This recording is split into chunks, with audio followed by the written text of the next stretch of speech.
Who the heck is Pep Talks? I'm not gay, but I fantasize about Marco Rubio. Pep Talks. Pep Talks. Pep Talks. Let's eradicate the Kung Flu. I'm literally coming. Pep Talks. Pep Talks. Who the heck is Pep Talk? They want our women. They want our children. Pep Talk. Sometimes no means yes. Grab them by the pep talk. Grab them by the Marco Rubio. Obama is a racist. Pep Talk. I'm literally coming. I'm Pep literally coming. Pep Talks. We found weapons of mass Pep Talks. destruction. My fellow Americans, it has been confirmed today from Pep Talks that we are indeed all high on politics. Good afternoon, everybody. Welcome to the Friday edition of High on Politics. Hope you are all well. We have a lot to get to today. So there has been some breaking news. Trump is, it looks like he's activating ground troops. We're going to be getting pretty much right into that. We also actually have some fun stories for the back half of the show. I'm kind of excited that we have something to kind of take our minds off of all the craziness in the world right now. But if you guys are just joining us, if you guys can do me a favor, hit the like button, and if you haven't already subbed to the channel, consider doing so. No effing way. Yeah. I mean, it's not confirmed yet. But as far as like his rhetoric and what the generals are saying and just the movements of our troops, it's not looking good. So yeah. We definitely have some interesting stuff going on, but if you guys do file in here, like I said, if you can hit the like, that really helps out the stream. Let's take a minute here just to kind of chill and get the show on the road, but we will be going to the news pretty quickly today. Pep, I have a question. I just heard some old news and thought it was new, but found out it was old. Wanted to ultra fact check it. Okay, what is up, Tao? Also, Tao Ren.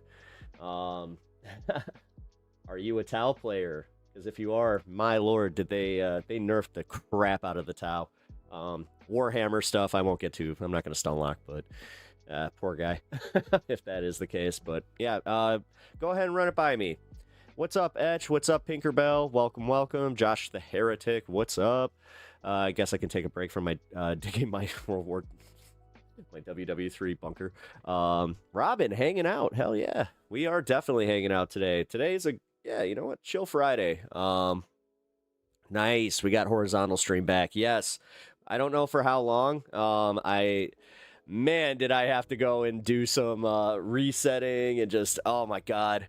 Yeah, that was some tech stuff that I was not prepared to do, but it had to be done. Also, I didn't realize, but it was actually affecting my work too. Not just here. So you got to always love when somebody lets you know that they had an issue. Like, for instance, with me, nobody bothered to even say like, hey, we noticed that your internet's dropping in and out. It's just like, oh, you guys could have literally let me know that, so then I could have addressed that with my internet company. Anyway. All right. Can't find any live footage. This dude told me on live TV, Benjamin Netanyahu said Mustache Man didn't want to start the cost at first, but the Muslims convinced him to. I have absolutely no recollection of that. I have none on that. So I would, definitely take that one with a grain of salt. I'm going to take a break from conspiracy and politics and the detox for a while. This shit makes me emotionally ill. It will. No, it really will. That's why I try to give you guys, and I'm not even trying to like toot my own horn here, but I try to aggregate the news in a way that you guys can kind of not feel overwhelmed. I know it helps with me to just kind of, look at it with a little bit of comedy, even though most of the time we're covering some really serious crap. So, but you know what? You're amongst friends. That's the way to do this kind of stuff. You can't really ignore it because, unfortunately, we're back. Like, I remember I had this conversation back when Iraq started with some of my friends that didn't follow politics, and they had absolutely no interest in doing so. And I just said, I'm like, you guys need to know this specifically because you might be called to war. Like, you just don't know. Like, if you guys are the age of selective service, you really should kind of care a little bit. Now, I understand that we kind of make it a hobby, and like I just have to admit, there's some, I don't want to say fun to it, but there is something about it. Like, it's interesting to me. Like, and there is an entertainment aspect to it too, which isn't good. It really isn't. Like, I remember during Biden, it was definitely not like this, where like it's every fucking day. So like I was saying though, I hope that I can kind of make it a little less strenuous on everybody. That's pretty common conspiracy theory. Yeah, I mean, I've heard the conspiracy theory itself, but I haven't heard anything about Netanyahu or any of that, which, you guys know I'm not going to go to bat for him. So what's up, Mitch? How's it going? Hey, Christy Gnome, I want to know. Oh, yeah, you, hey, Christina, I want to know why you're such a fucking...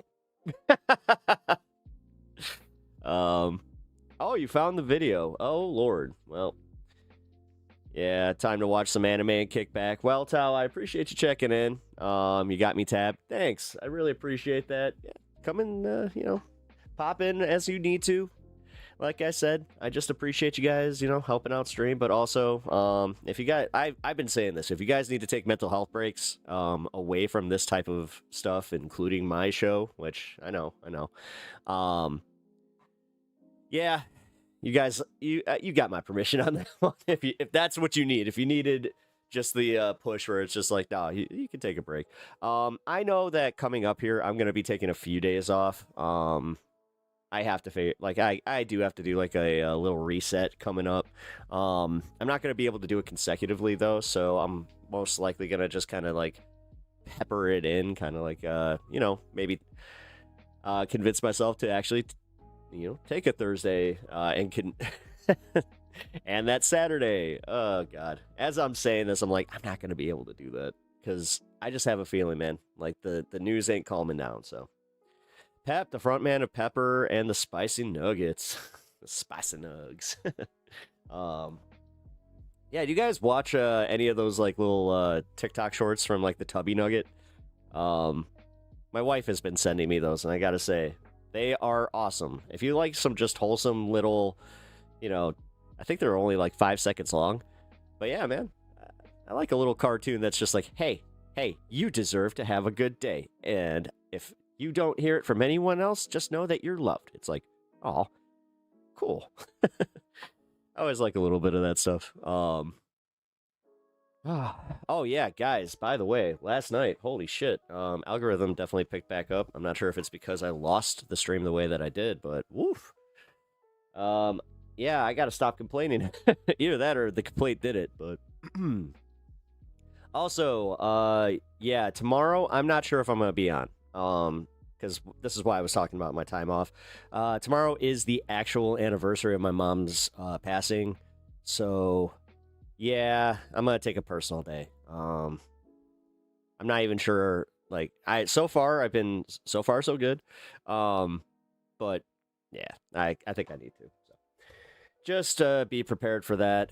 Alrighty, so let's get to some news because there is so much to freaking cover, and I prefer not to be here till midnight. I do have to eat at some point. If it starts getting to like dinner time, just remind me of that. Very worst case, I'll just run upstairs and make a sandwich or some shit. It's gonna be a tough day. Yeah. That's why I'm just kind of gonna plan it because I'm going to do something that my mom would have loved. My mom was really big into gardening. So I'm going to plant something, do like an indoor plant for a little bit because our weather is nuts. By the way, if you guys can hear, I'm like pretty stuffed up. Yeah, my allergies they are crushing me today. So yeah, bear with me on that one too. Cause yeah, we went from like, I think it was 47 degrees yesterday, and today it was 70.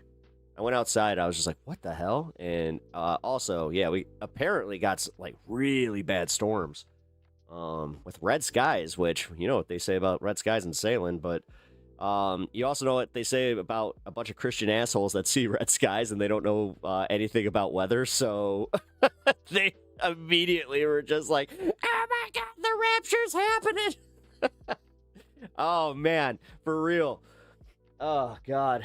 The amount of people that I saw talking, you know, rapture. There's this. I think I talked about it. There's this little neighborhood group. It's not next door. It's a different thing. But yeah, there's this little neighborhood group I'm part of, and holy crap, it was like almost the entire neighborhood. Howdy, weather has been wild today. Yes, it had, dude. Bear dog, right? Did you see the red skies? Like that shit was. I was just talking about it. Like we got people all over the city, just kind of like. Is it happening? That was kind of wild. Israel is a big Johnson eater. You know what? That's pretty funny. Yeah, if you can just hit that sub button. I think you're newer here. Appreciate your comments. Yes, I leave work and it was scaring my coat. I'm telling you, man, that was crazy. Like I had to do a double take where when I woke up, I was like, what the fuck is that? What is going on? And so I'm not sure if I had talked about this, but in Chicago, we had this thing where like there was like a strong chemical smell. It was a mystery chemical smell. Like you couldn't really figure out what it was either. It smelled a little bit like a not bleachy, but like almost formaldehyde-y. Yeah, man, it was weird. Like, and they just were like, well, I don't know, it could be this this plant that had a fire down in the south, but we actually don't know. It was just like, huh. And everybody was just like, okay, well, I can smell this, and it was making people sick. So, and they told people like with breathing issues to not go outside. So what the hell was it? And we still haven't found out. I was just looking into it this morning. There's still nothing. 55 smell like a morgue. Yeah, dude, what the fuck is with that? Like, what is it? And then the red skies on top of it? Like, what are they doing? I don't know, guys. I'm gonna have to I might have to start wrapping my tinfoil into a little hat soon, because holy crap, those data centers do that sometimes. Oh, is it the data centers? I mean, dude, I am a good 45 minutes away from a data center. Like, I thought it was nowhere near me, but people have kind of informed me that even being that far out, it does affect me. And as far as my bills, too. Holy shit. Yeah, if I see anything, yeah, please do, man, because that shit's crazy. And I'm not like one.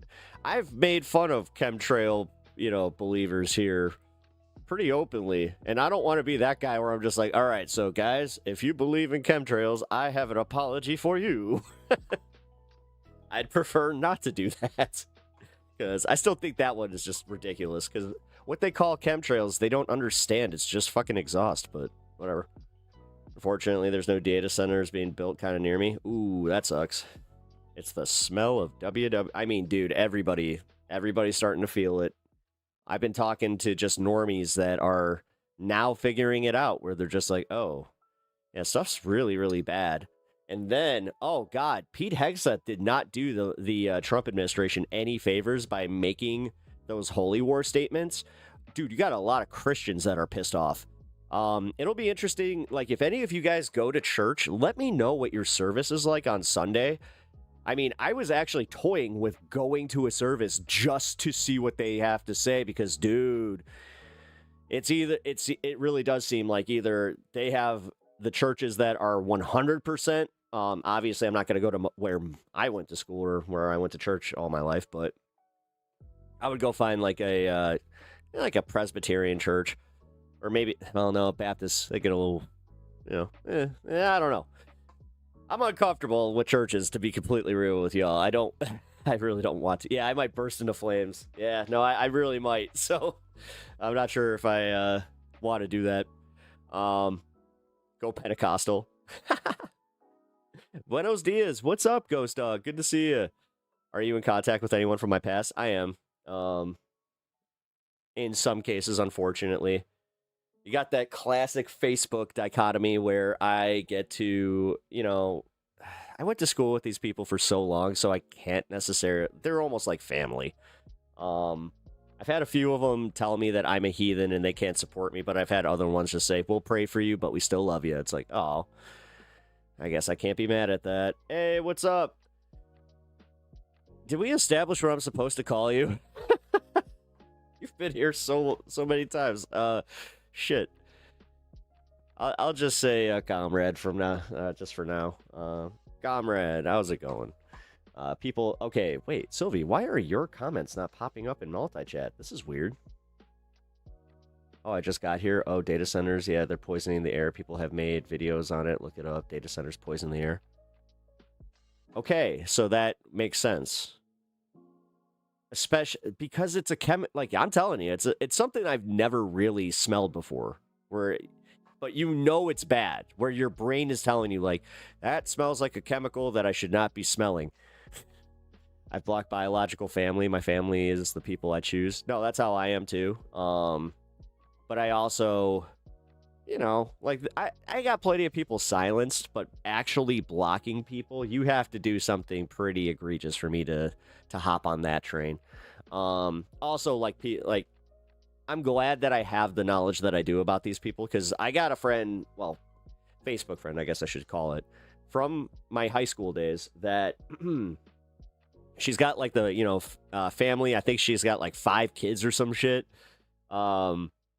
She's still part of like this type of thing. And that's where I know from her that she's simultaneously freaking out about like the end of the world, because her kids are also getting to that age where they're like in high school. So they're gonna, they're at that, they're at the draft age also. So yeah.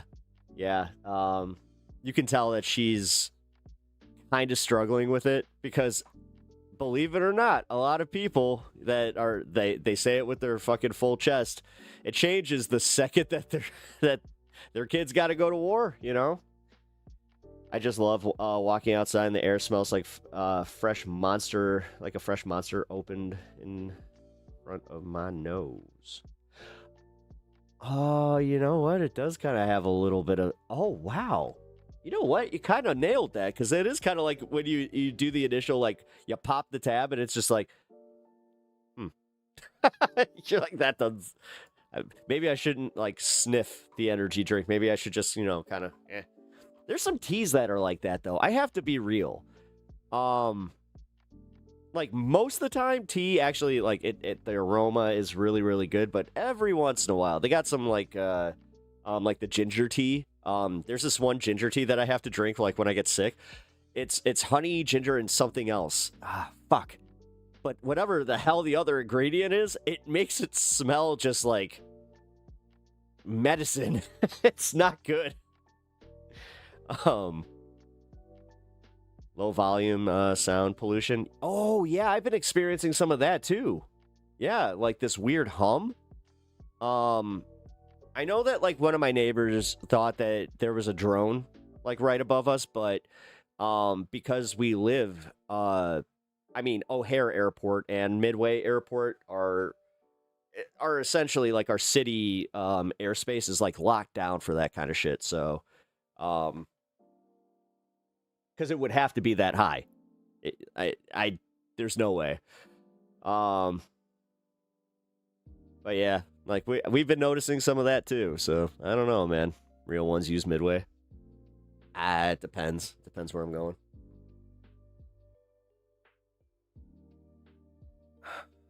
Depends where I'm going and if I can get a deal.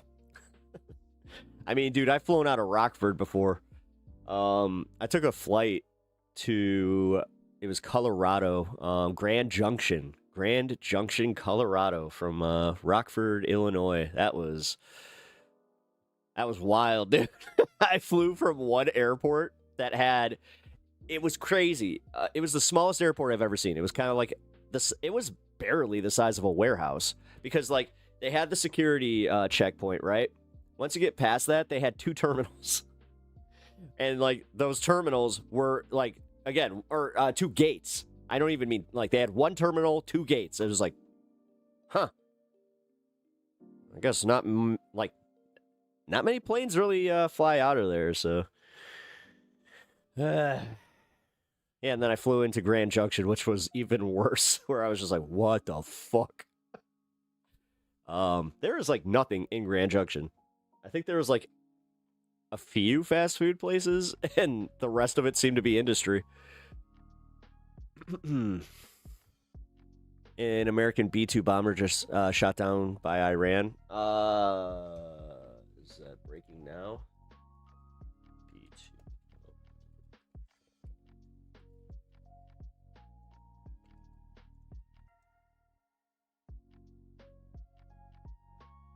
It says that this claim is false based on fabricated information, but we'll see here. Hold on. BBC. Oh, wait. It says that the BBC is calling it AI generated, but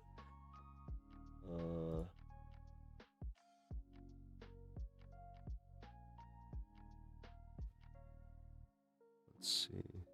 People have made videos on it. Anyone supporting this work can bite it. Completely dead to me. Yeah. If Pep is in comedy, he'd be in his airport joke phase right now. What's the deal with the little bag of peanuts? Why do they always make it so hard to open? It's almost like they want you to explode it all over the airplane. Could you imagine how many peanuts are stuck in the little nooks and crannies of a airplane? God, I hope you don't have a peanut allergy. Oh wait, they haven't had peanut because of that. They haven't had peanuts. I remember that. What do they give now? I forgot. I just remember the last time I was on a flight and I was like, oh yeah, no peanuts? They're like, we haven't done that in a while. I'm like, oh. Felt old as shit. Smite Night. The idea that Iran is using AI as propaganda is kind of funny, though. I don't know. I mean, the thing is, do they have good AI generation? I'm actually genuinely asking. I drove to Grand Junction once, would not recommend. No, it's in the middle of nowhere. It's on like the side of a mountain. Like, it's almost like a, what do you call it? Not a peninsula. Yeah, like a peninsula, right? Or no, what's one of those like raised ones? It's like, God, reminds me of like a Final Fantasy mountain. It's weird. It's like really weird. I also knew a lot of Chad Daniels, and after his kids grew up, he talked a lot about airports. Well, that does happen. Oh, dude, there's nothing worse than when a comedian that, like, yeah, they used to work, like, dirty, all of a sudden starts working clean and does, like, you know, family jokes. Ugh. Missile Shake, Tel Aviv, fact check.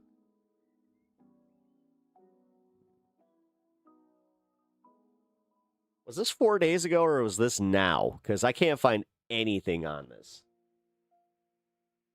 And it's saying that we did not.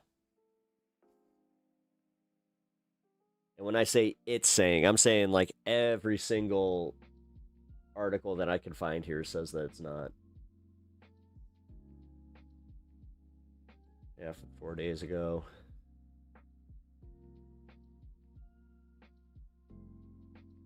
Operational context, the U.S. has utilized yeah, I know. Features errors like distorted merging figures. Oh. Huh. Fake news. It's fake news. Plateau. A plateau. Thank you. No, you got it. A plateau. It's like a plateau. Yeah, I don't like it. Honestly, I did not like Grand Junction specifically because of, like, getting around, like, getting to it. Like, and getting, like, or getting out of it, actually, I should say. Yeah, not fun. And then, it's so far from Denver. I was so mad at my dad because he was, that was one that he booked. And he was just like, nah, we'll get you a rental car and you can just go to Denver, go to that airport, funny enough, turn in the car, and then I had to go do some, I had to go get something else. So, dude, it was so fucking annoying. There's nothing worse than going to an airport that you should have flown into, like, and then I really sat there and thought about it. I was like, okay, in gas and the rental car, it was as much as the fucking plane ticket to get to Denver. Yeah, whatever. Oof. Yeah, that sucked. That fucking sucked. You guys brought back a memory on that one. It's just like, oh yeah, you know what? I need to talk to my dad about that one. Just be like, hey, you remember when you sent me to Grand Junction? You thought it was gonna save us money. It's like, you totally cost us money, dick. Horse hockey. Horse hockey? I haven't heard that. Oh, that's a bunch of horse hockey or horse pucky. Wait. Oh my God, is that why they called it horse pucky? Because pucky is technically hockey.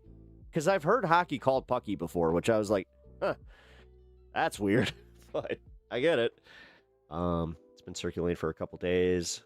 It's the Western Slope. Denver is referred to as the Front Range, and Grand Junction is the Western Slope. Okay. Agreed by Blue. Yeah. No, I was. Yeah, the red-eyed horse, the blue red-eyed horse that the Illuminati apparently put there. Oh man, that one was crazy though. When you do read up on Denver Airport, you're just like, huh, why did they do that? And it's so prevalent too. There's nothing like around it. You're just like, that is a scary ass fucking horse. A couple weeks back, a plane went off the runway in... Oh, no shit? Really? That's crazy. All right, let's see. What do we got here? Trump supporters flip out. Markets roiled. And Russian intelligence. Okay, man. I got so much news to get to, so... I'm going to start right at the half-hour mark here so I can have a nice little starting segment. But if you guys have had some fun just hanging with us in the beginning here, this is what I like to do, guys. I like to start with a little lightheartedness, and then we get into it. And then that's why we have the fun half, too, to kind of end on a high note, too. I just said too way too much. It's Denver. The designers were high. All right. You know what? I could buy it a couple of weeks. In every way, dude, that's one thing they do not prepare you for. Even at, like, so I usually get, like, altitude sickness, which sucks. Fucking hate altitude sickness, but I always get it. It's about 24 hours where I just feel like crap. And it's not because I'm like dehydrated or any of that. Like, dude, there was one time where I almost like, I think I almost had my bladder burst. I was drinking that much water. I was just like, okay. Yeah, it did not work. I still got sick. Yeah, start the heavy shit 10 minutes after 420. Yeah. Oh, hey, I just realized that I totally missed the 420. So, let's do a cheers and then, hey, there we go. Also, Josh the Heretic. Glad that you noticed. Usually I do like a clean hour of just kind of hanging out and just, but like I said, I have so much to get to, and I don't think I'm going to be able to do a Saturday show, so if I have anything left over, that would just be, done ski. Alrighty, so let's cheers and get to the news.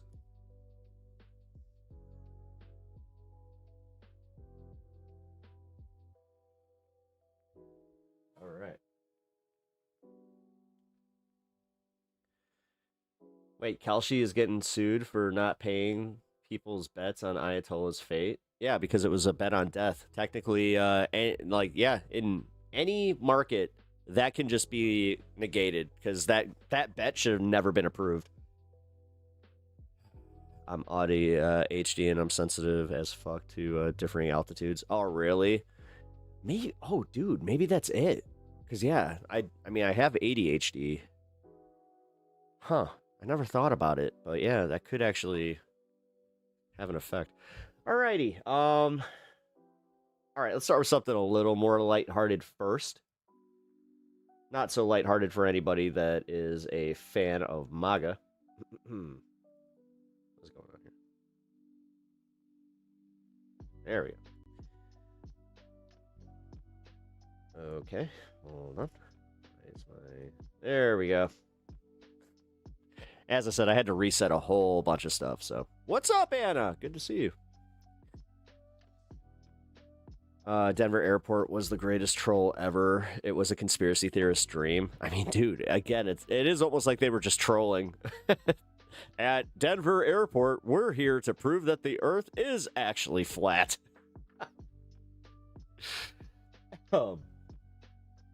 Meanwhile, mountains. Hey.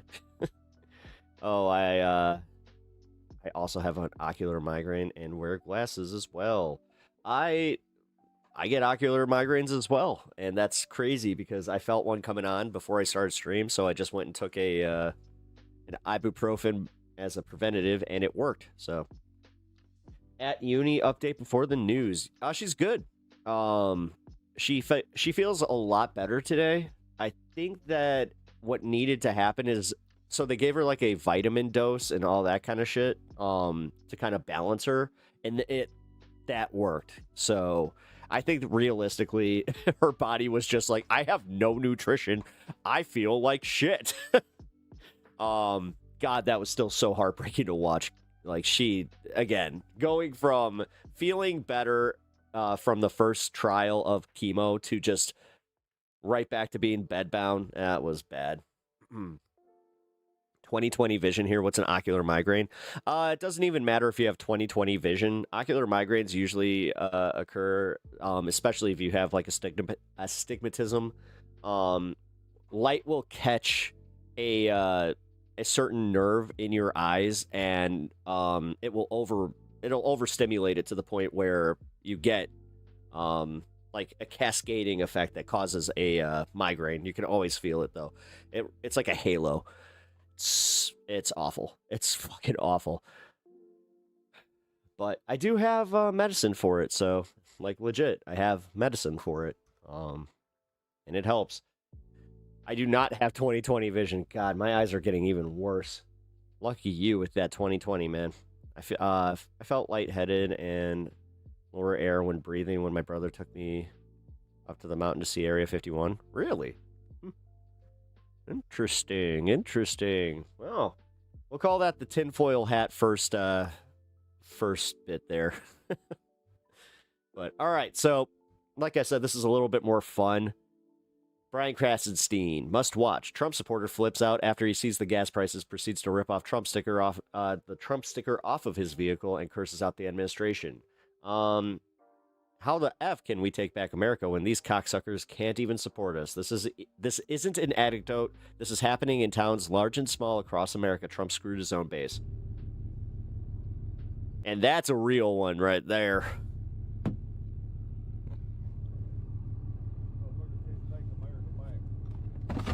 How the fuck can we take America back when these cocksuckers don't even fucking support us? Fuck these motherfuckers. Well, I'm gonna just say, that's a mighty. I already quote tweeted. That's a mighty big truck. Gonna be costly to roll coal at the protests. Hashtag no kings protest. Hashtag MAGA. Which that is just inherently true, by the way. Diesel took the biggest hit in oil prices. So if you guys drive a diesel truck, you're gonna feel that one. Here we go, and then we got updates on the markets. We're back with breaking news on the state of the U.S. economy. Stocks cratering this morning as President Trump says there will be no deal to end this war with Iran without unconditional surrender. Which everybody just went, that's not happening. That's sending oil prices soaring. Wall Street also rocked by the February's jobs report just in, which shows the U.S. lost 92,000 jobs last month, way off analysts' expectations. Unemployment also ticked up to 4.4%. Yeah, remember they were saying 50% or 50,000 added. Let's go right to see. It's almost like when we don't believe these reports, we're doing the right thing there. NBC senior economics reporter Steve Leisman. Steve, it was already a rough week on Wall Street. What exactly are we seeing from the markets this morning? Well, the market's not Will he liking, as cope? you well described it, this sort of double punch here. One coming from the oil side, the idea that the president makes this very open-ended in terms of when this might end, and the idea for markets, all it does is increase uncertainty as to how long this price spike is going to last. Does it filter into inflation and other prices out there? Does it bring down consumer confidence and therefore retail spending perhaps with it? That's punch number one. Punch number two, obviously, is these jobs numbers. And the context here, which is very important, is that we had this strong January report, and people thought, well, maybe we're out of the woods here on jobs, and then we get really the opposite, and people are Again, it was to pad the stock market so you could have that 50,000. That dude. thinking about it. Well, the best way to do it is just to average the 2 months together, and you come up with zero. You come up with a very anemic job growth or payroll employment right now, and that is a matter of concern, because sometimes when you're just being very on the zero line, you can roll over and all of a sudden you're losing jobs before you knew it. The unemployment rate did tick up. It's still relatively low at 4.4%, but if it starts to get above that, that's when you start to get areas of concern, 4.5, 4.6, and we'll see what happens next month. Dude, 4.5. Then we're right back to COVID. There were some issues. Wait, dude, he's really underselling this. You had some really bad winter weather that might have kept jobs down. What? So The other issues, you did have a strike, a nursing strike of took 31,000 wow. So that blizzard, that did it. off of the payroll. So that'll come back in the next month. Got to wait to see what happens next month. Yeah, that collapse of crypto also added to the stock market. Yeah, because exactly, people liquidated and they bought actual assets. Yeah, Well, actual assets. 92,000 jobs lost in February. The expectations were there'd be somewhere in the realm of 50,000 jobs added. On top of that, Steve, there were also big downward revisions for January. Did he really just blame the weather? Yep. And December? Yeah, when we actually just had one of the warmest winters in a long time, that made it so there was more productivity. Fuck that. We had protests in what, February? Yeah, we have had That's insane. zero Like literally in Minnesota and Chicago. job growth over the past 6 months if you put those revisions together. And to my mind, when I look at some of these numbers, I perhaps see some impact. Yeah, MS now, dude, during the day, Ana Cabrera, I'm not even kidding. It might as well be CNN. Of the Or even fucking Fox News. There's not much difference between the three at all. tariffs out there. Manufacturing has now shed near 100,000 jobs over the past 12 months. That could be the tariffs. And why would you say if the purpose of the policy is to bring manufacturing home? Well, at least initially, our manufacturers import a lot of stuff. And then they fabricate it into other things. Well, the cost of that stuff they're importing has gone up. And so at this point, we are losing employment there. I've been paying attention to the price of lumber. Holy shit. Leisure and hospitality losing jobs is perhaps worrisome as well. We have heard talk of a decline in foreign visitors, again, related to the tariffs. So that could be out there as Related to the tariffs? Foreign visitors related to the tariffs? You are so disingenuous. It's insane. well. We also have this decline in immigration, so there are fewer people to hire. That is one aspect of it. But He just said that with his fucking chest. What? Because of the tariffs is why people aren't coming to America. this economy has generated zero job growth over 6 months, and this is the worst month of that whole 6-month period. Steve Leisman, always appreciate your expertise. He doesn't want people fucking pulling out of the stock market in a panic. Thank you so That's why he's trying to just be like, it's the tariffs. And you know what? We figured it out. Just wait. much. That's fucking crazy. All right. This is kind of funny. Caroline Levitt getting confronted on Fox News. Fox News is not fucking letting the administration off light, which I got to say is kind of And refreshing. welcome to you. Thanks for joining us this afternoon. So as the president demands this I mean, they're still state like propaganda, and they're definitely trying to cater to Donald Trump. But unconditional surrender from Iran. they also know that they can't continue to treat their fucking viewer base as stupidly as they do. There is major movement in the U.S. energy markets. Crude oil right now is spiking. It's up 14%, topping $90 a barrel. In fact, right now it's at $92 a barrel. You've seen a drop in the U.S. stock market. Can you share with us the concerns the president may have, especially as gas prices are now, let's see, they're back up to $3.32 a gallon after dropping to $2.90 just 1 month ago, Caroline? So, really good question. Appreciate that. And again, remember, Fox News tends to have softball interviews with Carolyn Levitt, Donald. To the American people, this is long something that President Trump, his Energy Secretary Chris Wright, his Treasury Secretary Scott Bessent have. As much as I actually like Josiah's page, and I'll play his videos for the most part. But holy shit, man. Sometimes. Thought about and have been planning for and have already announced action in response to.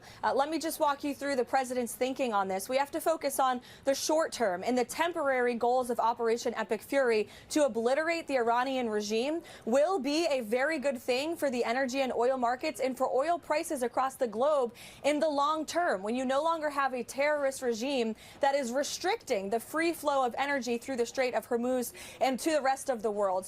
So I want to stop right there. You see what she did there?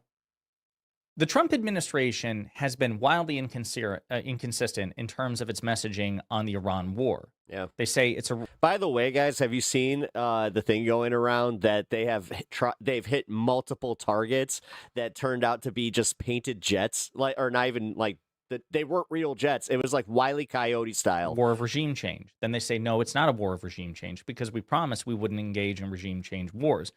Which, you got to say. But what Carolyn Levitt just told Fox is, wow, it is a regime change warfare. War. It's not just about the Ayatollah who was successfully assassinated. We have to eliminate, she says, this terrorist regime. You don't want this terrorist regime to control Iran and the Strait of Hormuz. And this, they buried their arsenals. This crucial, conduit between Iran. That's why they're focusing on Tehran, which, again, ironically, is going to backfire because these are the people that would have supported the administration's actions. The world's global supply of oil. So you are talking regime change. You just let that slip. You just let it slip that this is a regime change war. It's just, they're so inconsistent that they're tripping over themselves in real time. That's number one. Number two, the president has also announced some tangible actions over the course of the last few days. First, to provide political risk insurance to cargo vessels in the region. Secondly, to ensure that You heard that Israel's out of interceptors, not confirmed.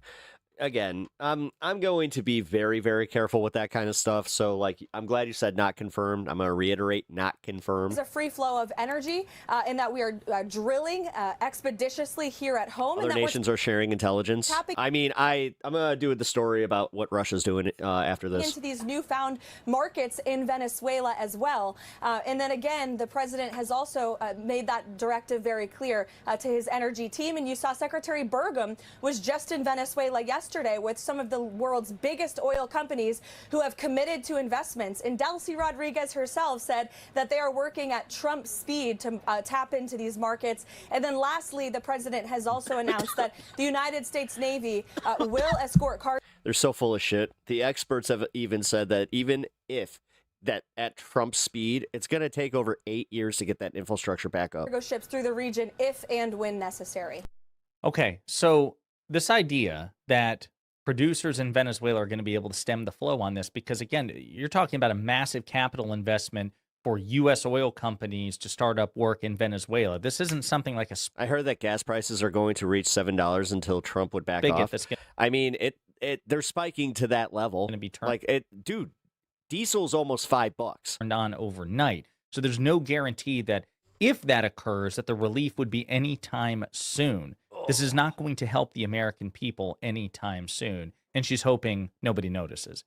Here's another clip. Well, Caroline, it happened live just about this time yesterday when we learned the news via President Trump on Truth Social that he would be nominating Senator Markwayne Mullin, the Republican from Oklahoma, to replace Kristi Noem as the DHS Secretary effective March 31st. Can you give us any further insight on that decision and the shakeup that we are seeing and what you expect the It's the national average, George, is what they're talking about. confirmation process to look. The national average, they're saying it will likely reach around $5 if this continues to happen. $7 is where it's going to, like, they're talking California and, like, you know, cities. Like for Mullen. Sure. Yeah, I know the president was very excited about Senator Mark-Wayne Mullen Honda Civic owners laughing quietly at ourselves. moving into this role and being officially part of President Trump's team. I have one car that is economic, and I have one that is not. In the cabinet, the White House will be working with Well, my wife, I should say. the Senate to confirm him as quickly as possible. And we thank Secretary Noem for her efforts over the past year. She will be moving into a new role at the State Department to oversee the new Shield of Americas. These are Western Hemisphere Latin American countries who are coming together both militarily and diplomatically to end the cartel. So you're telling me that she's going to be in a room full of brown people?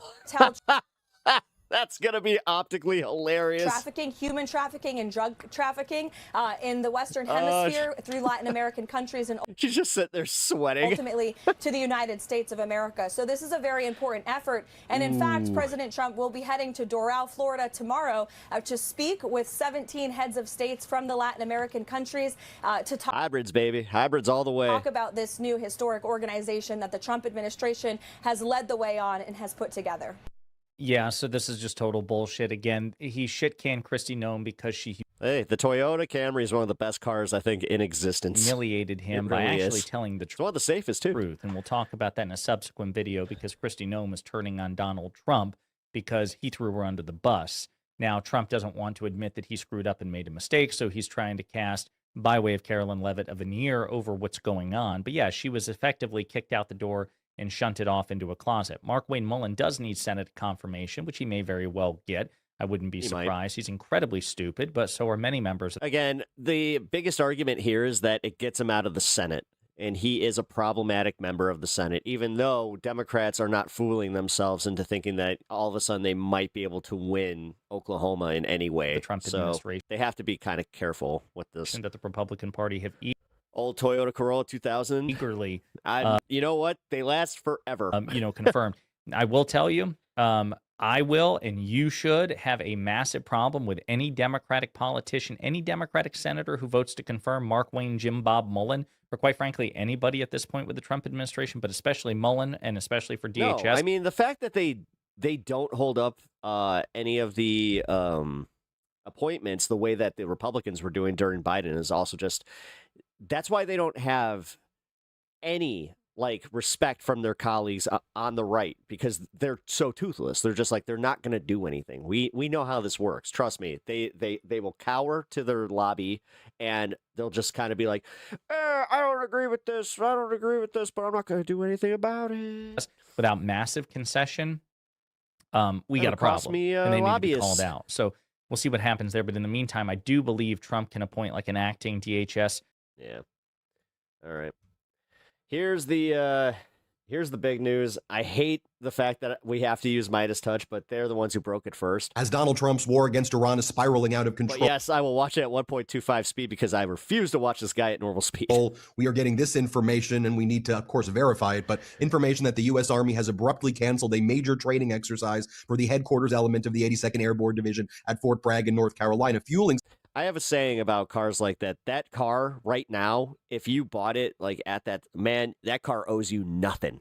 Nothing. Within the Defense Department that soldiers specializing in ground combat and a range of other missions may be sent to the Middle East to join the war against Iran. Sources are telling this to the Washington Post. As you may know, the 82nd Airborne operates a brigade combat team consisting of several thousand soldiers, which alongside elements of the U.S. Air Force are kept on high alert, allowing them to undertake an airborne deployment on 18 hours notice with no prior warning for missions as varied as seizing airfields and other critical infrastructure to evacuation, known more commonly as the Immediate Response Force. And this follows, I think, the Trump regime falsely leaking to members of the press that the Kurds were doing a ground invasion of Iran, to which the Kurdish leaders said that's absolutely false. Now, we have a lot of military reporters just trying to get information about what the hell is going on. Thomas Novelly explains 2 days ago, I asked CENTCOM detailed questions about space operations and forces in the region. I just got one response back today. See attached our Operation Epic Fury fact sheet. It's the 72-hour fact sheet. The war has been going on for 6 days. And as the war continues to go on, seems like Russia and Here's a coloring book explaining Operation Epic Fury. China have already been drawn into Holy this thing, fuck. providing details about where American military assets are located. According to 3 U.S. officials who spoke to the Washington Post, Russia has provided Iran with intelligence on locations of U.S. ships, aircraft, personnel, and assets in the Middle East in what has been described as a pretty comprehensive effort. When asked earlier this week about the influence of China or Russia in the conflict with Iran, Secretary of Defense Pete Hegseth responded, "They're not really a factor here." In addition to intelligence support and targeting data provided to Iran by Russia, the United States has also received intelligence suggesting that China may be preparing to join the ongoing conflict in the Middle East, providing Iran with financial assistance, spare parts, and missile components. 3 people familiar with the matter told CNN China relies heavily on Iranian oil and has reportedly been pressuring Tehran to allow a safe passage for vessels through the Strait of Hormuz. And Donald Trump called into CNN and many other reporters today to say on a scale from 1 to 10, he believes the war in Iran is a 12 or a You're a big advocate for buying 15. Then he called Jonathan Karl at ABC and said, "Don't you not in this market love my, quote, performance? Did you love my performance?" Direct quote. "In Venezuela, my performance in Iran is better, isn't it?" Honestly, in this market, doing the leasing, not the worst. Posting image. It's the same as rent. It's like the same as like with renting over getting a mortgage. Sometimes it just does make more sense because then you're not on the hook for the maintenance part of it, and you can trade it in and get something else. Images of Bill Maher all morning. He keeps posting these weird images of Bill Maher, oil prices. Yeah, that was weird. I was looking at that, and like a whole bunch of people were just like, "Why is he using a bunch of AI pics of Bill Maher?" Through the roof. In the last 9 hours, the price increased $12 per barrel. We're now at $92.50. This could hit $100 a barrel today. And while the United States is also saying that our Air Force bases in the United Arab Emirates really aren't hit and our facilities are fine, we start to see photos like this. And it seems pretty clear that we're just getting lied to. So we got to make sense of this. We're not. No, they totally are. And then they're also lying to us about like the operation successes. Getting intelligence. This is the least intelligent. I mean, it's way worse than the Bush administration. The Bush administration kept getting caught on that. Like they were the first one to really get hammered on like having not social media so much, but we did have like the start of social media right around then. Like I remember, this is how old I am. I remember talking about the Iraq or the Afghanistan war, not the Iraq war, the Afghanistan war via AOL Instant Messenger. Intelligent regime imaginable. So here to help us sort through it. This guy's whack. I don't like Ben Meiselas myself, but again, let's bring in Democratic Congress member Jim Himes, the ranking member of the House Intelligence Committee. News aggregation, my man. Congressmember Himes, it's great to see you. Just remember, even if you disagree with my politics and you disagree with the whole like media that I am watching, it doesn't do you any harm to listen to it. War already seems like it's spiraling out of control. Stop listening to propaganda. It's like, why? I'm going to listen to Trump's propaganda because I want to hear what the fuck they're saying, but it doesn't mean that I believe any of it. Spiraling out of control. But also, we don't even know what the hell is going on. Protect me from having to think critically. At any level, and it's lie after lie. What can you tell us, Congressman? Yeah, and as the ranking member of the Intelligence Committee, maybe I know slightly better than most what's going on because I get to see the intelligence, not something I can talk about. But Ben, let's back this up a little bit. You're right. We don't really know what's going on. None of what we're seeing is good. None. You were talking about the price of a barrel of oil. You know what that's translated into? 33 cents on a gallon of gas for the American people just in the last week or so. So what's the one thing? And people are noticing. That's why I started the stream with that one guy ripping off his Trump fan sticker off of his giant truck. Which again, need to know when you decide foolishly almost always. They're going to be buying trucks. Make trucks great again. To go to war in the Middle East. The one thing you need to know is how you get out. How does this end? Now, the one thing I know for sure, we've had, a whole bunch of different explanations from the president of how this ends. None of them have made any sense, but he settled on this. You could put up his True Social. His answer to that question is it's the total and unconditional surrender of the Iranian regime. And Ben, the one thing we know for sure is that it's not going to end that way. It is absolutely not going to end that way. This is not Venezuela. This is not snatching Maduro. This is a vicious, evil, heavily armed, extremely capable regime that have been in the business of killing Americans for a very long time. And so the one way this does not end is through unconditional surrender. And sadly, all of the other alternatives. They keep saying killing Americans. They don't say killing American troops. Are pretty ugly. They really conflate that. Anyway, the one thing we know for sure is this guy, he's part of it too. That this president really I'm not even kidding. The biggest thing that we need to do is we need to get the records. We need to do FOIA requests to find out who paid these assholes. Did they invest in any of the what do you call them? The contractors. Has gotten himself into something that he doesn't begin to understand. Yeah. Any of them that did, they're out. I mean, that was his post this morning. Unconditional surrender. And what does he think, that he's going to get tweeted back by the Iranian extremist Islamic Republic? Oh, hey, Donald, in all caps. Oh, yeah, we're going to do that. What can we do for you? I don't even know. I don't even know what he's thinking. And then he's damaged so many relationships over the past year plus that it's like, the only thing that's really anti-American is calling other Americans anti-American. Like, hey, can you help us? That's actually, yeah. Yeah, we're not really going to do that. Can you help us? Yeah, we really can't help you. Now he sees how even I reserve like that for the deepest ones, where I'm just like, okay, like for real, if somebody's going to bat for Israel over America, I'll call that out. But you won't hear me just be like, we need a single party country, because I'm not retarded. Isolated and alone. I know how fucking democracy works, and you're going to need at least a two-party system. This is just how any country works. There's always going to be more conservative people in the country and some more liberal people in the country. That again, I always bring up Brazil. Brazil has like what, 30 parties, and it always comes down to voting for either somebody that's a little more conservative or a little more liberal. Alone he is. He's desperate to do this meeting. The dichotomy of politics isn't that complicated. It really isn't. With China. Some people care about people. And actually, no, George Carlin said it best. That's the difference between right-wingers and left-wingers. Right-wingers tend to care about property and capital, whereas left-wingers tend to care about experiences and people. China, this state visit, and Xi Jinping knows that for Donald Trump, he just wants to go to Beijing, stand in front of the Chinese soldiers who stand at attention for Donald Trump. And so Trump's willing to take away all of the commitments to Taiwan simply to just show up in China. Xi Jinping knows that. Xi Jinping's out there likely working with Russia to help Iran target American assets. Yeah, that's why we're in a world war. And Donald Trump's out there rating this a 12 of 15. History is going to look back at that Friday to Saturday, and that they're going to pinpoint that as the start. Ben, you know what we've done to our European allies over the course of the last year by threatening to invade Greenland and all the other crazy stuff that has happened. Here's the fact that a Hollywood screenwriter would never conceive of. J.D. Vance and the President of the United States have spent a year literally beating up on President Zelensky of Ukraine. You know, it's kind of funny.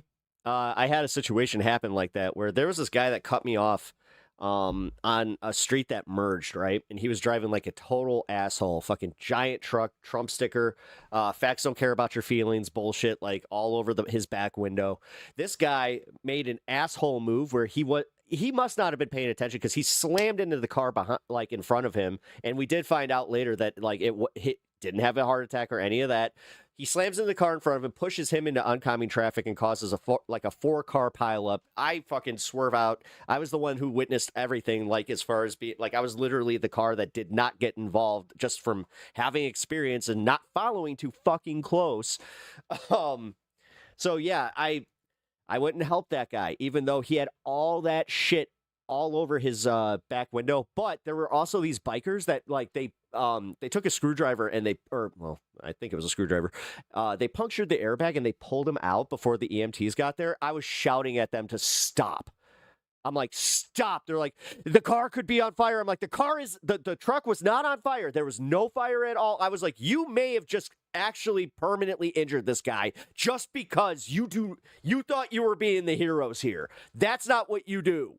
The one man on the planet who is making an unequivocal and extremely expensive defense. Sounds like the owner of our company. Of all that we hold dear against a mass murderer in Russia. And of course, our president has cozied up and voted within the United Nations. That mass murderer humiliated Zelensky. Vice President J.D. Vance saying, you should say thank you. President saying you have no cards to play. And hey, what's up, Gapper? What happened this week? Hat in hand. They go to Zelensky and say, we don't know how to defend against Rango. What up? The Iranian drones. And you know a little something about that. Can you please help us? Again, a screenwriter in Hollywood would not dream of that script. But that is how low this president has reduced our country, to that sort of depravity. Yeah, but Congressman, as we are now begging Zelensky, help us with how to figure out how to shoot down the Shahid drones, how to shoot down the ballistic missiles.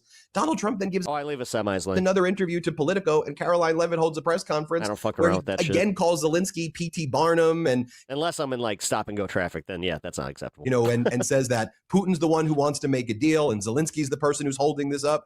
I mean, as even 24 hours ago, while we need Ukraine's assistance, while we ask for it, Donald Trump's still out there yesterday saying positive things about Putin and Xi Jinping. It's crazy.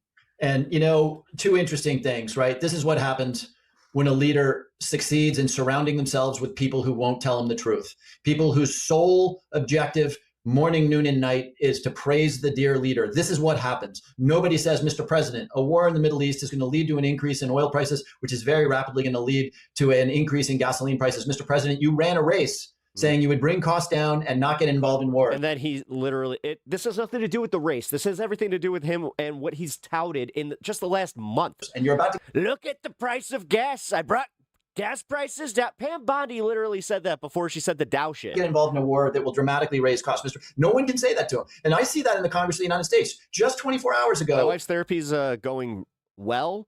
Her first 2 days were hell. Ben. But she's doing way better today. Thank you for asking. I really appreciate that. The House Republican majority said no to the House of Representatives considering this war. Not because we want to, but because the Constitution demands it. It is the Constitution that we swear allegiance to that demands that the representatives of the people actually debate and authorize this stuff. And look, forget about the words of the Constitution. The reason the Constitution says that is we're doing the most serious thing that the United States can do. We've already lost 6 precious lives of our servicemen. No one's ever claiming that he's not my fucking president. Gasoline prices are... I can disagree with my president. Spiraling. And hate my president. That's my right as a fucking American. Economy. Dude, presidents aren't fucking, they're not gods, you idiot. Is headed downhill, and there is a just because you worship the guy doesn't mean the rest of the country needs to. Reason why the framers said when you take that decision, it's not one dyspeptic. Honestly, you're the only assholes that were going around saying Biden's not my president. Person in going around trying to contest the election. An Oval Office. It's not a king. Instead of just accepting that the motherfucker lost because he was unpopular at that time. It is the representatives of the people. But no, that could bridge too far. People. And half of the representatives of the people said no thank you yesterday. Yeah, so you have Donald Trump. Jesus Christ, it's about choking China out of the Western Hemisphere. Good luck with that. Betraying the Kurds. The thing is, they also have their own, dude, China has lapped us so fucking hard, you have no idea. And this isn't me just glazing. In Syria, betraying the Kurds, I think, during his first term as well. You have Donald Trump betraying the pro-democracy. Our infrastructure is collapsing. We have no prospects of high-speed rail or updating our cities into turning them into these giant... look at the Saudi cities. Look at Shanghai. There's a reason also that American media is very, very locked down on showing you the beauty of those cities. Protesters. They want you thinking that these countries are somehow behind us. So they're going to always show you villages, and it's why the public consciousness with Iran even is that they're just a bunch of desert dwellers, bunch of sand people. In Iran last month or 2 months ago when they were out protesting, and Trump said, get out there. I got your back. If one of you gets killed, we will protect you. By some estimates, it's more than 30,000 Iranian protesters who were Do you think they're no? I don't think I don't think Iran or the U.S. is doing that. Massacred? No, we're just as bad as Russia and Ukraine. And now Donald Trump's like, all right, do it again. Okay, do it again while. Honestly, think about this. If everybody lies about their the fatality rates, Marco Rubio and Donald Trump are saying, we wanted regime change. Now we don't want regime change. And so literally Axios over the wire while we've been doing this interview. You mean the infrastructure bill that Trump tanked? That one? You mean the one where he systematically went project by project and said, nope, not giving it to you. Fuck off, George. No, now you're an asshole. The fact that you want to do this where you're just not going to go look at, you have that question, right?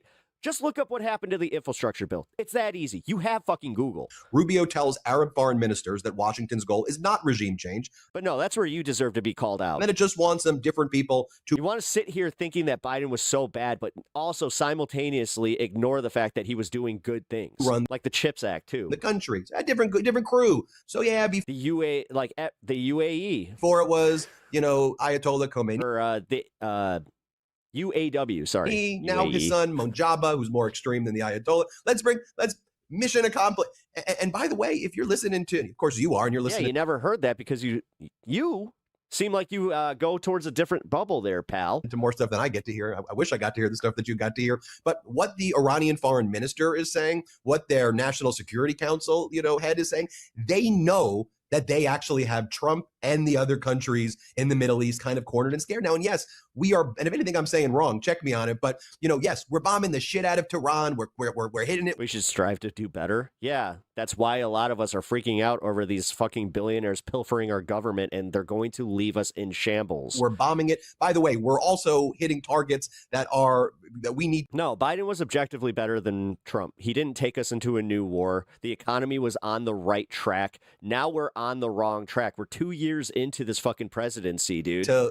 There's no more excuses. You can't do this fucking but Biden bullshit. Reflect upon as a nation, because it does seem we also hit a elementary school for little girls. And I don't know if that's also caused by AI picking out these targets, because there was an Iranian Revolutionary Guard Corps building nearby. But, this by all accounts, this elementary school was hit, and tragically 165 little girls and their teachers got killed in this thing. But yeah, we are bombing Iran, but what actually seems to be happening, there's more radicalization there, and it's not achieving any. Why aren't there more loudmouth alpha male MAGA men signing up to fight? I don't know, man.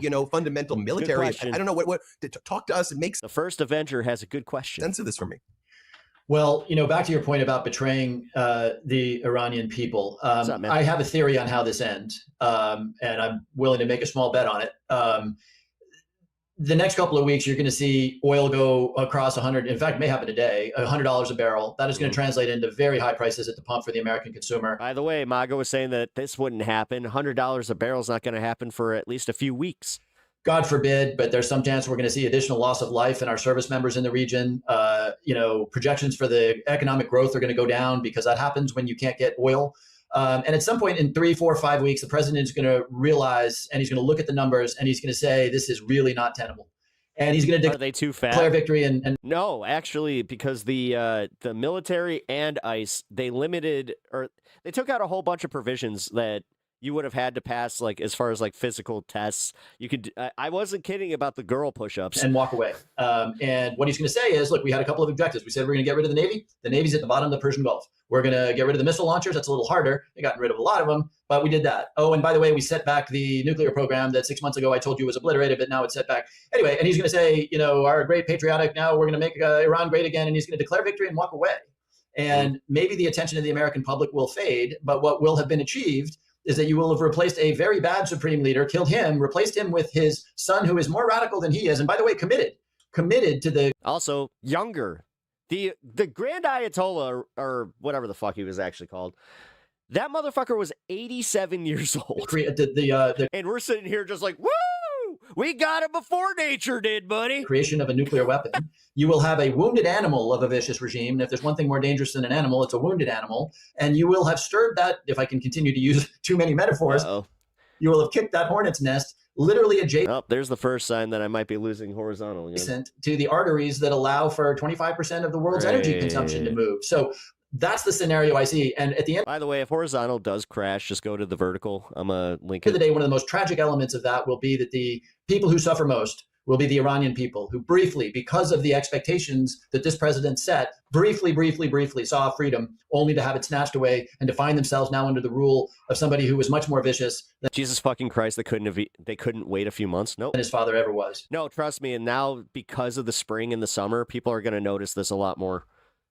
Yeah, as those cheap gas prices didn't do dick because it was winter, continues to spiral out of control. We gotta have you back. We gotta chat more about everything that's that's going on here. So we appreciate your time. I was also going to just say, they said he had cancer. He would have died anyway. If you look at the region too, dude, 87. That's a good long life. Also, if you're Doha, Qatar, if you're Abu Dhabi, if you're Dubai, and you built this, you tried to build this facade. It's almost 20 years over the average. Goddamn. Of safety and business and tourism. Gone. And then when Trump see our beaches. What is it? I think the average is 73. Everybody knows that at any point in time now, Iran has the capability to do that. And that region in a second can be like that. And that creates systemic issues, right? Within the country. We don't have time to make. Khomeini wanted to be a martyr. They gave him exactly what he wanted. The list, think about that too. We haven't talked about Bahrain, where the American 5th Naval Fleet is based, right? Bahrain, the Sunni king of Bahrain may get overthrown by the Shiites, who are now acting on behalf of Iran. Again, we just don't have enough time to go through the entire list of horribles, which it seems egregious. A whole lot of just to show we can. Again, Pete Hegseth being in charge of our military is what's causing this shit. If people thought that that was not going to have a giant impact on us, at this point in time, are more likely than not. I know too many people that were just joking about it, where they're like, you know what? He's not going to be that consequential. Well, let me just You know how many people that dude has killed just by his orders? And he literally said, "Oh, we're not going to follow the rules of engagement. Why would we?" quickly ask you there because I can't leave the people hanging about Bahrain being toppled by the Shiites. I gotta just quickly drill down before. What do you think the status of that is? Because we've seen Bahrain be attacked. We know about the sectarian issues. What's the big concern there? But it's a big concern not just in Bahrain, 79 though, right? is life expectancy in U.S. Oh, okay. In Iraq and all these areas with these sectarian 73. issues that have been. This is why other presidents, when pressured by Netanyahu, didn't do this. But we're seeing some of these sectarian issues, Bahrain, elsewhere. Just before we go, if you can. Yeah. So, I mean, in the particular case of Bahrain, Bahrain is governed by a Sunni king, the Khalifa family, who, let's just not say, they're not exactly Jeffersonian in their liberalism, and they have been pretty brutal to the Shiite majority in that country. And well before this, there's always been riots and that sort of thing. And now, of course, the Shiite majority, egged on by Iran, are rioting, and that could go south quickly. And again, maybe you don't care a ton about Bahrain, but the United States Fifth Fleet is based there. And you made a good point. Whatever you think of Mohammed, of the rulers of the UAE and Qatar and Saudi Arabia. All of those rulers were trying to bring their region into the 21st century, build luxury apartments, build luxury hotels, come buy a condo on our beach, establish an outpost of Georgetown University in Qatar. All of that has at least temporarily been utterly wiped off the map by what has now created a war zone in these areas that these leaders, whatever you think of them, were hoping to sort of liberalize and modernize and turn into a place where people would want to do business and vacation. Congressman Hymes, appreciate you. All right. Breaking. Trump vastly miscalculated. This is from Brian Krasenstein. If you don't follow him, you really should.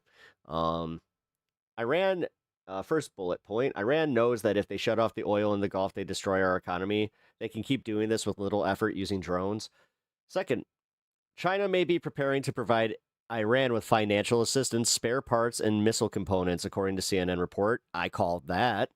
Russia is sharing intelligence with Iran on where our equipment and radar are, while Trump gives them sanction relief with India.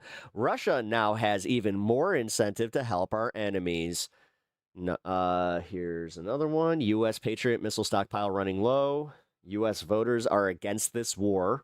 Stocks plunging, oil skyrocketing, and jobs being destroyed. The Fed can't lower rates to boost jobs because oil prices are increasing inflation. So now we're just fucking stuck in this, guys.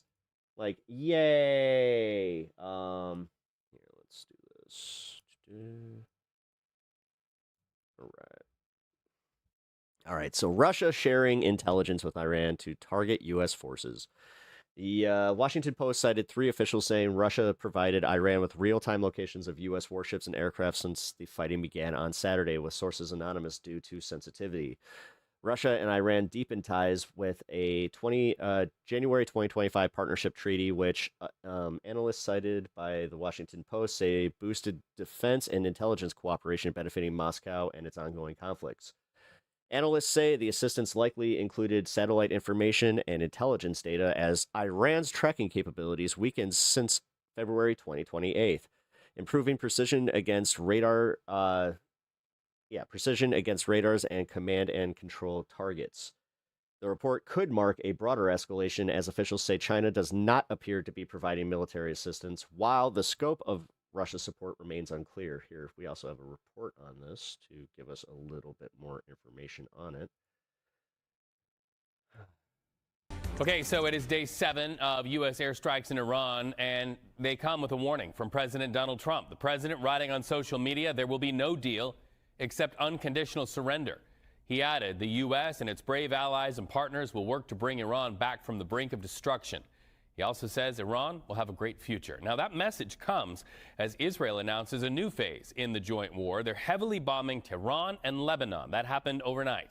Iran answering those strikes with strikes of their own. They're firing missiles and drones clear across the Persian Gulf. This is also just into us. Sources tell CBS News Russia is providing intelligence to Iran on U.S. positions. The Washington Post was the first to report that.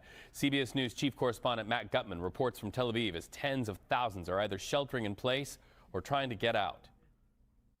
We are now in the 7th day of this war, and it continues to broaden. Obviously, a very major assault by the Israeli Air Force on a bunker of the regime in Tehran that was apparently used by the Ayatollah. That was going to be his command post in case of war with Israel. He did not survive long enough to be able to use it, we're told. Unclear how damaged it was, but Israel said it used 50 warplanes and about 100 munitions, many of them we understand to be... Again, every time that they talk about munitions being used, you have to remember that these are millions of dollars a piece, where these drones cost less than a fucking new Toyota. 1-ton bomb, 2,000 pounds of high explosive, so that can cause some pretty cataclysmic damage. North of where we are on the Israeli-Lebanon border, there have been significant skirmishes. Israel has expanded its war to that second front in Beirut, attacking Hezbollah there. Troops are moving into southern Lebanon. We've had drones hit Kurdish areas in Iran and also in Iraq. There's been a drone hitting Azerbaijan. Obviously, the U.S. A U.S. submarine downed. Again, American media, not necessarily. I mean, this is CBS News, so I'm going to be careful here. More broadly, they're not covering like the UAE getting hit and what's happening just outside of the other countries besides Israel. Iranian Navy warship off the coast of Sri Lanka in the Indian Ocean. So this continues to grow. We understand that Russia has been offering some sort of assistance. They've been talking to Iran. Unclear exactly what that is, but this continues to expand. We have also learned more about how integrated these air defense systems are in the region. The U.S. and Israel have this sort of interlocking system. There are radars that are operated by the U.S. and Israel. They sort of have this net. They have American missiles, Israeli missiles of different kinds. There's the Arrow, which is super high altitude. There's the David Sling, which is a little bit lower, and the Iron Dome, which is if a missile actually penetrates all of those safety nets and gets close to hitting the ground, then they fire those off. Very, very intricate, but we haven't seen it used as much over the past 24 hours. That's because we've had many fewer missile launches from Iran. Israel says that's because it has decimated Iran's stockpile of missiles, but also its launchers. They say their capacity to launch those missiles is down by 80% at this point. Unclear what the cause is. Is Iran husbanding its arsenal? Is it waiting in anticipation of a prolonged war, which we understand would favor it? Yeah. Is it trying to focus those missiles and drones particularly on the Gulf, putting pressure on the Gulf states, which are suffering economic? Again, not even bringing up what we learned yesterday, how those that mountain range is, they can fortify that for a long time. Very, very significantly, and we understand. Especially if China is producing them with food and water too. That's going to be... And are also putting more pressure on President Trump to wrap up this war as quickly as possible, because they are not able to move oil through the Persian Gulf, through the Straits of Hormuz, and that is going to cause oil prices across the world to spike. So there's a lot moving right now. Unclear how much longer this war is going to last. Secretary Hegseth has called for 8 weeks, or said it might be 8 weeks, but we understand that the original plan for this combined assault called for about a 2-week campaign. Back to you. Matt Gutman, thank you. So as we watch President Trump's push for regime change in Iran, it's worth looking back on 5 decades of CBS News coverage as Iran transformed from a monarchy to an Islamic republic. You can watch that this Sunday on 60 Minutes. Yeah, because 60 Minutes is worth anything anymore.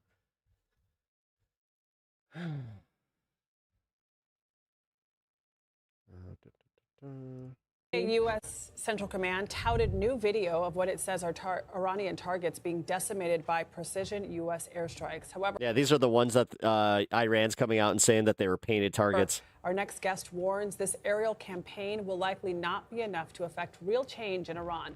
Let's bring in Robert Pape, a professor of political science. Again, those little videos right there, that's all Pete Hegseth cares about. And he thinks that that's going to be enough to convince the rest of the American people that we are justified in this. University of Chicago and the author of The Escalation Trap on Substack.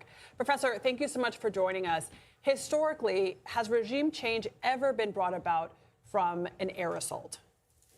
It has not. What I do is risk assessment. I'm not here to have a crystal ball, but for 30 years, I've been studying air campaigns, everyone in history. I've taught strategic targeting for the U.S. Air Force. I just spent 20 years modeling the bombing of Iran. And the fact of the matter is, for over a century, states have been trying to topple regimes with air power alone.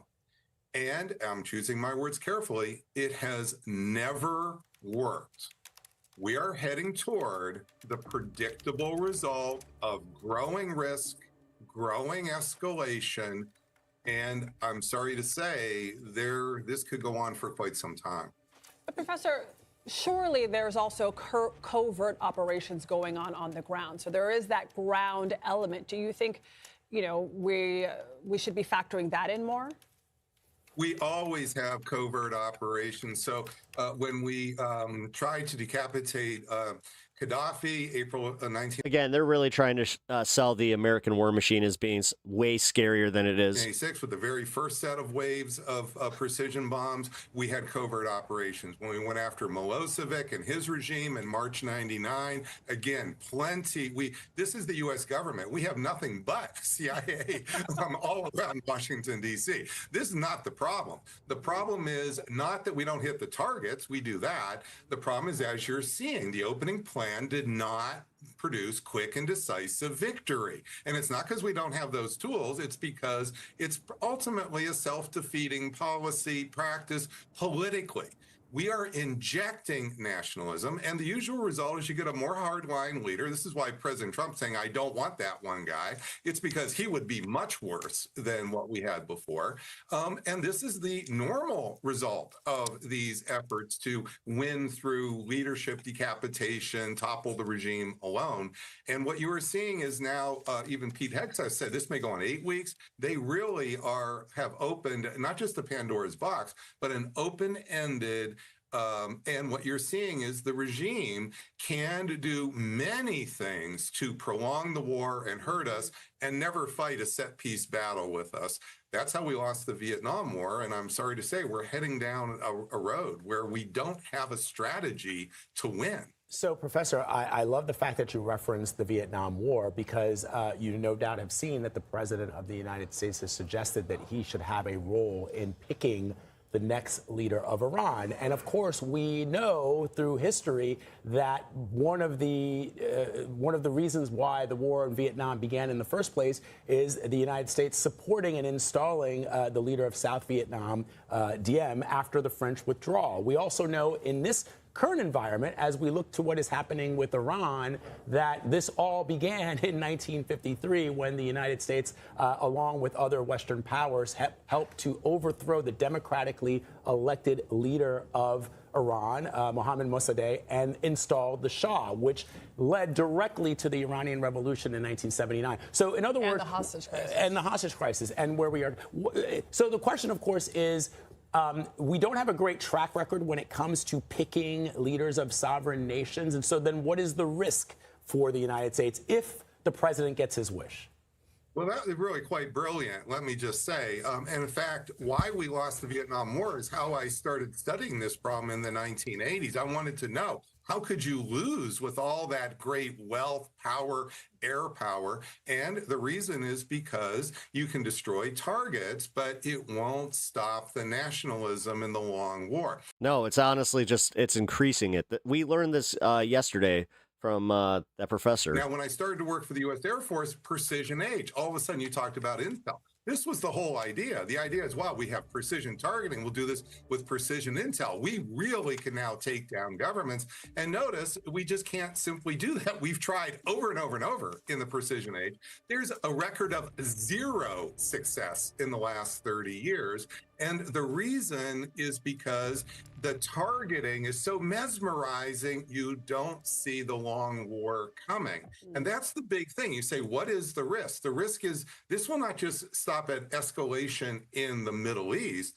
This will start to escalate more globally as the weeks and time goes on.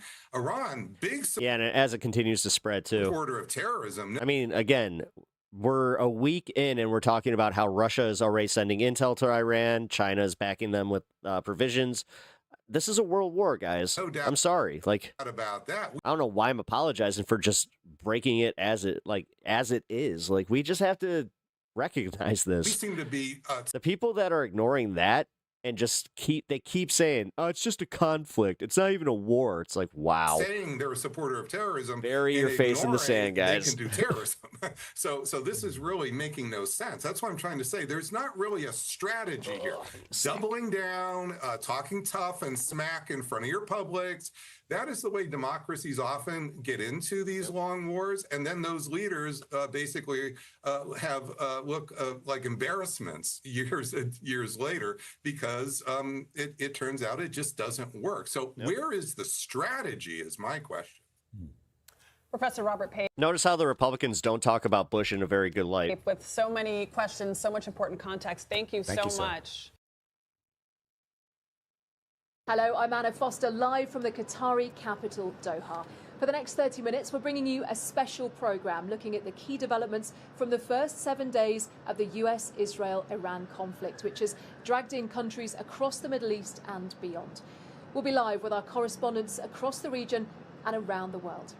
And we'll have analysis from our specialists in our London newsroom as we take a look at the defining moments of a week of war and the impact that it's having on the world. All right. I might A be week on ago, this. We'll see. Israel and the United States launched a large-scale offensive against Iran. And a week on, there is no end in sight. Donald Trump says there'll be no deal with Iran except for their unconditional surrender. Israel has launched a fresh wave of strikes, and those inside Iran, whose voices we've been hearing from through the week, have told us that last night was the worst so far. The IDF has continued He's going to freak out in a month, likely. targeting the Iranian-backed militant group and political I'd party actually give it 2 Hezbollah more in weeks. Beirut. And in the He's south going to freak out if gas does go above like $4 a gallon again. of Lebanon. Dude, not a lot of MAGA's going to support that. causing As I said, the spring's coming. Like, more people are going to wake up to this. destruction in the south of the city. Meanwhile, Iran has launched further strikes on Israel. Saudi Arabia, Bahrain and Qatar all say that they also intercepted drones and missiles overnight. We'll hear from our teams across the region on a war that started a week ago with this from President Trump. The United States military is undertaking a massive and ongoing operation to prevent this very wicked, radical dictatorship from threatening America and our core national security interests. Well, let's look back at some of the key moments from the war so far. On Saturday, the initial strikes from Israel and the US were decisive. By the end of the first day, Iran's supreme leader, Ayatollah Ali Khamenei, was dead. Tehran retaliated by firing missiles at Israel and US military bases across the Middle East. On Sunday, Israel and the US Again, I like how there's surprise there. launched another wave of strikes at Iran. Planes were grounded across the Gulf as Iranian drones wrought havoc, even striking a British RAF base in Cyprus.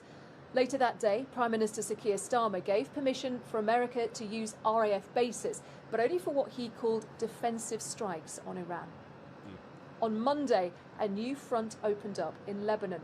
The Iran-backed militant group Hezbollah fired rockets at Israel, and the IDF struck back hard, hitting Beirut and large parts of southern Lebanon. As strikes continued on Tuesday, President Trump criticised some of his closest allies, calling the UK very uncooperative and describing Sir Keir Starmer as no Winston Churchill. On Wednesday, an American submarine Yet Keir Starmer was fucking glazing him. sank an Iranian warship in the Indian Ocean. It marked the first time that a US torpedo had taken down an enemy ship since World War II. By the way, they're missing the part where that ship was invited by India to take place in like war exercises. That ship specifically didn't have any live ammunition On Thursday, the because it was literally like they were going to do, no live munition exercises specifically. So UK ramped up its assets in the region, sending 4 just repeated myself. Typhoon fighter jets here to Redundant. Qatar as part of the Prime Minister's promise to strengthen defences across the Middle East. Which brings us to Friday. Strikes continuing here across the region, and people living in Iran telling BBC Persian that the bombardment overnight was the worst so far. Well, there's plenty to come from our teams across the region. But first, let's take a look at the big picture. Joining me now is our chief international correspondent, Lise Doucet. Lise, has this week fundamentally changed both Iran and the Middle East?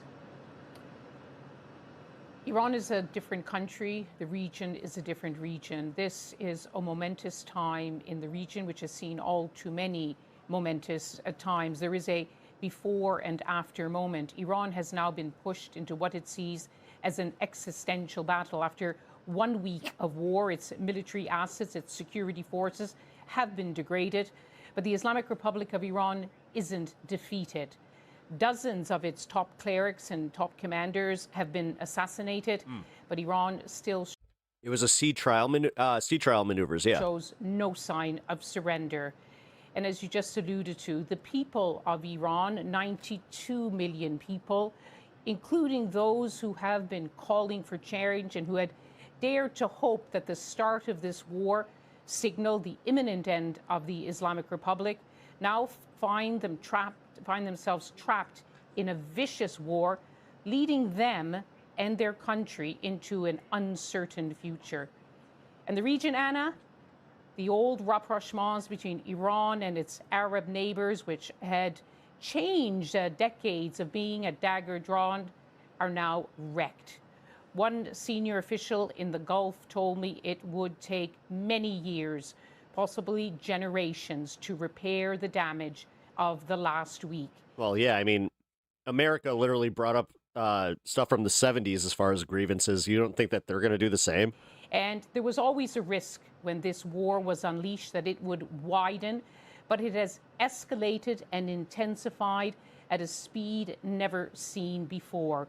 So much so that today there is talk of the economies of the world being brought down. For so many years, and especially since the Gaza war triggered this confrontation we are now seeing spilling right across the region, people talked about whether this was a third world war. I think we shouldn't get caught up in defining it in this way. But without a doubt, this is a war which is drawing in much of the world, and it's only 1 week on. Lise Doucet, our chief international correspondent, thank you for your analysis, as always. Well, I want to take you now to the two countries which launched this operation, to the US and to Israel. Our North America editor, Sarah Smith, is in Washington, D.C., and our Middle East correspondent, Hugo Beshega, is in Tel Aviv. Sarah, to you first, Donald Trump was warning of military action for weeks, 7 days in. What is the view from Washington? The administration tell you that the war is going extremely well, even ahead of schedule is what we keep getting in briefings. And Yeah, it's almost like they're full of shit about everything. They are pleased with what they've managed to achieve from the air. They have changed their minds, or certainly changed what they're saying several times about what the reasons for going to war now are and what the aims are.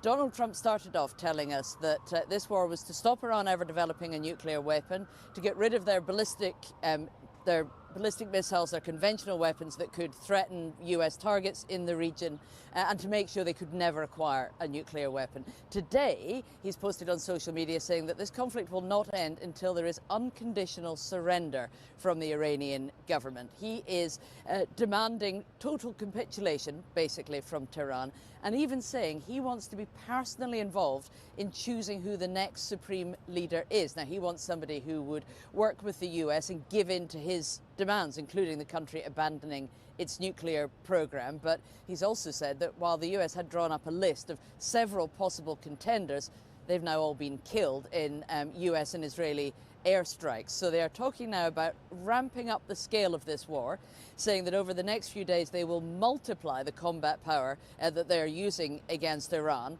and talking now about a conflict that may last for 4 to 5 weeks, but of course it's not entirely within their control when they can finish this. And Hugo, how is the first week of this war being viewed in Israel? Well, Anna, the view here is that this is a just war, and for decades Iran has been framed in this country as an existential threat, including by the Prime Minister Benjamin Netanyahu. He's written a book where he talks about it. I'm sure a lot of people remember when in 2012 he went to the United Nations with the illustration of a bomb to say that in his view Iran was close to developing a nuclear weapon. Now, for a very long time, he's been telling the world that Iran must be stopped. So I think this is reflected on how many people in Israel... Makes me wonder if you hear the sirens by now. ...view this war. There has been a poll this week suggesting that 93% of the population of Israeli Jews are in favor of taking military action against Iran. And I thought it was very interesting that most of those people said the bombing in Iran should continue until the regime there, as they say it, collapses. Now, as Sarah said, the statements coming from American officials have been vague, contradictory about what they're trying to achieve in this war.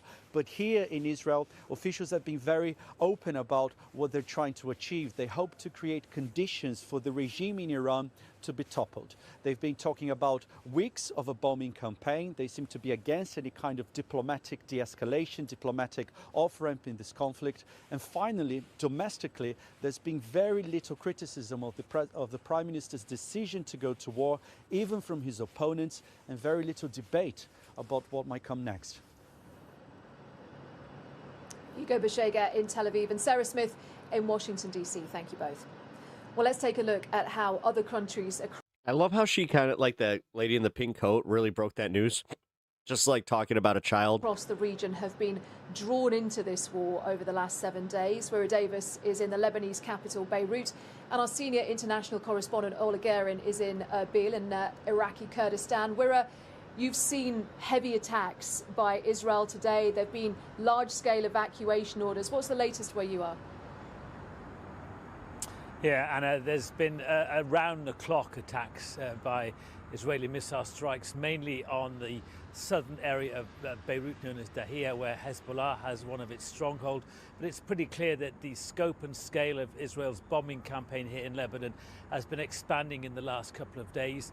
The whole of southern Beirut now has been issued with an evacuation warning by the Israelis. Also, much of southern Lebanon itself, below the Litani River, people have been told to leave the area, anticipating Israeli ground offences. Indeed, Israeli troops have already re-invaded southern Lebanon to try and stop Hezbollah firing rockets towards Israel. So there's a great deal of concern in Lebanon what might happen next. It's not just the south, also the eastern Bekaa Valley. Russia's loading up 2 million reserves. Yeah, I heard about that. Has been attacked. There have been evacuation orders issued for that. And even as far north as Tripoli in northern Lebanon, there have been Israeli missile strikes as well. We've heard today that at least 200 people have been killed in the 5 days of conflict we've had here. 300,000 people have been made either homeless or had to leave their homes and their areas after Israeli warnings. And Hezbollah's decision to join in the conflict on behalf of Iran, if you like, after the killing of the supreme leader, has been criticized throughout Lebanese society, because the last thing that most other Lebanese people who aren't Hezbollah supporters want is another long and costly conflict. But I think things are only going to get worse here before they get better. I think Israel sees this as a chance now to defeat Hezbollah militarily once and for all. But who knows what will happen and how long those Israeli troops will remain in southern Lebanon, and how much of the capital will be bombed before Israel decides it has achieved its aims. Anna. It's a good question. Are the Russian reserves going to Ukraine or Iran? I mean, I'm taking this with a grain of salt, too, because I don't think that Russia has that many reservists. And all of... They wouldn't have been using outside, sources if they did. What's the situation where you are in Erbil? North Korean troops and all that. Well, we've had daily strikes since the war began, missiles, ballistic missiles and drones targeting bases of the Iranian Kurdish opposition. We've also had attacks on facilities linked to the US, particularly Bandit, happy Friday. Erbil International Welcome, Airport. welcome. And we're broadcasting tonight, Anna, from inside our Are hotel you happy we got the horizontal back? room because local authorities have told Hopefully- us for security reasons hopefully for good, we we'll cannot see. use our balcony and we cannot film out the window. Now, the airport was Russia's home always bullshitting. Dude, we're bullshitting too. Stop it. Stop acting like we're somehow better. to, or is home to, a U.S. military Literally every single military is lying about their fucking, like, the number of dead, so... base, which we believe is now empty, but it continues to be targeted. And in the last hour or so, we have had reports of strikes beyond this region of northern Iraq, this autonomous Kurdish region. The latest reports we're getting are of strikes on oil facilities in Mosul that are linked to both the US and the UK. Now, I think that there's every chance the situation here Horizontal's the chat safe space. is going to get a lot I more mean, honestly, it's complicated been and really quiet a today, lot so worse. it's okay. President Trump is now openly encouraging these Iranian Kurdish factions, the opposition groups, which are based here and have been here for decades. He would like to see them go across the border and begin an operation inside Iran. He has said that would be a wonderful idea, and I would be all for it. We know these groups, some of them at least, are planning to do that. They want to do that. One spokeswoman this week told us we have had these plans Yes, horizontal is for the back. 47 years of the Islamic Republic. What's less clear is how much American military support they might receive. Will they have air cover? They just don't know. We've also been told that they are waiting to see signs that the Americans have seriously weakened the capacity of the IRGC, the Islamic Republican Guard Corps, on the other side of the border, because currently they have bases, they have weapons depots. They could inflict a lot of damage on the Kurds. And the spokeswoman that we spoke to this week said, look, the heaviest weapons we have are Kalashnikovs. So we have this really inexplicable situation in a way where you have the world's most powerful military, the United States, with all of its weaponry, in tandem with the Israeli army and all of its military sophistication. And Donald Trump is now openly calling on a few thousand poorly armed Kurdish fighters to get involved in this battle inside Iran. It certainly looks like everything is not going according to plan. Orla Guerin in Erbil and Mira Davis in Beirut. Thank you both. Well, one of the big questions right now, of course, is how long this could all go on for. So let's take a look at the military state of play with our I was about to bail, but this is a good question. defence correspondent, Jonathan Beale. Jonathan, how do things stand on the ground right now? Well, Anna, there's no doubt that it is Israel and the US that have the upper hand. A high tempo of strikes they've been carrying out over the past week, which we are told by the US Defense Secretary Pete Hegseth will increase in the coming days. Just to give you a sense of scale, Israel has already used 5,000 bombs and missiles. That's as much as they used in the entire 12-day war when they targeted Iran's nuclear program last June. The US has conducted more than 2,000 strikes, and each of those strikes would include multiple munitions. And it's clear that they are going through munitions probably faster than they can be produced. That said, they clearly also have stockpiles. And the important thing for both the US and Israel at the moment is they have air superiority. They can pretty much fly anywhere they want in Iran, looking for high-value targets, which they've been doing, but also hunting down those weapons, those launch sites. Now, that said, Iran is still showing resistance, but the resistance is less than it was at the start of the war. So at the beginning of this war, Iran was firing more than 300 missiles on the first day. Pentagon says that's gone down 90%. The number of drones, remember they had tens of thousands of drones, it was thought, before this war started. That's gone down 80%. Now, that does not mean that Iran is down and out. They still can hide. Dude. Remember, it's a country 3 times the size. This ain't gonna help. I'll tell you what, man. Making up fucking bullshit like that, that's just gonna cause even more issues. France. I'll say, like, we did this during Iraq, where we constantly would underplay how much munitions they had. Those weapon stocks can be hidden. They also we just keep making the same fucking mistakes.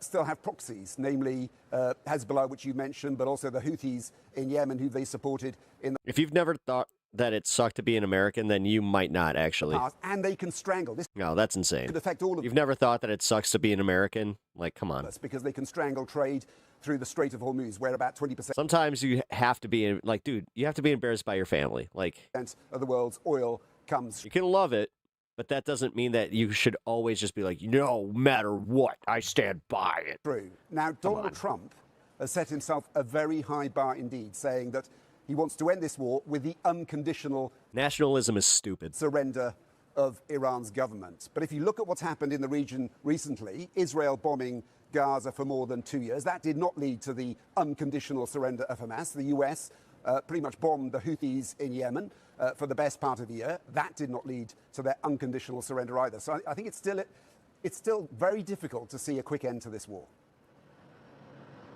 Jonathan Beale, our defence correspondent, thank you. Well, the US and Israel are continuing to strike Iran, and a state-imposed internet shutdown there means that there is very little information that actually makes its way out of the country. Right. But we have managed And that's by design. to hear from some voices in the capital, Tehran. Our team from BBC Persian have put voices to their words. There's plenty of countries that are better than America at certain things. This is this is that mentality that keeps you from traveling the world and actually recognizing that there's many, many issues with our country. The house was You sit there judging every other country thinking that, oh, America's number one. As I said, our infrastructure sucks. You've never, have you ever ridden a bullet train? Have you actually been on high-speed rail? That alone would make you realize that America kind of sucks. shaking for 5 minutes straight. Last night was the worst night. Canada's fine. No, I'm not okay. I barely slept last night because of the It's like America with actual health care. constant explosions. People have developed a kind of illness of constantly checking the news. For a week now, my blood Again, this rah-rah America bullshit is ridiculous. pressure hasn't come down. The situation really isn't good for me. Honestly, No, you haven't? That's what I thought. I might. That's what I thought, George. Until you actually go to a country that has updated infrastructure and you see the progress that they made, and specifically focusing on their citizenry, you might have a different take on America. survive the bombing, but not the stress. And joining us now. Our propaganda teaches us that America is the best, while we're kids, and yeah, people carry that into their adult lives, and then they have that mentality right there, where I've never criticized my country enough to say that I don't like it. Our BBC Persian services, Bahman Kalbasi, who's in New York. Bahman, what? Because you automatically think that we all just turn anti-American. I'm not anti-American, motherfucker. I'm anti this regime, and I'm anti the bullshit that we constantly do. The constant fucking just sacrificing to capital. Relations are you managing to have with people inside Iran? Well, they're telling a story of casualties growing, fear among the public of what comes next also rising, but still many holding on to the hope that this somehow could bring an end to this regime. But obviously feelings shift and change and are different depending how close one is to the impact, to the sounds of bombs dropping, how much people's lives are disrupted, how much they are living in this blackout of internet, and only sources of information are the limited ones they can see and hear. Some of it state TV basically giving them an image that completely different from the realities of their lives. So it's a shifting situation, and as we see targets like hospitals being severely damaged, schools hit, as well as Red Crescent centers, a feeling that this will widen more than just the regime posts and military sites, that this could very much disrupt a city of 9-10 million. Sometimes feels like being carpet bombed when you look at the images. But a lot of people still, when I talk to them, are worried, calm, still thinking something good will come of it, but also fearful of how long this might go, and what would happen to this country's basic necessities being delivered: food, water, electricity. How long will that last? And all of that is a compounding feeling, and for millions of people who are completely out of the rooms of decision making. Bombs are being dropped on them by decision makers in Washington and Tel Aviv, and the leaders of Iran are going on state TV and threatening them with absolutely punishing iron fist. We saw images of officials on state TV telling mothers and fathers that your kids will be shot and killed if they so much as think about protesting. So they are basically stuck in a very difficult situation, but some millions who were out in the streets 2 months ago wanting an end to this regime are still holding on to hope. Bahman Kalbasi from BBC Persian in New York, thank you. Well, Bahman was talking. Okay. Let's move on from that. The war with Iran is now a week old. Today on the Security Brief, we'll show you how it's evolving, what the United States and Israel are striking, and how the Iranians are fighting back. Over 1,000 drones were fired at the UAE in just one 24-hour period. The Shahed drones are cheap, they're abundant, and they keep coming. The US has now asked Ukraine to help defend its Gulf allies from this specific drone threat. And we've been talking exclusively to a Ukrainian Special Forces drone commander. And we'll reveal what the world can learn. The map, the drones, the defense, and what comes next. This is the Security Brief. Stay with us. First Saturday on the Ayatollah's compound to where we are today. It's been an overwhelming show of conventional air power, Mikey, but there is a strategy to it. And first things first, is to take out and test the air defences. Yeah, a lot to get through today, Christian.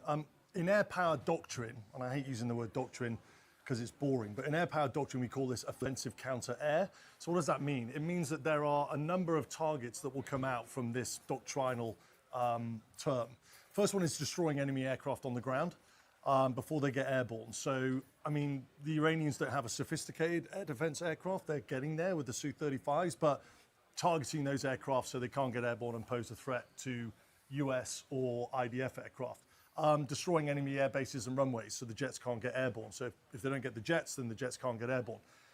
Eliminating air defense networks, that's called IADS, Integrated Air Defense. That basically means surface-to-air missile systems and communication nodes that all talk to each other across the country. And then disrupting enemy C2. C2 is a word in the military we use for command and control. And all of these objectives under offensive counter-air are geared to progress towards air superiority, which in simple terms is the US and the IDF being able to conduct air operations without a major hindrance. OK, well, let's look at the map to get a picture of where it is spread across the country. What do you see? Well, there's obviously lots of targets, but if we can just take a look at the map now, we'll bring up what I think some of the key target sets are. If we look at the top one, targeted missile facility, you can see a lot of those in the west of the country. And the reason why there are lots of missile facilities in the west of the country is obviously the further west they are towards the border, the further the range that they can have extending across the Middle East. Targeted drone facilities will come into this a lot more later on in the program. But again, this is the headache. The drone component is the headache, especially for the Gulf countries at the moment. Targeted naval base. The naval base at Bandar Abbas, you can see that just on the bottom of the picture. It's literally north of the Straits of Hormuz. This is strategic and it's critical because it enables the Iranians to be able to naval power project in one of the most critical pieces of water in the world. Yeah, if anybody thinks that the Strait is just going to open anytime soon, they're delusional. We've spoken about this a lot. What's left then? That's the initial target set that you set out. What else are they looking at? It's again, the drone facilities and air bases. These are likely to still be on the target list, and there's a lot of them. There's a lot of them in the north, there's a lot of them in the south. But as I said earlier on, the Iranians don't really have a sophisticated air defense fast jet capability and the missiles to go along with that. But nevertheless, they still pose a threat. The big one is the drone facilities. So how are they doing that? What are they hitting this infrastructure with? There'll be, I mean, the TLAM, the Tomahawk Land Attack Missile. I think we've got some footage of that. That is the weapon of choice at the moment. This is a Tomahawk Land Attack Missile. It's a cruise missile being launched from a warship, and these warships are likely part of the carrier strike groups that we see in the Mediterranean with the Gerald Ford, and that we see off the Gulf of Oman with the Abraham Lincoln. What's really unique about this Tomahawk There's a reason that they're declassifying all this shit real fast. Land attack missile is that it's got a 1,000-mile range. It travels at very low level, so it's hard to detect. And you can actually put steel penetrators on these things, which allows them to be bunker busters and take out those command and control nodes. Right, and also the bombers were involved, the B-2 Spirit, the B-1 Lancer that we've talked about previously on the security brief. Round trips from continental United States? Yeah, it goes back to the home basing problem. So the Trump administration weren't getting approval from the UK to use Diego Garcia, for example, by the Chagos Islands, which whilst far away, isn't as far away as Whitman Air Base in Missouri. That's a 37-hour round trip. But they've not been using the GBU-57s, which we saw in Operation Midnight Hammer. They're the big 30,000-pound penetrators, massive ordnance penetrators, exactly, the MOPS. They've not been using those, along with the B-1, which is I think we've got some footage of the B-1 here. It's a supersonic aircraft. It can travel at 1.25 Mach at high level. It can carry 75,000-pound payload. It can travel at 0.92 Mach at low level. With the B-2, the combined B-2 and B-1 assaults or airstrikes using 2,000-pound bombs, they've been able to do a significant amount of damage. Can you show me the threat level from the ballistic missiles? Right, so in the build-up, we heard that ballistic missiles were on the priority list, and rightly so. Iran has the most volume and the most diverse ballistic missile threat in the Middle East. Let's take a look at we've got a graphic here, actually, which shows some of the capability in terms of range rings. So right in that inner circle around Iran, the red ring, Shahab 1, that's a short-range ballistic missile. Shahab 2 is out to 500 kilometers. That's the orange ring that you can see outside. You've got the light blue ring. That's the Kiam 1. It's called a ballistic missile. It's like a short to medium range, 750 kilometers.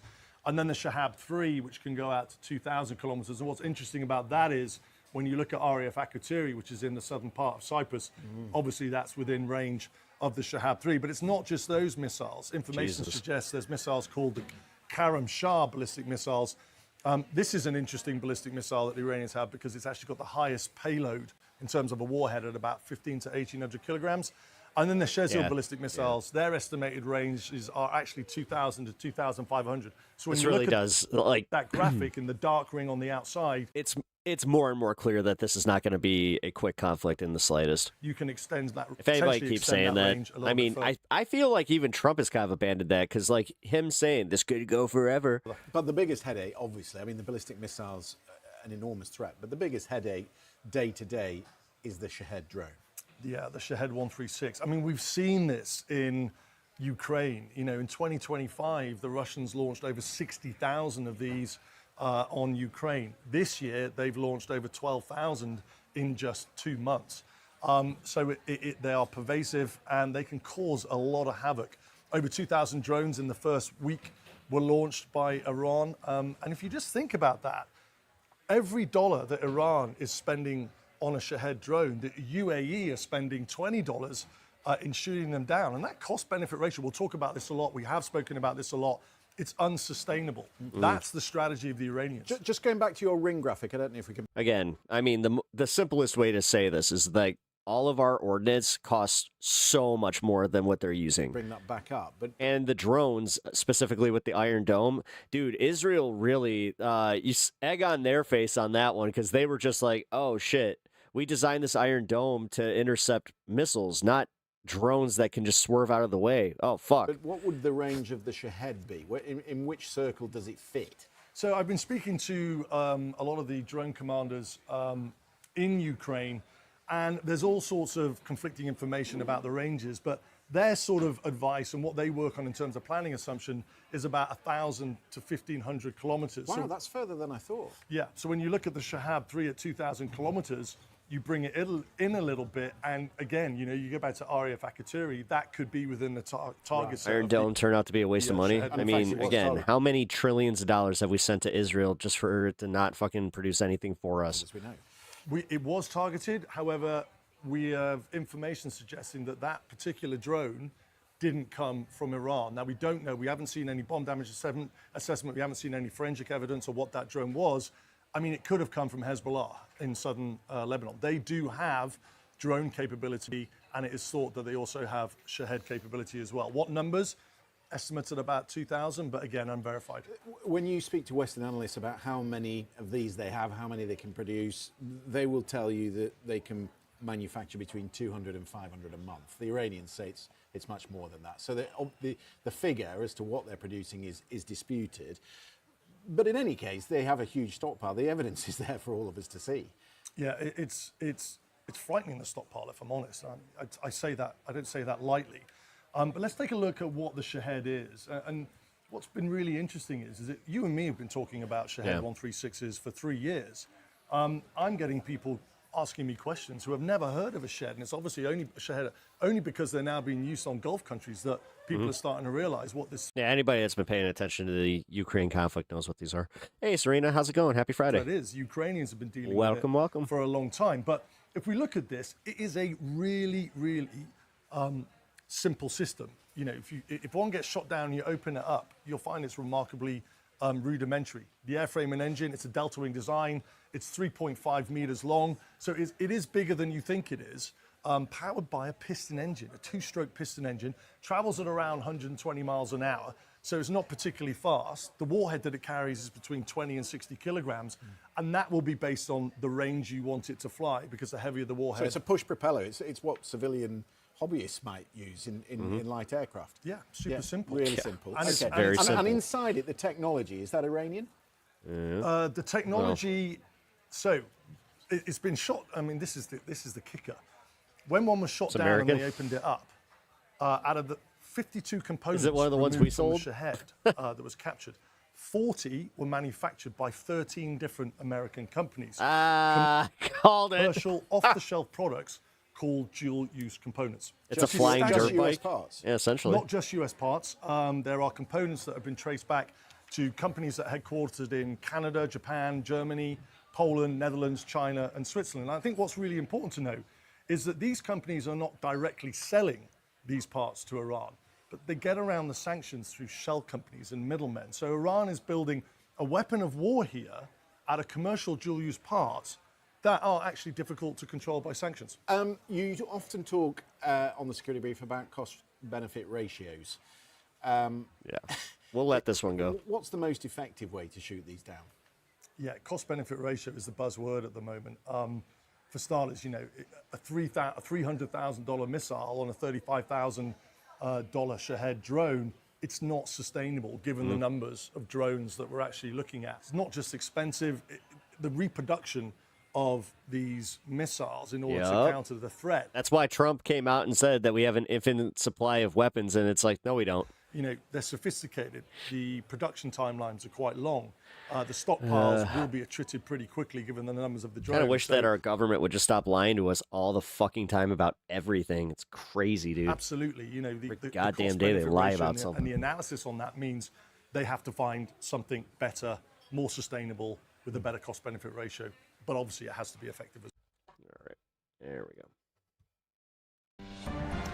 Hundreds of thousands of stranded passengers and workers CBS. are just trying to leave the Middle East after airlines canceled flights throughout the region. Countries including France, Spain, and the UK organized flights for its citizens from Israel, Oman, and the UAE. Passengers from Abu Dhabi arriving in Heathrow described hearing explosions and military jets.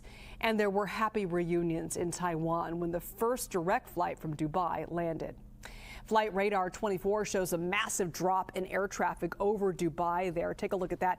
Last week, there were about 1,200 daily flights. Now, there are less than 100 each day. And many Americans are now trying to evacuate the Middle East as well after the State Department issued a warning to depart now.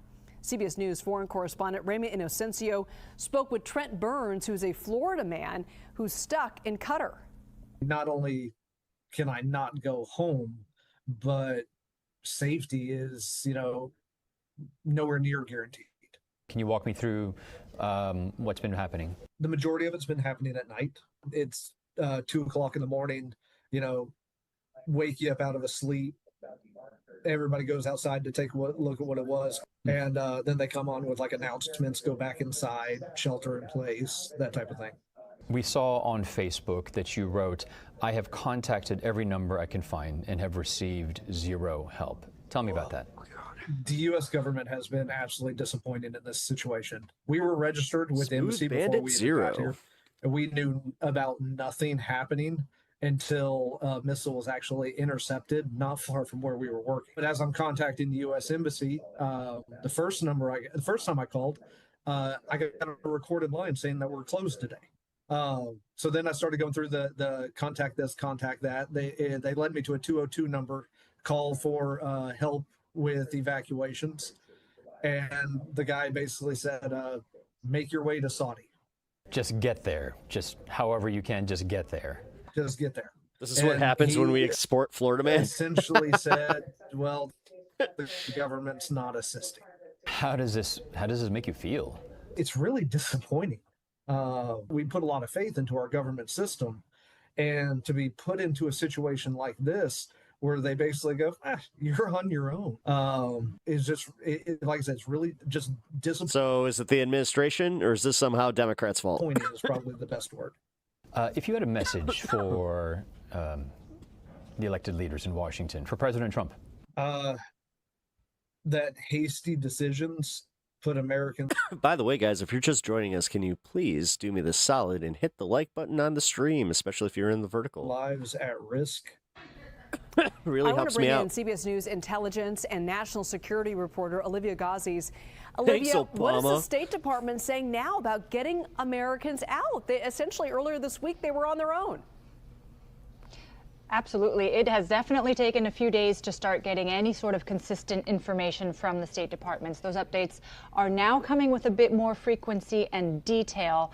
As of today, the department says it's helped roughly 6,500 Americans in departing the Middle East, whether by providing them guidance and information, as you heard, or an Yeah, you know those people that Doge fired? Yeah, those were the people that would have helped Americans in situations like this. arranging transportation to the commercial Yeah, USAID. flight options. That was or USAID. That are still operating out of the region. That's included Trans people's fault, Beth. overland routes. Why did they play sports? And charter bus services to the areas where airspace is still open. Officials have not yet publicly confirmed whether military we got two aircraft bandits in chat. or charter flights have been leaving, but they keep saying they're working on it. This afternoon, the Might need department one more, so we have Trace Banditos. began circulating a new crisis intake form tailored specifically for Americans who are looking to depart from four areas: the UAE, Qatar, Israel, and Saudi Arabia. It is separate from the phone hotline and the enrollment in the STEP program. Lady, you need your cough button. Which officials continue to urge citizens to use, but it's a separate form. What the hell? And it's important to note that for now, it's literally the easiest button to find on her pack. These assisted Just departures may silent. only be limited to U.S. citizens. State officials have Banditos, not acknowledged bad. scenarios, Yeah, true, including non-American family members and dependents, are complex, and they're still working through those scenarios in terms of eligibility. And Olivia, President Trump was asked why there wasn't an evacuation plan in place. What did he have to say? That's right. And this question has arisen, Liz, because of how foreseeable the effects of a conflict, given the vast military buildup in the region, the more recent messaging on diplomatic talk stalling, would have on Americans in the Middle East. Here's what the president said when he was asked about it. Well, because it happened all very quickly. We thought, and I thought maybe more so than most, I could ask Marco, but I thought we were going to have a situation where we were going to be attacked. Right, and so we've been pressing State Department officials on this very same point. If there was a clear possibility, even a likelihood of regional conflict that was going to shut down airspace and trigger major travel disruptions, why weren't more visible steps being taken to prepare for this scenario that we now see playing out? Those officials have pushed back on the notion that they weren't prepared or preparing. One senior official told us today, this is not our first rodeo, arguing that the department had managed these very complex evacuations and crisis responses before, but saying every situation is unique and contingency plans are constantly being put in place to help Americans who might need help. They have also denied, because we've asked them, that prior downsizing at the state. And if they truly cared, they wouldn't attack until Americans were all out. Has had a negative effect on these efforts, Liz. But for a lot of Americans still stuck there, it's hard to see. Absolutely. It has to be so frustrating. You're just trying to get out of this very dangerous situation. Olivia Gazis, thank you so much. All right, taking to Wall Street now, where stocks climbed higher after a roller coaster week. The Dow actually ticked up 238 points despite worries over the economic impacts of this war with Iran weighing on the market earlier in the week. Now, when it comes to fuel, prices at the pump keep climbing.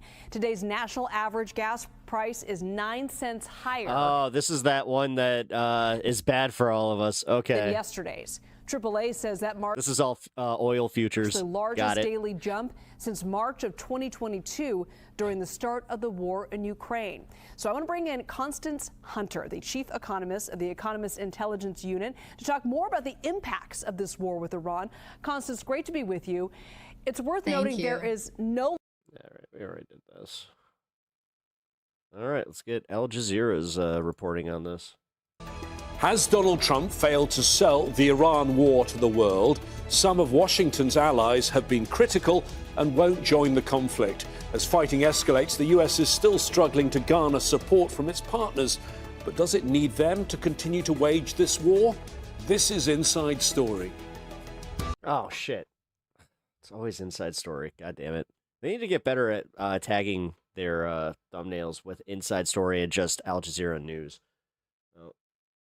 There goes that one, because Inside Story is... And it is now clear Donald Trump views his war in Iran as regime change. Today, the president told multiple news outlets that he must be involved in picking Iran's next leader. Trump compared the situation to Venezuela and said he viewed the current front runner to lead Iran, the late Ayatollah's son, as unacceptable. Here's how he put it this afternoon at the White House. We also urge Iranian The diplomats Al around Jazeera reports have been two-faced. Yeah. the world to No, I've request been finding asylum and problems. to help us shape a new and better Iran with great potential. It's a country with great potential, as much better future Man, for Iran. what the hell is going on with the algorithm today? It's now beginning. It's This is crazy, guys. Like something's going on. going to be Like I said, if you guys can hit the like button over in the vertical stream, then be much appreciated. I do not know what's happening. I think a great future, and the United States will ensure that whoever leads the ain't good. country next, Iran will not. Especially after threaten yesterday, America dude. We did 25K yesterday. What the hell? or its neighbors, Israel, anybody. Meanwhile, Iranian officials are Is the Stephanie girl from CNN on Al Jazeera? stepping up their rhetoric. Here's Oh. what the foreign minister told NBC News. Right now, you're saying Iran does serious? not want a ceasefire. off. We are not asking for a ceasefire. And we don't see any reason why we should negotiate with the U.S. When we negotiated with them twice, and every time they attacked us at the middle of negotiations. So there is no request for a ceasefire by us, and there is no request for the negotiation Less eyes on news on Fridays? with the U.S. From us. Are you afraid of a U.S. No. invasion No, there's something going on. in your country? No, we are. I could tolerate that if it was like, by a couple thousand, like if it was like, oh, I'm not hitting a couple thousand or whatever the fuck, but this is wild, guys. Like this is literally the least traction that the stream has had since I started vertical. You were waiting for the But U.S. whatever. military to invade the ground Honestly, troops? you know what? Just means more of a fun stream after this because, don't have to fucking focus on that. Yes, because Oh, we cool. are confident that we can confront them, Don't need this. and full that would be interview. a big disaster for them. When it comes to the war itself, it seems that Lebanon is quickly becoming a major front, with Israel targeting Hezbollah fighters there. The U.S. and Israel continue striking Iran, and Iran is attacking several countries in the Gulf. Some European nations are now deploying I thought it was late tonight. It is. No, this is insane. their planes and ships to the area, but they insist it is only to protect their I just saw the tally. I was like, holy, what? people and their interests, It's like I'm not even there. and not to join the attack on Iran. Meanwhile, the House narrowly voted down a resolution today that could have reined in Trump's war powers in Iran. The Senate did the same thing yesterday, which means that whatever happens in this war going forward, Republicans in Congress own it just as much as President Trump does. Time now to get smarter with the help of our leadoff panel tonight. Peter Baker is here, Chief White House Correspondent for The New York Times. Retired four-star U.S. Army General Barry McCaffrey, a decorated combat veteran in Vietnam, and a former battlefield commander in the Persian Gulf. And David Drucker joins us, senior writer at The Dispatch. Peter, for days we have been getting mixed messages about this war from the White House. Now the president is insisting that he himself be involved in picking Iran's new leader. Tell us what's going on here.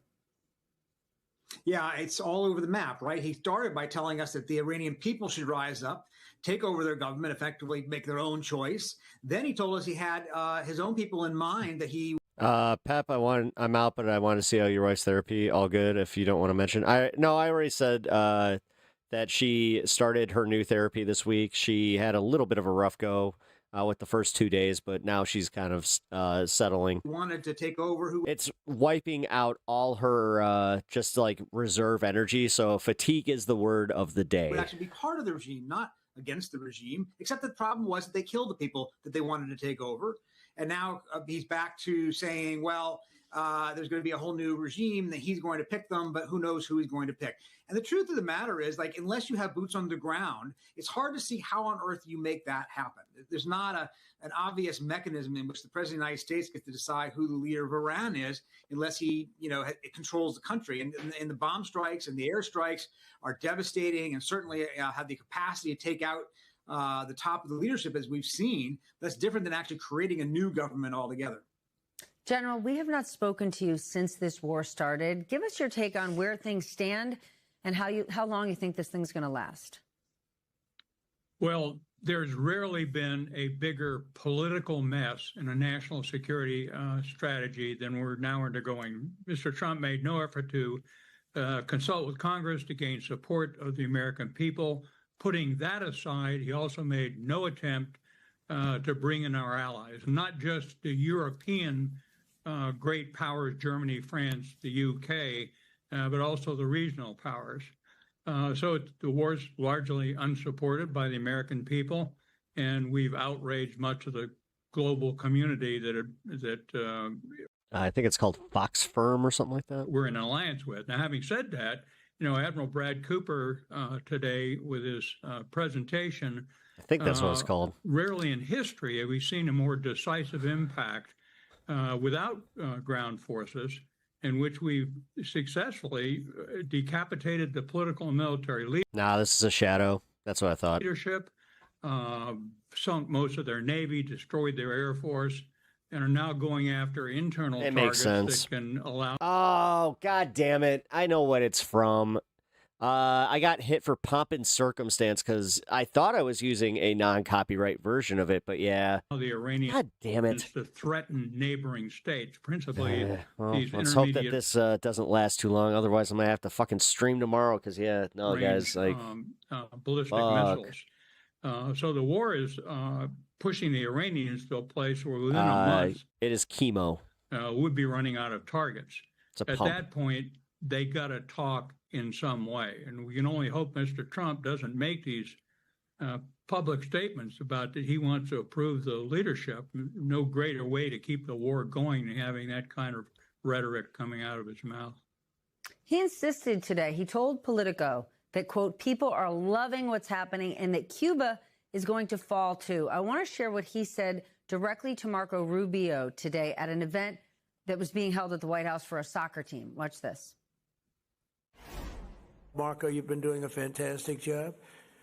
And you've been doing a fantastic job on a place called Cuba. What's happening with Cuba is amazing. And we think that we want to finish this one first, but that will be just a question of time. He's doing some job, and your next one is going to be, we want to do that special Cuba. He's waiting, but he says, let's get this one finished first. We could do them all at the same time, but bad things happen. If you watch countries over the years, you do them all too fast, bad things happen. David, we are already at war, and now the president is openly talking about the next country he's got his eye on. Does this White House believe that Americans want this constant military intervention across the globe? Well, it's hard to know what the White House thinks the American people want. We know that President Trump likes to imagine that he has broad support for his major initiatives, when often the support is very split, with Republicans supporting, Democrats opposing. Independents may be somewhere in the middle. They may be opposed. It's hard to say. I think what's very interesting here, and the general got to this, is the president didn't build a case, right, as past presidents have. And when you build a case, you start to get feedback, right? You get political feedback, you get public feedback, and you can kind of see where the American people are going to be with a particular initiative, right? I mean, coming out of 9/11, President George W. Bush made a case for going into Afghanistan, made a case for going into Iraq, and notwithstanding how people felt about Iraq afterwards, he made a case going in. He had the public with him. He had fat Congress fuck. with him. And so we were at least able to understand where we were at the beginning with the baseline. And in this case, I don't think we really know for sure. Now, we Did I can vote Trump? No. look at polling, and initial polling can be deceiving. Sometimes it's accurate. Initial polling shows broad disapproval, but strong approval among Republican voters. And I think to really understand where the public's going to be, we're going to have to see how this thing unfolds. Does it take weeks? Does it take months? Do we get bogged down? Do we not?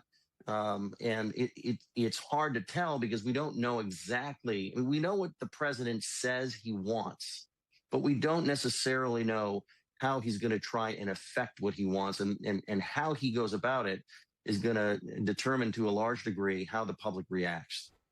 General, there are reports that the CIA and Mossad hope to back the Kurds in the next phase of the war. Is it possible to achieve regime change with spies and militias? No, obviously, nor with air power. So, look, we're in a situation right now where the most likely outcome, in my view, remember General Petraeus' famous saying, "Tell me how this war ends." I think you're going to end up with a failed Iranian state. And only half the country are Persians, the rest of them are various minorities, including the poor oppressed Kurds in, Turkey, Iraq, Iran, Syria, who've been brutalized literally for centuries. So I can't take an old man that can barely keep his whistle, his fucking gopher whistle from Winnie the Pooh. I think can we just, I don't know, man. Can we stop deferring to these guys? Like sometimes there is wisdom, obviously, but guys like this, he's going by the playbook from World War II. I mean, look at him. You're going to end up with the IRGC will never give up, but we may well see a split in the 400,000 man Iranian armed forces with some attempt to interfere with the death grip that the ideologues have on this sophisticated, giant country of 90 million people. So the likely outcome, in my view, is chaos, incoherent. What the fuck is this? I don't know, some guy from MS Now. The only option the Iranians got left, in my view, are terrorism, international terrorism, and going after the oil supply and try and economically put pressure on the United States. But they're on their knees right now. David, I want to go back to the point you made that what the administration didn't do was sell this beforehand. And so let's talk about where public opinion is now. Karl Rove wrote in the Wall Street Journal, where he basically said the war itself is great, but it's polling badly, and the president is not selling it well. He's a very good salesman, but he hasn't sold it. Yeah, well, Carl's right. He hasn't sold it at all. It's because the economy sucks. Continues not to sell it. And from day to day, we've seen this week. I mean, this is week one, right? We're not even to the end of week one, and we have had, 3 or 4 or 5 different explanations from day to day, eventually getting us back to the original explanation, which was the president decided nearly 50 years of diplomacy was enough. Iran was a menace, and now we're engaged in a war for regime change. We're in a tornado watch until 10:30. It's about to start storming here. I already hear the thunder. Oh, man. Yeah, we had a really bad storm this morning. You can know something, but not understand, because nobody's explaining it to you, what it means for American national security and why you decided to go to war and why American soldiers are dying. And that's what the president hasn't done. Right. And I think that's one of the reasons it's polling badly. On top of that, and just, as a political matter, whatever, anybody thinks of President Trump, he campaigned against doing things like this. He has been known for doing quick, decisive strikes that were highly effective, but didn't amount to weeks or months of war and didn't involve major deployments. Right. Whether it's Venezuela earlier this year, whether it's the assassination of Qasem Soleimani, who got exactly what he deserved, that's what this president has done. And he's been very specific in saying, as he campaigned 3 times for president, that it's the stupid neocon warmongers that do stuff like he's doing now. And I think he's a very polarizing figure, but it might go a long way for him to explain why in this instance he changed his mind and believed this is necessary. And agree or disagree, there's a case to make that after 50 years, this might be warranted. It's just that he's not making the case and continues to say that everything is fine and will be fine. And in war, that's rarely the case. All right. So let's get into more of the opinion-based stuff. All right, Israel censors damage reports as interceptors run low. Let's get to the next part here, and this is about some of the stuff going on inside of Israel. And look, a lot of this is very counter-narrative. What up, Left? And it's definitely counter to a lot of what you're going to hear on national television. Let's start with the first one, because this is very important to me. But let's put it up there on the screen. Israel is now running low on defensive. If you guys can do me the solid, hit the like button on your way in, especially if you are in the vertical. Interceptors. So this is according to U.S. I think I caught me a shadow. Officials, quote, raising concerns about the country's ability to counter long-range ballistic missiles. Now, this actually fits with something we're about to show you, which were some strikes by the Iranian... Sagar's a wiener. ...on downtown Tel Aviv, or sorry, in populated areas of Israel in the middle of the day. Now, why does this matter? And actually put this out on Twitter, Crystal. You know, there's been a lot made on cable news about the, you know, stupendous Israeli operation against the Iranians and the incompetence of the Iranian military. You can't deny that. When you have guys in a single bunker and your whole command and control structure is getting taken out, yeah, that's pretty embarrassing. Not even embarrassing. It's just basic incompetence at that level. Their ability to basically be Next one's a ban, asshole. penetrated by Mossad and all of that. Humiliating. But what does it say about Israel that they launch an operation and less than a week later they are already running out of interceptors? And so what does that say? Well, it says that, you know, who does have some interceptors? Oh, me, actually. And me and the rest of you, our fellow U.S. citizens. So the plan was basically, we can't handle this on our own. They knew it from day one. Absolutely. Remember, they're running low on interceptors, and according to them, they've taken out 2/3 of ballistic missile launchers. So what if they didn't take them out? They would have run out 3 days ago. And so you're actually already seeing panic inside of Israel because they know. They can look at the math and say, hey, this is not good. And already we're watching ballistic missiles hitting various different targets. So with all that said, guys, can we put some of this up here on the screen and just show people, you know, this is some of the latest that's coming out of Israel. I mean, these are crazy ass images. These are in the middle of the day. And this is a major hospital. It's called the Soroka Hospital, which according to the Israelis, it's in southern Israel, direct hit by Iranian missiles. Apparently it services over 1 million people. We don't yet have some of the casualty figures and all of that has come out. But I mean, look at this in the middle of a city. You have a ballistic missile that's come down in the middle and is basically leveling this entire thing. These are crazy images, and these are in the middle of the day, not even launched at night. It just goes to show that the more that Iran, even with its very limited capacity, is able to fire, they are beginning to get through. Maybe Israel should have done more to make peace with their neighbors. The Israelis claim they still got about 1/3 of them left. They're trying to take them out because they have air superiority there. But look, you know, the Iranians, they may be dumb, but they're not that dumb. One of the things that the Iranians and the Scapper, I have a P.O. box. North Koreans have done is they have these mobile launchers, which they just drive all around What constantly. you trying to send me? Have, you know, camouflage and all that specifically to maintain, you know, strikeability, even if they do lose their air defense. So this is very, very devastating inside of Israel. You know, suddenly, Sagar, people seem to care again about hospitals being used as military targets. Suddenly, now that Israel had a hospital hit, which I condemn, I don't support that at all. I don't think hospitals. No, it's almost like Israel would have had the moral high ground if they didn't spend the last 2 years, you know, unilaterally bombing hospitals. Are legitimate targets, but suddenly people are concerned about. Is it in my Discord? Yeah. About that again. So, you know, wish that would get applied across the board.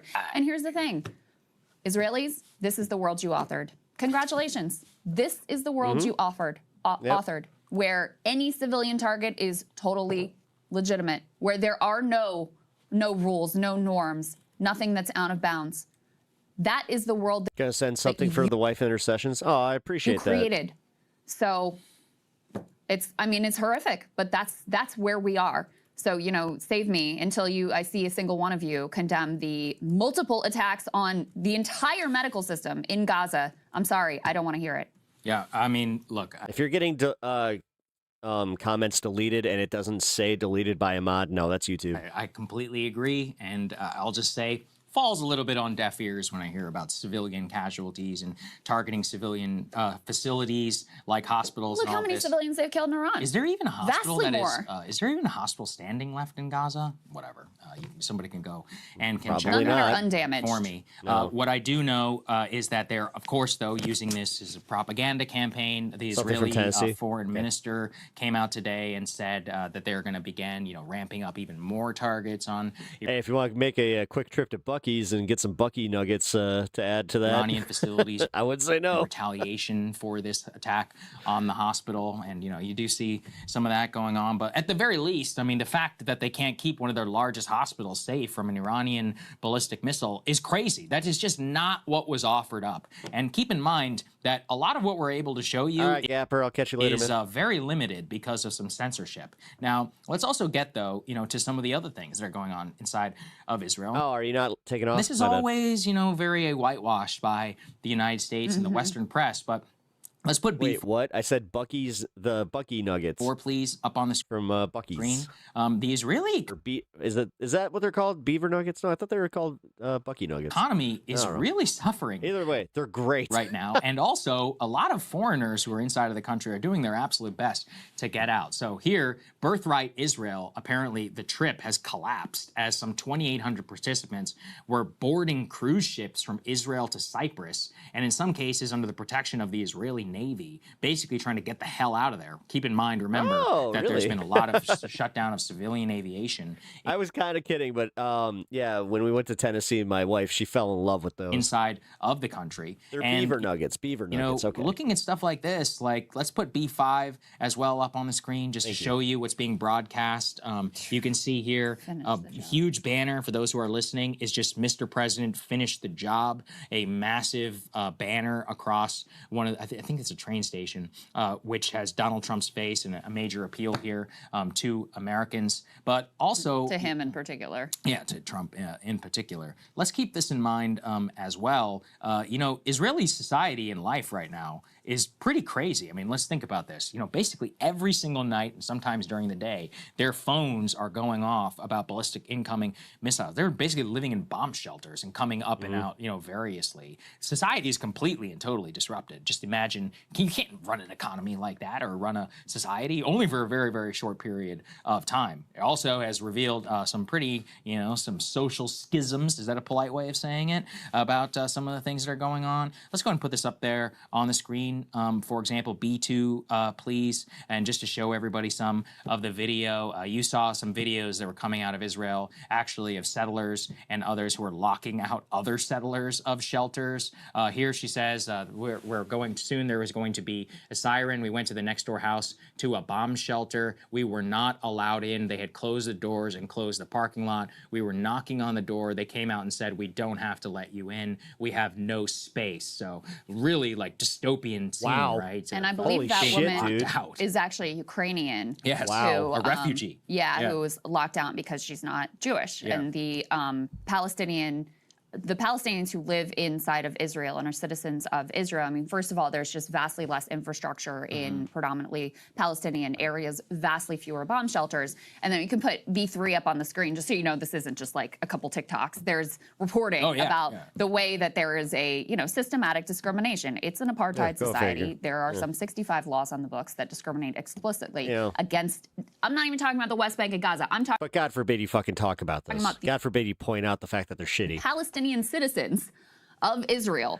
There are 65 laws on the books that discriminate explicitly against them. And then you have the endemic social discrimination of not for you. Israeli shelters exclude Palestinians as bombs rain That's fucking down. crazy. So, the ugly underbelly of Israeli society really being exposed in this moment of crisis. Yeah, look, you could see it very clearly for yourself. And actually, there have been some Palestinians locking out your neighbors when you're getting bombed. That's crazy. Targeted in Israel, and apparently they didn't have as many bomb shelters. Finally, let's put B6 up on the screen. This is another very important point. This is only what we're able to show you. Keep in mind, with all these Western journalists who are inside of Israel, they're going to get their asses kicked out if they report too much. So the IDF has officially updated its... Remember that video that we watched yesterday with CNN and Erin Burnett, where she was just like, I can't show them firing off the interceptor because they will kick us out. Restrictions on reporting on any missile drone impact sites.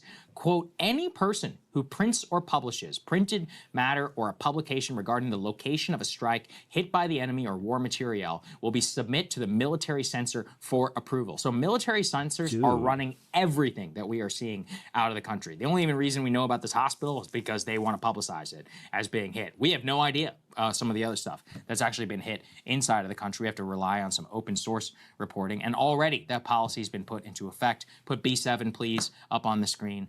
Israel has detained a photographer for Al Jazeera after police say that he revealed the exact location of one of Iranian missile strikes. Remember what they did to my friend Trey Yinks, who had the temerity to do his job and show that the Israeli Pentagon, which was located in the middle of downtown Tel Aviv, was hit by an Iranian missile. Man, if Israel thinks that it's going to fucking get a whole bunch of support all of a sudden by playing these games, and they freaked out at him. I'll see you later, Gaffer. On camera, and then multiple members of the They love playing Israeli the victims. police. Fuck yeah. I mean, but look at American Christians. Like, they love to play the victim. Or the IDF and others started targeting him, saying that he was doing the enemy's battle damage assessment for him. So just keep that in mind. Look in his in terms of mentions. what the stuff that we are looking. Go look at the replies to when he posts stuff on Twitter, and you'll see the reaction to him daring to be a journalist. Right? Yeah, they hate him.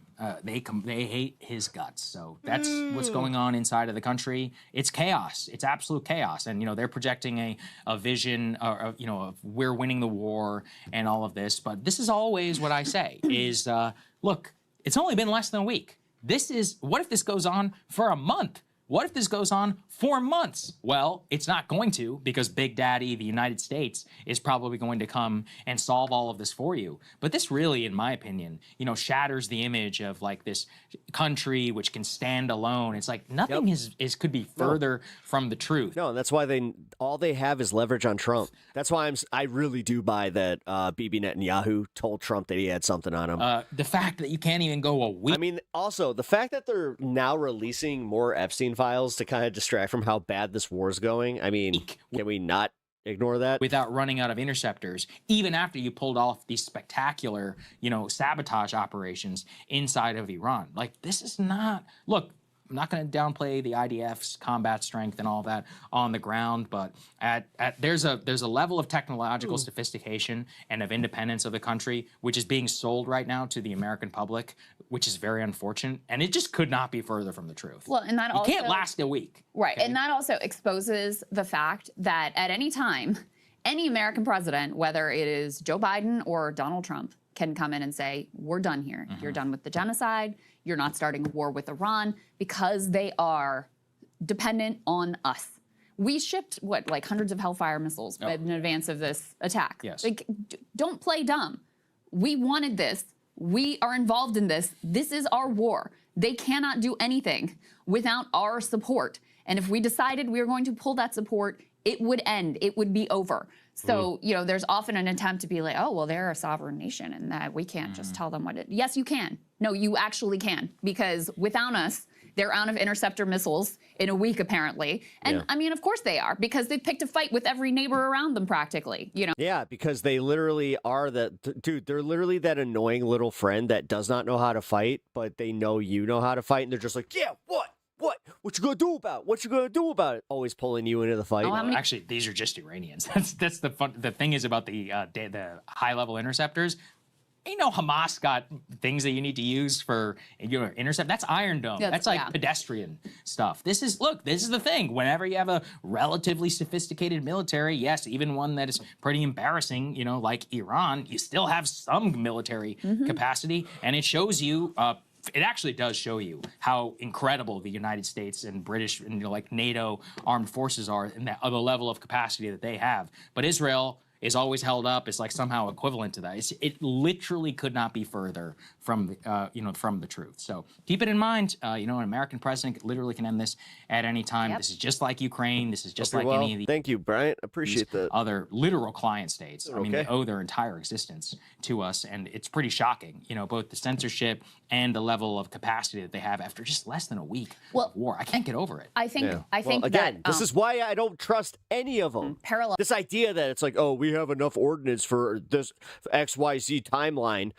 Again, a weekend and we're already talking about depleting our fucking with Ukraine is an important our reserves. Like, what are we doing here? Draw out, because in the same way that the right in particular understands correctly, Ukraine as a proxy war, U.S. versus Russia. This is a proxy war, of course. Right now, Israel versus Iran, and it's even more direct, just given our overwhelming yearly budget of supporting Israel over many decades.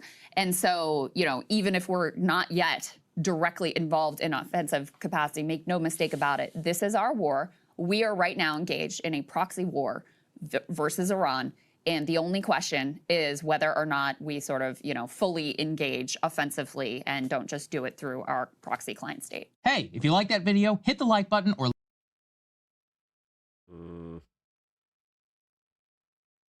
Israel is hammering Tehran. They want to annihilate Hezbollah in Lebanon. What exactly are they targeting? Yeah, Anna, so they are very much continuing to pound Iran and now Hezbollah in Lebanon, even issuing evacuation orders for parts of Beirut and southern. Oh, they're getting pounded, huh? Lebanon. They say they're going after Hezbollah strongholds. Hezbollah, of course, being an Iranian proxy. Meanwhile, we know the death toll is continuing to rise across the region. So we understand now over 1,300 people have been killed in Iran. UNICEF also reporting that at least 200 children have been killed across the Middle East since the beginning of this war. In terms of what's happening in Iran, we still don't really know much about the situation on the ground because of the ongoing communications blackout. Today marks 6 days of that blackout. Lots of questions as to who could lead Iran next. We heard from Iranian state television that the Leadership Council in Iran has met to discuss next steps in terms of how to, when and how to elect the next supreme leader. Of course, they're not giving a whole lot of details because of security concerns. The Israelis have said that they would take out whoever the successor to the Ayatollah is. We've heard from President Trump that he wants to be involved in choosing Iran's next leader, but both he and the Israelis are calling for the Iranian people to really seize this opportunity. It's unclear just how organized the opposition to the regime is in Iran, but I will tell you we have spoken to at least one group that is trying to mobilize. So this is the National Council of Resistance of Iran. They tell us that in recent days the activities of resistance units inside Iran have been spreading throughout the country. The spokesperson for this group telling us that they've been targeting centers, what they call centers of repression. So, for example, IRGC district command centers, setting them on fire. And of course, this is. Oh shit! Thank you for the $2. Trump went from internet troll to full IRL troll. Yes, he did. It's just one Trump group. It's went from unclear how internet much troll support to they full have. IRL troll.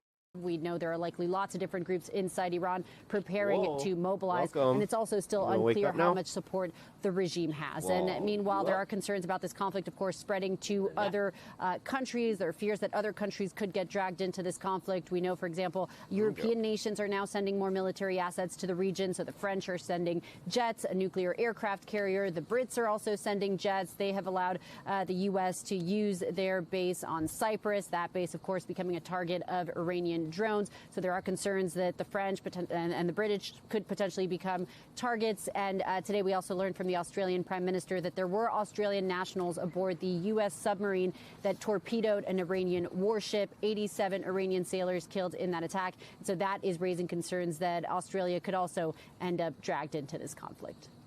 Inez de la Quatera live from Jerusalem. Thank you for that reporting. Max, Iran keeps targeting its Arab neighbors. The U.S. All right, hold on. It's just after 2 in the morning. We're live in Dubai in the Gulf, a region very much in the sights of Iranian drones and missiles fired from over the waterway just off in the distance behind me there. This is the 7th day of a conflict that's dragged in regional neighbors, claimed many lives, and threatens the global economy. Today alone, the Israel Defense Force says it's hit 400 targets inside Iran, with the Iranian Red Crescent. Dang, those buildings look like Gaza. Saying more than 1,000 people have died so far. While Donald Trump is warning only Iran's unconditional surrender will end the fighting, Tehran continues to hit back, including more strikes on Israel. Well, the UN Secretary General Antonio Guterres has condemned all the violence, saying it's time to stop the fighting. Well, the U.S. Defense Secretary Pete Hegseth says U.S. attacks on Iran will surge dramatically in the coming days after what was an already very heavy night of bombing. In fact, residents in the Iranian capital, Tehran, have told BBC Persian that last night was the worst of the conflict. Right. I gotta be. And today, Israel released footage of a strike involving 50 fighter jets targeting the Iranian regime's military command bunker under a compound in central Tehran. Well, Lise Doucette, our chief international correspondent, has our top story tonight on day 7 of the war. Tonight, in the last light of dusk, the dark rises in Tehran. The massive explosions which multiply as this war enters its second week. By day, more disbelief. Towers of smoke blot the sky. See the white monument on the right? It's Tehran's most famous tower on Azadi, Freedom Square, the place where Iranians have marked the moments which matter. A new phase in the conflict.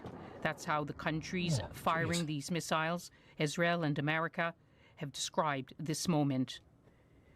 What happened to the MAGA Mossad bots? I don't know. All of Iran is in their sights. Honestly, I'll just say it, guys. I think I might have caught a little bit of a shadow ban. In the southern I don't know definitively, but it seems like it. city of Shiraz, buildings were I mean, you guys have done really well with hitting the like button on the stream, trying to get it out there. So yeah, this seems like it's completely algo driven. flattened. Emergency teams, including the Red Crescent Society, responded in the dead of night. In the north, their own headquarters in the city of Mahabad was reduced to rubble. The clearing and cleanup have started. Israeli and American bombers now control the skies. They say they've already destroyed 60% of Iran's missiles, sank 24 ships. But their strikes Warpig's lyrics are spot on. Oh yeah. are also smashing into everyday lives. Some residents of Tehran Try restarting it. sent Nah. us messages through the Is the shadow ban only on vertical? Yeah. BBC's Persian service. The house was shaking for 5 minutes straight. Last night was the worst night. No, I'm not okay. I barely slept last night because of the... Yeah, because honestly, like, just looking at the numbers from last night and, like, just the analytics behind it, it doesn't make much sense. Explosions. It was terrible. They were hitting so hard that all the windows were shaking. I woke up at around 4 a.m. from the noise. I could hear the flight jets early in the morning. Israeli lives are also being shattered. This residential building on the outskirts of Tel Aviv took a hit. Today, Israel's Prime Minister Benjamin Netanyahu visited the scene of an Iranian attack earlier this week in Beersheba in the south. 19 Israelis were injured here. Beersheba. But fewer missiles and Oh, that's the one that Steve calls Beersheba. drones are now slamming into Israeli cities. The President, Whoa, Isaac we're going to Beersheba. Herzog, meeting the U.S. ambassador, hailed their coalition's success. I believe that the coalition that we are seeing now emanating in the Middle East is a force of good. This You bunker, okay? attacked for a My cat second just time today, picked it, too. was meant to He just tried to jump on my lap and just went, ah, fell backwards. protect Iran's supreme leader, Ayatollah Khamenei. He was killed in the very first salvos. But his clerical order hasn't collapsed. We have no option just to resist to the last bullet that we do have and to the last soldier that we do have. This is the very heroic, very nationalistic battle for us. After Friday prayers, the government's supporters braved the bombs in a show of defiance. President Trump is calling for their leaders' unconditional surrender. They're telling him, our fight goes on. Lise Doucette, BBC News. Well, a giant American bomber capable of carrying 24 cruise missiles has landed in the UK after the Pentagon warned of a surge in strikes on Iran.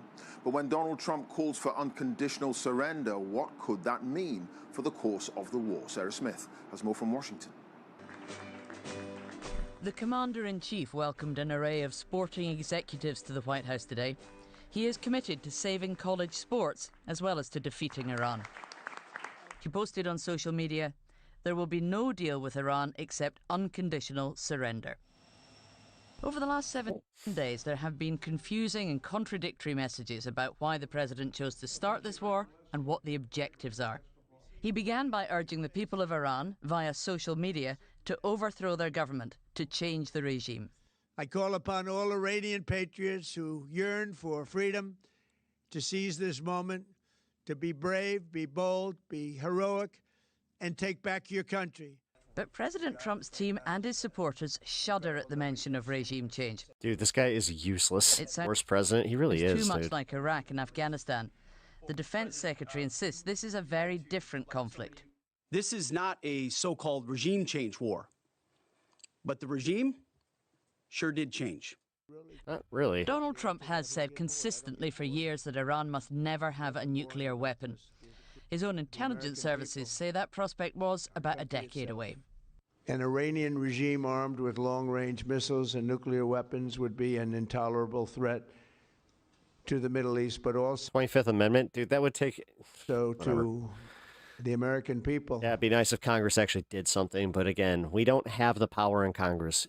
Guys, we have a primary. Like, we have primaries all over the country right now. Make sure you vote. His secretary. I already told you guys, and I'm not sure if you were here yesterday, I'm going to just suck it up, and I'm going to vote for Kat Abu-Ghazaleh because I do not want any more of these centrist assholes and these people that just have kept us where we're at. So, Of state was sent to Congress to brief you lawmakers know what? on At this point, it's time. what the administration wants to achieve in Iraq. If she sucks, then I'll deal with that later. So two things, and two things can be true. Number one is our mission and our focus is the destruction of their ballistic missile capabilities and their ability to manufacture them, as well as the threat posed by their Navy to global shipping. That's our objective. That said, we would not mind, we would not be heartbroken, and we hope that the Iranian people can overthrow this government. An American B-1 bomber on its way to the Middle East, landing at RAF Fairford in Gloucestershire today.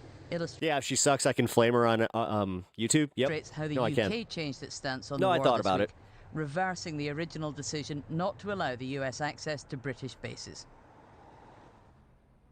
The US says You're the it cat is after all. about to Well, we'll see. move into a new If she wins the primary, I mean, listen, I know that this also sucks, but if a Democrat that, you know, like Laura Fine or fucking Daniel Biss wins, I'm probably going to end up voting for them because the alternative is literally putting somebody red in this district. We can't have that. phase of this That's insanity. conflict, and that they will significantly escalate their attacks on Iran in the coming days.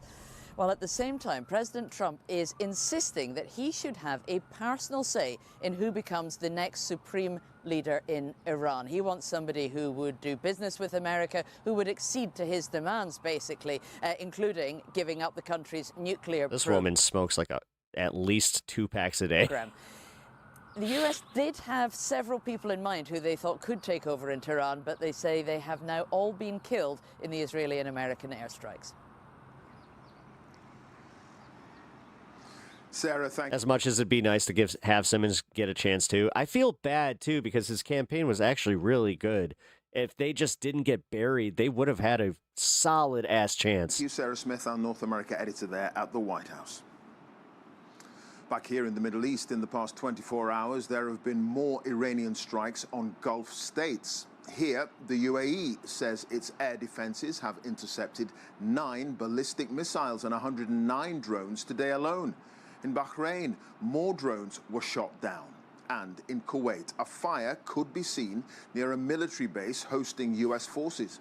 Kuwait's defense ministry says 60 Got a motor, Pep. Much love. Talk to you soon. Yep, I'll catch you later. Army personnel have been injured since the war began. Who am I talking about? Kat Abu-Ghazaleh. Well, Anna Foster is live in the Qatari capital, Doha, for us tonight. Anna. I live in the district that she's running for. Well, Clive, in the last hour, the military here says it shot down 9 drones today and another struck in an uninhabited area. And this morning, the Al Udeid Air Base, the biggest US military base in this whole region, was also targeted by Iran. And what that means is more national security alerts to mobile phones, warning people to take cover, and also a different warning of the global impact that the fighting is having. Today, Qatar's energy minister has said that oil and gas producers here in the Gulf region could shut down their exports within weeks, sending prices soaring. Tonight, Iran has denied that it's closed the critical Strait of Hormuz waterway, saying that it's only stopping Could AIPAC sabotage? No, they can't because AIPAC doesn't have that much power. tankers with US No, AIPAC is a poison pill in the Democratic race right now. So or Israel. the problem is having somebody like Daniel Biss who can't answer, like he's anti-AIPAC, quote unquote, but he can't answer whether or not he'd sanction Israel. Israeli connections. With So honestly, that was enough for me to just be like, nope. more analysis on that, here's our economics editor, Faisal Islam. The full extent of attacks over the past few days on key energy and economic infrastructure in the Gulf is becoming clear. Here, Bahrain's key oil facility is hit. Ow! No. Keep them claws, dude. My God! And it's not the only Gulf nation. This is the view from the skies at what happened at one of Dubai's famous Palm Islands. Tankers ablaze too. And today, Qatar. Notice how they said tankers ablaze too. That should have been what they led with, and that should have been the crux of the story, that oil tankers are getting hit. Energy Minister warned But they don't want to cause panic in the fucking markets. that all Gulf energy exporters will have to cease exports in days. Crockett being pro-Israel did it for me. Just as Qatar has done with its gas. The oil price shot up after he predicted it would surge to $150 Glad Tallarico won. Yeah, me too. a barrel, risking bringing down the economies of the world. If the war continues, then we will see production shut-ins, and that would mean a higher oil price, and that would essentially mean for the rest of the world weaker macroeconomic outlook and potentially higher inflation. So this is very serious. Yeah. Okay, we're gonna move on to the next one. Oh, we got one more Professor Jang video before we run out, essentially, of Professor Jang videos on this specific topic. But all right, let's catch this one, and then we got a few more fun bits. Yeah, we're gonna start chilling at the at the end here, because what I'm gonna do is I'm probably gonna go 5 hours tonight. Yeah, we're gonna kind of wind down because I don't know what the hell is going on. Oh, thank you for the 5 gifted memberships, Bandit. That's awesome. Millie got one too. Meggers, Dan Steely, Tony, hell yeah. Devil Doll. Drones, Shanghai drones. Each of these drones costs Thank you, man. I really appreciate that. $50,000 at most, okay? At most. It can go as cheap as $35,000 US. But one of them is $50,000. As you can see, you can fit a lot of these drones to a truck that can go anywhere in Iran, and they can hide anywhere. All right. So the thing to oh, we actually did watch this one. Hold on, never mind. All right, well then, on to this. So Valhalla is reacting to a bunch of the veterans coming out and protesting against this. So with all these freaking SEALs turned politicians and then complete narcissistic, detached weirdos. Now, I served with Tim Sheehy. I knew him briefly. I always felt like he was super pouty, like you're the head down, kind of everybody owed him something. You know. Am I going to stream tomorrow? It really depends on how I feel. The silver spoon in mouth. I'm going to, so this is going to be a spur of the moment. Keep your notifications on and pay attention to the Discord. I always drop a notification there. Also follow me on Twitter. I also drop a notification there as well. Cake eating thing for officers, super disconnected. And I think Dan Crenshaw should be a freaking warning, a red flag example for Sheehy and all other SEALs turned politicians to do some good out there, which you ain't doing shit. God. It's so dumb. I'll just say that much. Nobody cares how much you fucking work out, dude. Welcome back to the channel, everybody, and we're actually getting to the video Nobody we meant cares. to do first this morning, but we weren't expecting old Christy Noam to get replaced, and that is the absolutely insane. Is Sapphire your notification bot, Pep? Viral I literally don't have a notification bot. story. Oh, yeah. On Discord it is. From yesterday, I'm sure you guys are already tracking. Yes, that former Marine combat veteran who was thrown out of a congressional hearing extremely violently, having his arm broken in the process because he had the audacity to protest the war in Iran that nobody wants. And what's the most amazing part of the story? Yes, we finally yesterday got rid of that piece of shit Dan Crenshaw, getting those scumbag Navy SEALs out of office, and another one shows up to take his place because Sovereign Citizen videos. No. I got one of those lined up for later. I got some fun actually. You know what? After this, we're gonna wrap up the bit of news of what we've been covering all week, and we're gonna cover some stuff that just went unnoticed. And there's some fun in there. Former Navy SEAL congressman is in hot. One of the top. I'll just go for this one. Headphones on planes. We're going to talk about that one. That might even become an hour. Water now. Because I got some fucking opinions, man. We're jumping into the altercation to help Capitol Police and ended up breaking this Marine's arm. And the best part about this story is I actually have friends that worked with old Sheehy when he was a SEAL, and they've provided us some clips of what a piece of shit this guy actually is. Shocker. So, let's jump into it. Don't forget to like, comment, subscribe. Helps the channel. Follow us on all our new social media platforms. And yeah, let's talk about this. Now, I'm probably not going to be able to show the actual altercation videos because YouTube loves to shut down anything that's got violence in it, especially if it's protesting against this current conflict. But I'm sure you guys have seen it. We'll use some still frames. We'll talk about it a little bit. So this is the main clip that went viral. I'm not going to play it with sound because that'll automatically flag the algorithm. As you can see right here, this is a Senator Sheehy who decides to step in. And here, that's what happened. Is the moment you can see his arm is caught in this door, and his arm is snapped in half, literally. And second clip here, you can see as he's being drug out. This whole thing was crazy. Okay, let's talk about this. First thing I want to make very, very, very clear to everyone. Anyone, especially global war on terror combat veterans, have the right to protest against another regime change war in the Middle East. And on top of that, any veteran who fought in any war and conflict has the ultimate authority and right to protest yet another war. If you went out and fought the wars previously, you 1000% are the subject matter expert on what war is, and thus you probably should be listened to by the general populace about it. Now, what makes this story interesting is the Marine in question here is actually running for Congress in North Carolina.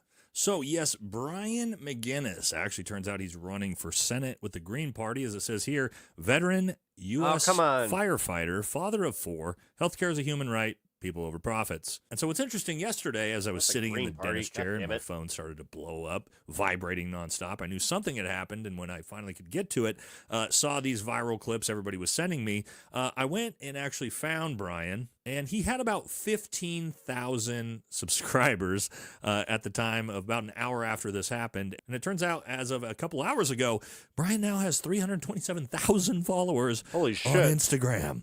So, yes, I don't know everything he believes in, but from what I can see, seems like a pretty good man. Firefighter, father of 4, healthcare is a human right, all the things. He seems like a very empathetic type of man. Obviously very anti against this war, just like the vast majority of global war on terror veterans are.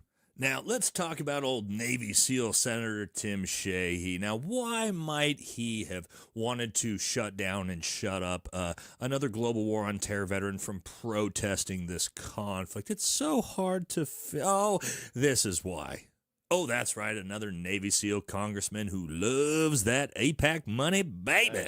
Now, again, the best part about this whole story is that, well, why don't we listen to our friend Jimmy Watson, who also a former Navy SEAL, and see what he had to say. U.S. Senator just broke the hand of a Marine. U.S. Senator just broke the hand of a Marine. You're a coward.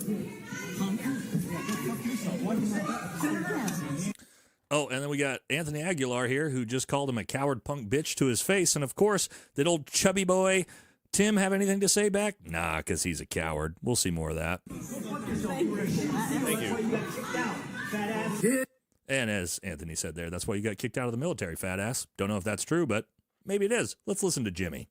Senator Tim Sheehy, former Navy SEAL whom I served with in the same command, okay, did he break homie's arm? Don't know how much of a role he played in actually breaking his arm, but what the hell is he doing jumping in there? And what's up with all these freaking SEALs turned politicians and then complete narcissistic, detached weirdos? Now, I served with Tim Sheehy. I knew him briefly. I always felt like he was super pouty, like you're the head down, kind of everybody owed him something, you know, the silver spoon in mouth, cake eating thing for officers, super disconnected. And I think Dan Crenshaw should be a freaking warning, a red flag example for Sheehy and all other SEALs turned politicians to do some good out there, which you ain't doing shit. You ain't doing shit out there but getting money from Israel and just playing the freaking game.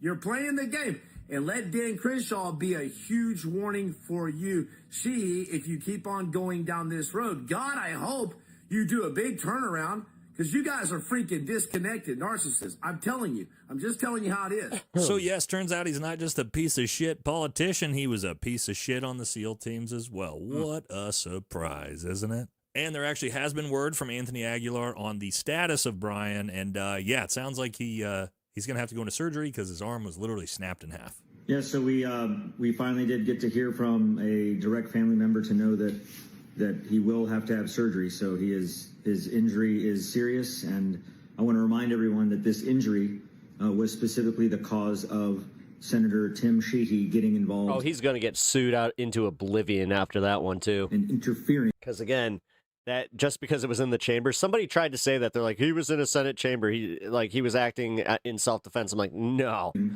No, that's a private citizen who is going to be sued as a private citizen. And driving his body in a pile driver move into Brian, which is the cause of his broken arm. And he's hurt bad. And as a firefighter who relies on his physical capability, he's going to be out of work for a while. The surgery to repair his arm is not going to be a fast recovery. So let me give you guys my take on this, my opinions about this entire debacle. All right. First things first, Brian obviously is very anti against the war in Iran. I don't know everything that he believes in, just obviously came across him like we all did.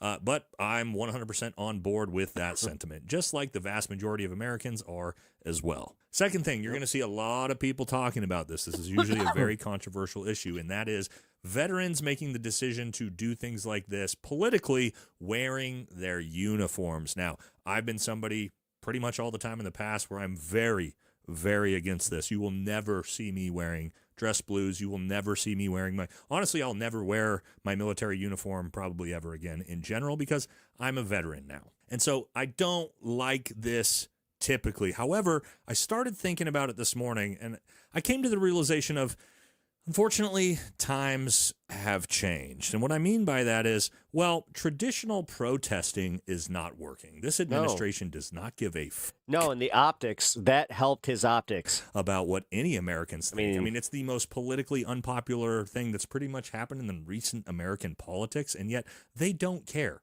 They're going to continue doing this regardless. And so when I think of it that way, I started to think about this. Well, what if Brian had been wearing a traditional pair of slacks and a polo? No way to tell who he was or if he was a Marine. Yeah. Would this clip have gone viral like it did? And absolutely the answer is not. No. It would have hit the media for a couple hours, and then it would have washed away and nobody would have ever talked about it again. But what we saw was a Marine, a combat veteran Marine in full Marine military dress uniform, and that image becomes very visceral to everyone.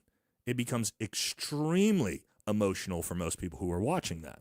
Watching a combat veteran Marine scream, "No more dead soldiers in the Middle East," well, we wouldn't have got that otherwise. And so in this case, it actually became very important that he did this in his dress. But they're saying, oh, that was against the law, so therefore it makes it so it's typically we need to arrest I wouldn't normally him. think that this is the, smart traditional thing to do.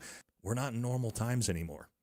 And so what this does is actually creates a viral, visceral clip that the entirety of America is going to see, and maybe that actually will start to sway public opinion in the correct direction. Definitely does. Because even though by polling only 20% of Americans support this war, that's still like, what, 70-something million people? And for old tough guy Navy SEAL Senator Sheehy, who, of course, didn't jump in right away, he waited until the guy was completely held control of by Capitol Police, so that way he could then jump in to look like the tough guy, because of course that's what fake tough guys do.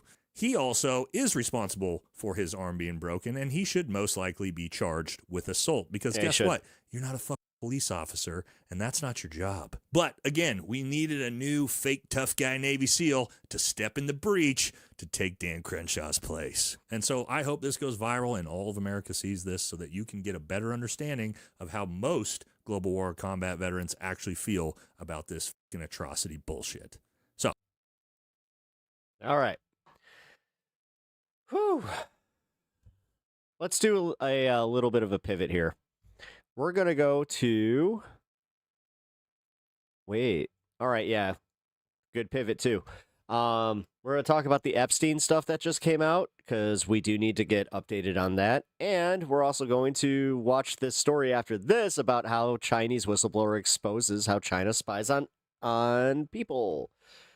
I kind of am interested in that. I just saw it. So, Trump firing Noam was a politically popular move.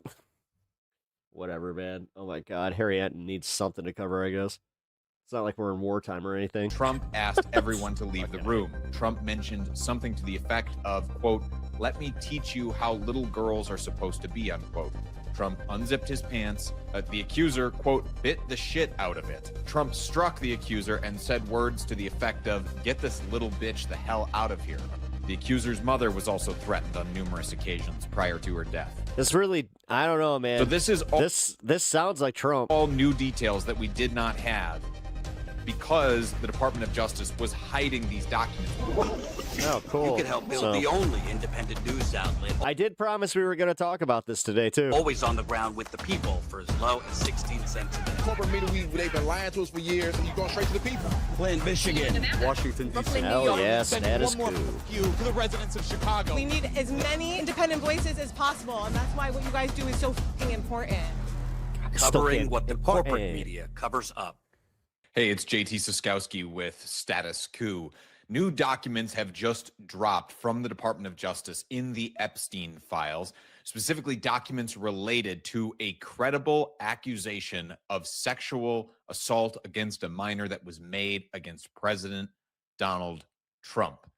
Now, the release of these documents are also coming alongside a blatant cover-up from the Department of Justice, but we'll get into that cover-up a little bit later. First, I want to just dive into these documents and show you the accusations that are contained in them against the president, against Jeffrey Epstein, and what we... Again, guys, hit that like button and sub to the channel, and if you guys can, donate or get a membership, because this is... I can't monetize the stream. Know about this accuser so far. This is what I get for covering the fucking news, and honestly, man, they're going after channels hard that are covering this stuff. So this is the first Not just of these Epstein, 3 interview summaries that were released. The FBI did 4 interviews. For real, and I know that we hear this a lot, but if you do value independent journalism and commentary, this is what you guys, you could definitely contribute that way. With this accuser, she initially came forward to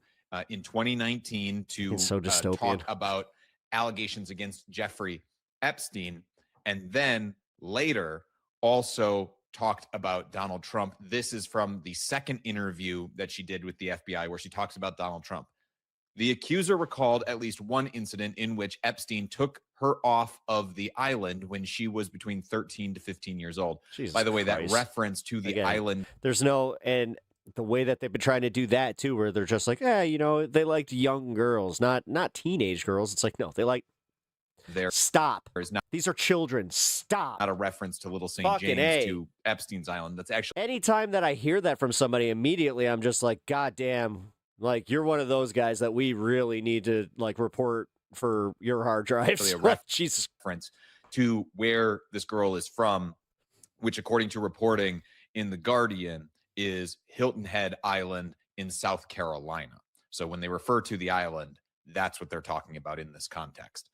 So in which Epstein took her off of the island when she was between 13 to 15 years old. He drove her and or flew her to either New York or New Jersey. Thank you for the 5. I actually really appreciate that.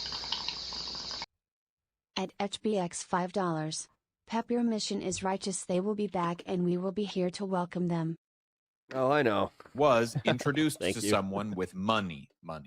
It was Donald Trump. That's a direct quote from the accuser. The accuser and Epstein were with others, hopefully this clears up by Monday. to include Trump, in a very tall building with huge rooms. Trump did not like the accuser. Quote, from the get-go, he didn't like that I was a boy girl, unquote, referencing her being a tomboy. The accuser could not recall the identities of the other individuals present. However, they all exited when Trump asked everyone to leave the room. Trump mentioned something to the effect of, quote, let me teach you how little girls are supposed to be, unquote. Trump unzipped his pants and put the accuser's head down to his penis. And I just want to warn you, this is graphic depiction of sexual assault here. Quote, the accuser, quote, bit the shit out of it, meaning Trump's penis. Trump struck the accuser and said words to the effect of, get this little bitch the hell out of here, unquote. The fact that his own base won't even listen to this or they won't read this stuff, the accuser, just because they automatically believe like, oh, this is just a smear against him. Like, What the fuck? Accuser advised that she bit Trump's penis because he disgusted her. Quote, he had money. It reeked off of him, unquote. At that point, people re-entered the room. No further information provided. The accuser recalled a blonde, beautiful woman approaching her at some point that day after her interaction with Trump. The woman said, let me give you a little tip about your breasts. Wear a bra every night. Those words stayed with her throughout the years. And it goes on here. The accuser got the feeling the relationship between Epstein and Trump included a certain amount of jealousy. She thought Trump appeared jealous of Epstein, but at some point, they ended up on level playing fields. Trump and Epstein sometimes used the terms fresh meat, untainted, and not jaded while referring to girls. Jesus. At the time she heard it, the accuser did not understand the term not jaded. Again, right back to it, just being reminded, like, oh yeah, subsequently, god damn, that war almost did fucking distract from this. Well, glad it didn't. Looked up the word jaded, and the accuser stated she had 2 additional interactions with Trump, but she asked that the interview move on to a different subject for the time being. So this is all new details that we did not have because the Department of Justice was hiding these documents. The only reason we know that we knew that these documents existed and had not been released was because of some very good reporting by the independent journalist Roger Sullenberger, and we're going to talk about Roger and what he's gleaning from these documents here in just a little bit. But what I want to point out is that there is all kinds of new detail here in these documents that were not previously reported. There were references to this woman's story made in other files inside of the Epstein files, but not in this level of detail. And also, just imagine we're in the redacted ones. That's what I want to point out. The fact that like the American public is still like kind of moving past this shit is just beyond me. In here that she says that she apparently had 2 additional interactions with Trump, but those are not detailed here in any of the 3 interviews that are released. I want to get back to some of these interviews to show, why she doesn't talk about Trump more in some of these subsequent interviews. So this is from the next interview that the FBI did, the 3rd interview. It was done on August 20th, 2019. And this is what it says. Since the sexual assaults the accuser suffered at the hands of Epstein and his associates, the accuser was threatened on numerous occasions by unidentified people she believed were connected to Epstein. The accuser's mother was also threatened on numerous occasions prior to her death. Hi from SoCal. Hey, how to live with a smile. I like the name. The first incident. Some positivity. Awesome. The accuser could recall occurred in approximately what should be the mid to late 80s when the accuser was 16 to 17 years old. Nice to meet you. The accuser was living in a suburb in South Carolina at the time. The accuser's mother had been arrested for embezzlement and could not pay the restitution. And they go on to detail here a number of phone calls, threatening phone calls that this accuser would receive in the years after this abuse. In fact, it's implied here in these documents that some of these threatening telephone calls went into or past the 2016 presidential election. Here's what that same interview has to say about that time. In the beginning, the threats were quote unquote regular. How to live. If you are enjoying the content, please consider subscribing to the channel and hit the like button. It really, really helps me out. They later became sporadic, and a year would go by. I hate that I have to say it so much, during the past but 4 I years, do. the threats increased a little from one or the other, unquote. When asked to clarify what she meant by one or the other, the accuser stated she did not wish to further discuss that comment at this time. Administrative note, immediately after indicating she did not wish to expound on Was the nice particular today? statement, Nice. the accuser looked at her attorney and stated, when he was running, unquote. At that point, her attorney stated, quote, more tracks to cover. And the accuser repeated the statement back to her attorney. So an apparent reference there to Donald Trump running for president in 2016. When Trump was running for president, she reports these threatening phone calls that she was receiving, where a lot of times it would just be silence, or she could hear noises on the other end of the line, or people who would make threatening statements about her mother's health or talk about that they knew where her mother was. Apparently her mother was also receiving these threatening calls, but these threatening calls increased around the time of the 2016 election campaign. And one thing I want to point out is that we know that Stormy Daniels was also approached by people associated with Donald Trump in the lead up to the 2016 I'm wondering if this was Michael Cohen. presidential campaign. I want to stress here, we don't know that this woman's story, this accuser's story, is true. But I do want to say that in this time, since these documents have come out for the last several hours, I have been trying to just easily debunk them, just purely through some of the own research that I can do here. And you can bet that we will continue to report on these documents and what is contained in them. But at least in trying to disprove some of her allegations or see if these are easily disproven, I have not yet been able to come up with any easily disproven facts out of what she has said here. And I want to point out that elsewhere in these interviews, she gets very specific. She talks about things that would be easy for the FBI in following up on her allegations to disprove if they were so inclined. She makes very particular claims about Epstein, about what his taste in music is, what kind of cologne he wears. She talks about how he listens to classical music, or he blares Neil Diamond out at very loud volumes. Like I said, the cologne, and there are other references to particular people who were in Epstein's that could be corroborated orbit. So, and these are also very particular time frames that she's saying Epstein is visiting Hilton Head Island, South Carolina. So things that the FBI should be able to. The victim also says they smelled bad, which tracks. Follow up. They said the same. Ghislaine Maxwell apparently same thing. And be able to either verify as being true or easily disprove.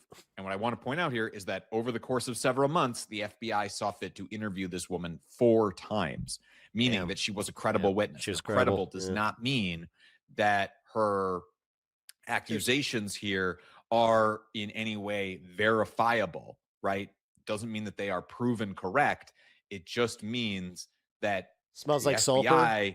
Deemed that she was someone to be taken seriously.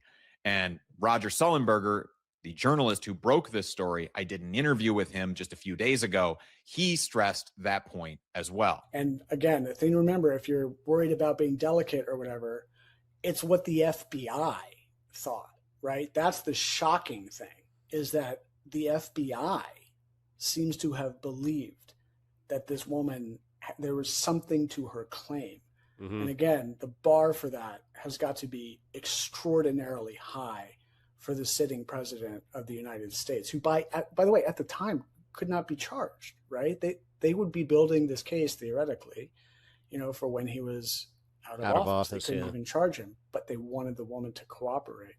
And apparently they must have offered her a couple of times, because ultimately refused to cooperate. So they were working on this. That to me is shocking. The FBI wanted to cooperate with her on this investigation. And just to illustrate how the FBI wanted to cooperate with her on this investigation, I'm going to return here to these interviews that have now just been released by the Justice Department. This is from the 4th interview that was done with her in October. So a couple of months after her initial interviews with the FBI in late July and August, they followed back up with her in October. And they say she indicated she was aware that because she was victimized several years prior, the statutes of limitations of any viable federal violation may have run, meaning that beyond the statute of limitations. She asked agents, quote, "What's the point?" unquote. The agents explained that all victims of crime should have the opportunity to tell their story. They wanted to provide her with that opportunity should she choose to accept. The agents also explained why they wished to keep the 4th interview focused on abuse she endured at the hands of individuals associated with Jeffrey Epstein. The accuser previously mentioned she had sexual contact with current U.S. President Donald Trump while she was a minor. She previously explained the contact was facilitated through her association with Epstein. She was asked whether she felt comfortable detailing her contacts with Trump. She again asked what the point would be of providing the information at this point in her life when there was a strong possibility nothing could be done about it. The agents asked her to go home, take as much time as she needed to think about speaking with the agents further. She agreed, and the interview ended. And what we know from these documents or from elsewhere in the Epstein files is she ultimately refuses to cooperate with the FBI. But the FBI wants to go forward with an investigation against a sitting president of the United States based on what she has been able to tell them. It's big. Kind of crazy. It's big. It's a lot to take in. But as I can stress, we don't know any of this to be fact, what she is saying. We just know the FBI wanted to move forward to What's up, Starman? Good to see you, man. The sitting president of the United States. And something else that I want to point out is that information about what was in these documents and in other documents that the Department of Justice is withholding have been leaking out because Roger Sullenberger was able to get a source who confirmed some information for him while he was doing some of this reporting.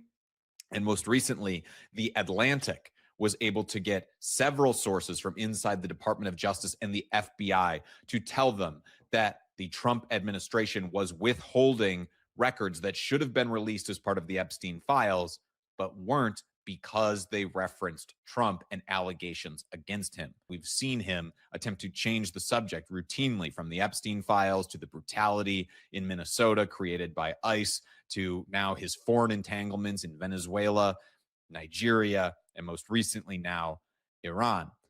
We are not going to get distracted in that same way. We will report on the war, on the effects that it is having here domestically, on the way that billions of dollars are being spent that could otherwise Hey, what up, Diego? go to actually Good to see ya. benefit working people here in this country. But we won't get distracted from the Epstein story. If you are appreciative of that work, please go to statuscoup.com/join. For as low as $5 a month, you go to Keep Us Editorial. All right. So that was heavy. China, that's fine. 我叫马瑞林，我是2月4号入境的。 Why did you leave China? 离开中国我是准备了很久，因为在那个体制里面待的时间。Something to the effect. Too stoned for that. All right. Let's cover something a little bit fun. First off, random story. This outfit represents the freedom of speech. Ooh.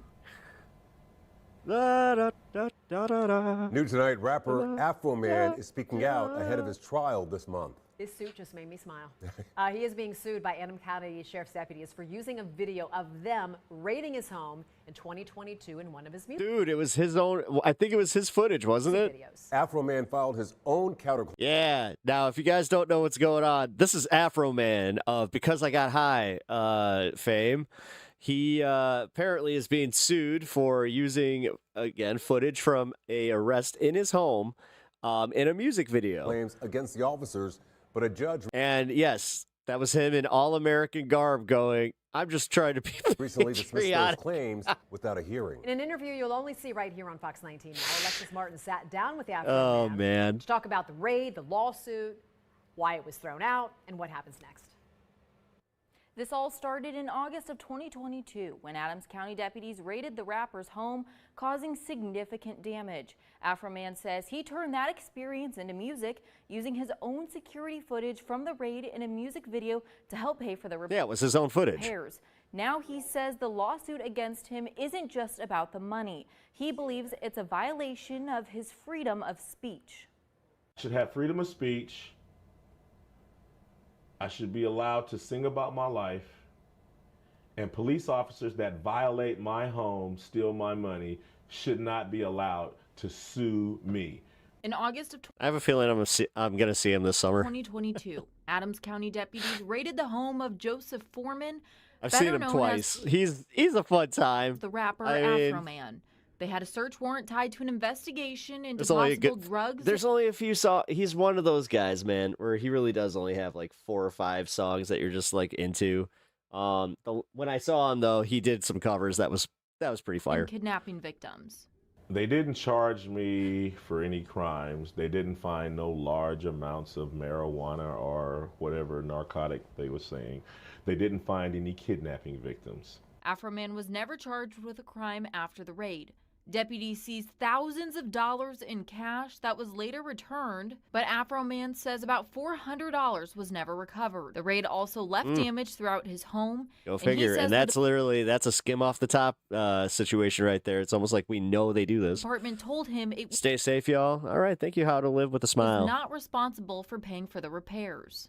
The guy, Like I said, sub to the channel if you were you enjoyed yourself. started laughing and waddling his head. He goes, "We're not required to do that," and they were unapologetic. Afro Man used his own security footage from the raids in a music video to make money to pay for the damages sustained to his home. I got freedom of speech, and then I used my personal life to write my music.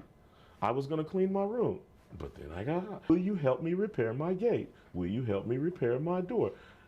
I'm singing about what actually happened to me. Deputies who appear in the video are now suing the rapper for the damages caused by their faces being in the video. Mental health. Hey, we raid your house. Their mental health. Oh, fuck off. We steal your money. We disconnect your cameras. Yeah.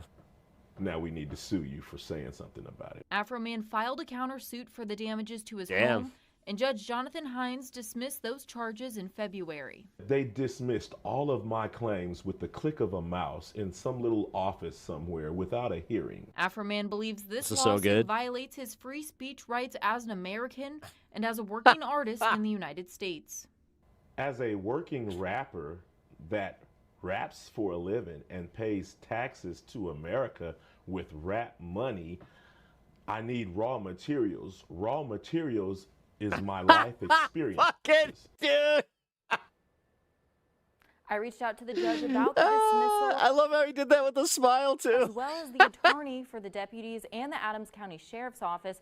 So far, we have not received a response to Afro Man's claims. The trial in the deputies' lawsuit is set to begin March 16th. Reporting in studio, I'm Alexis Martin, Fox 19 Now. That is from Cincinnati, by the way. Cincy. All right, guys. Here's the big one. This is going to start a discussion because I can already tell you that I got some opinions.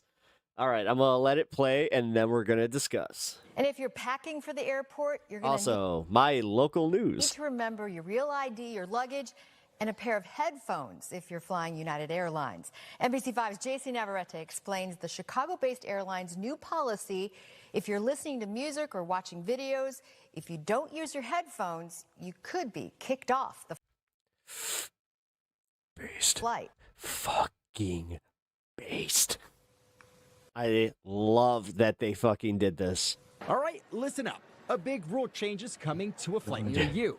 Good. A new warning. Good. From Chicago. No more of these parents with their fucking kids' little iPads at full blast. Base United Airlines. Pack your headphones if you plan on flying with them. Nope. The airline quietly updated its contract of carriage last week, adding a new rule requiring passengers to use headphones when listening to. I swear I don't know when people stopped using headphones. music I know. or watching videos on their devices. I know. As it turns out, passengers are on board. They should be more considerate and Yes. put some headphones on. Take a look around O'Hare. You'll see Let's most go. travelers are already Let's zoning out with their go. buds in. But the airline felt the need to roll out this Daughter of a U.S. Marine. update because Oh, cool. not everyone on board cooperates. Those refusing to comply could get kicked off the flight or even banned from the airline. I think I support people having to wear headphones, but I don't know if a ban is maybe the right move. The policy falls under United's refusal of transport. That guy's just sitting there thinking, have I forgotten my headphones and played my stuff a little too loud? I probably have. Transportation section, which gives the airline the right to remove passengers. Forgot your headphones? United says flight attendants may have free pairs, but it's subject to supply. Most travelers we spoke with said their headphones are about as important as their luggage. I always make sure I have my headphones. It's like it distracts me from all the noise around so I could sleep. United says the policy is part of a broader effort to crack down on disruptive behavior. I can't remember the last time I flew without headphones. Here in the air, the rule comes as the airline prepares for what it expects to be its busiest Shit, 20-something years. summer ever at O'Hare, with up to 750 flights a day. One passenger telling me it just comes down to common courtesy. We would all get along better if people are being mindful and considerate about. Why aren't they, Ed? Why aren't they saying what the problem is? Where it's shitty parents not telling their kids to put headphones on. Flight attendants will first warn you before escalating the issue. So next time you fly, make sure to bring your headphones. JC Navarrete, NBC5 News. Thank you, Jay. That's Terminal 1. I don't want to hear your music. And you don't want to hear mine either, so it's a good thing. It's not music. It's always movies. It's always something like that, too. We're going to keep it fun. We're going to go to the Sovereign Citizen videos in a moment, but apparently there's some breaking news that Kristi Noem is calling Trump a liar, but I have a feeling it's nothing. Let's see. Things took a turn for the worse after federal agents shot and killed 2 Americans in Minneapolis, after which, quote, Noem felt... How in the fuck has this already been played? Dude, I've been on the entire time that this... What the fuck? That's crazy. About the wildly incompetent and beleaguered Kristi Noem, former Secretary of Homeland Security, because, of course, as we discussed yesterday, she was finally fired by a fed-up Donald Trump and has been brutally mocked by pretty much every corner of the political apparatus, all across the political spectrum. Everybody is united in their contempt and disdain for Kristi Noem. And yet, Kristi Noem's orbit seems to be firing back at Donald Trump, suggesting that she was merely scapegoated and thrown under the bus by Trump himself. But before we unpack all that, if you end up liking this video and you want to support the channel, please be sure to hit the like, subscribe, and alert bells before you go. Is Kristi Noem and her allies, or Kristi Noem by way of her allies, calling Donald Trump a liar? Sure seems that way. Let's take a look. As media reports, Team Noem fires back at White House, suggests Trump lied about ad campaign. Secretary of Homeland Security, former Secretary of Homeland Security, Kristi Noem's allies are pushing a counter-narrative in the wake of Donald Trump's announcement that she would be leaving her post at the end of the month. According to the Daily Caller's Reagan Reese, Noem had, quote, grievances with the Trump White House. One administration official informed Reese that, quote, Noem told Trump and his White House that she was not getting the support she needed at the end of 2025. Oh, who cares? This isn't her calling him directly out for saying that, fuck you. God, see, this is why I can't stand that shit. Right there, I can't stand that shit. At least fucking be a little honest. Jesus. They make the biggest deals out of non-stories too, which it's just like, nah, can we not do that? All right, fuck it. Sovereign Citizen time. Wait. Tim Pool? Hold on. Not Sovereign Citizen time. Tim Pool. Here is the anti-war Tim Pool talking about... More anti-war than Evan Friedland. Is that what he said? Yes, because I thought that we should support Ukraine. I still Hold on, guys. We can talk about the limits of that, but... We get an extra bit here. What the hell? There we go. Get clickbaited? Yeah. I was supportive of backing up Ukraine against their being illegally invaded by Russia, and then I brought up Israel, and he said, I don't know enough about that. Yeah. Yes, I don't know enough about Israel. That's a tough question. Which has been, in the news for the past 30 years. And was the top recipient of our military aid. Midas touch level clickbait. The thing is, he's been playing that game because he sees that it, I guess, is working for Midas touch, but I'm not sure if it really is. I pointed out, so because whenever I talk to people, most people are like, no, I don't click on Midas touch videos because of the clickbait. He had a lot of opinions about giving a lot of money to Ukraine, but not the top recipient of our military aid, and now he's been Tim, I am the boot. Reportedly meeting with Benjamin Netanyahu. Forgot about that. So. Well, that's the way I learned to find out about Israel. He's doing his own research. Under Chatham House. Stop TikTok. What are you going on about here? Israel? Chatham House rules. I knew what Chatham House rules was. I didn't know what Israel was. But here he is, still trying to maintain his anti-war bona fides. But sometimes a war just has such a magnetism that it's hard to stay away. Iran's military strategy is we will carpet bomb. I mean, they don't really have the capabilities, but we will drone strike and bomb civilians and make the cost so extreme that you might reconsider your actions. Well, this is why Donald Trump said I'm a flatten him. And to be completely honest, I just really respect the masculinity of it all. Oh, my. Oh, yeah, he would. You know what? He's the pinnacle of masculinity. Everybody, look at that beautiful beanie. Beanie Bros for life. Tim Pool knows exactly what he's talking about. I love Tim Pool. God, I really... Yeah. Well, there's another line to this, but if you want... He's so masculine. Oh, man. to respond to that. He exudes too much testosterone from his bald head. That's why he has to wear the beanie to keep the testosterone in. At least that's what I think, because he's my hero. Kickflip. Part first. Is it masculine to bomb 165 girls out of school and kill them? Yeah. I guess in the right wing's mind, These dudes are so gay for Trump. Oh my God. being I know. violent towards women It's is masculinity, crazy. so it's quite consistent. It's masculine to flatten them. I mean, one has to wonder what his issue with war is. Like, I mean, let's just go through. I mean, he used to be anti-war. He used to show up to the anti-war protests, the anti-Iraq protests, and the it was the same thing with Occupy. Like, because it was kind of like a mixed message at that point. Like just a list of possible issues that one could have with war. It's immoral, but No, I don't think that applies to him. well, I mean, it's unclear. Maybe it's overcome by the masculinity. If it's really masculine, your immorality is wrong. But it kills innocent civilians. I mean, he's attracted to he likes how masculine flattening it is. It's expensive. I mean, to flatten, if you're going to spend that much more on but bombs, funny. it It's a seems funny also bit. masculine. What's also sort of fascinating is to kill from afar, just with bombs, is masculine to him. As Exactly. opposed to what? Like, there's really only like two ways that you wage war.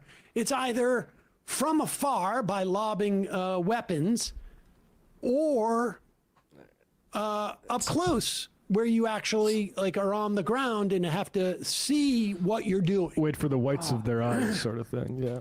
I'm just curious as to what his problem could be with war if he finds that so maybe he has a problem with masculinity, and he finds it. Go back. Or 'cause I the just other need one to could hear be how he phrased that. could be costly, right? If he wants Well, to that's what I say, said. It's- like, or yeah, the cost of it. But we know that we're spending what, $1 to $2 billion a day on this. $1 to $2 billion. It's very masculine.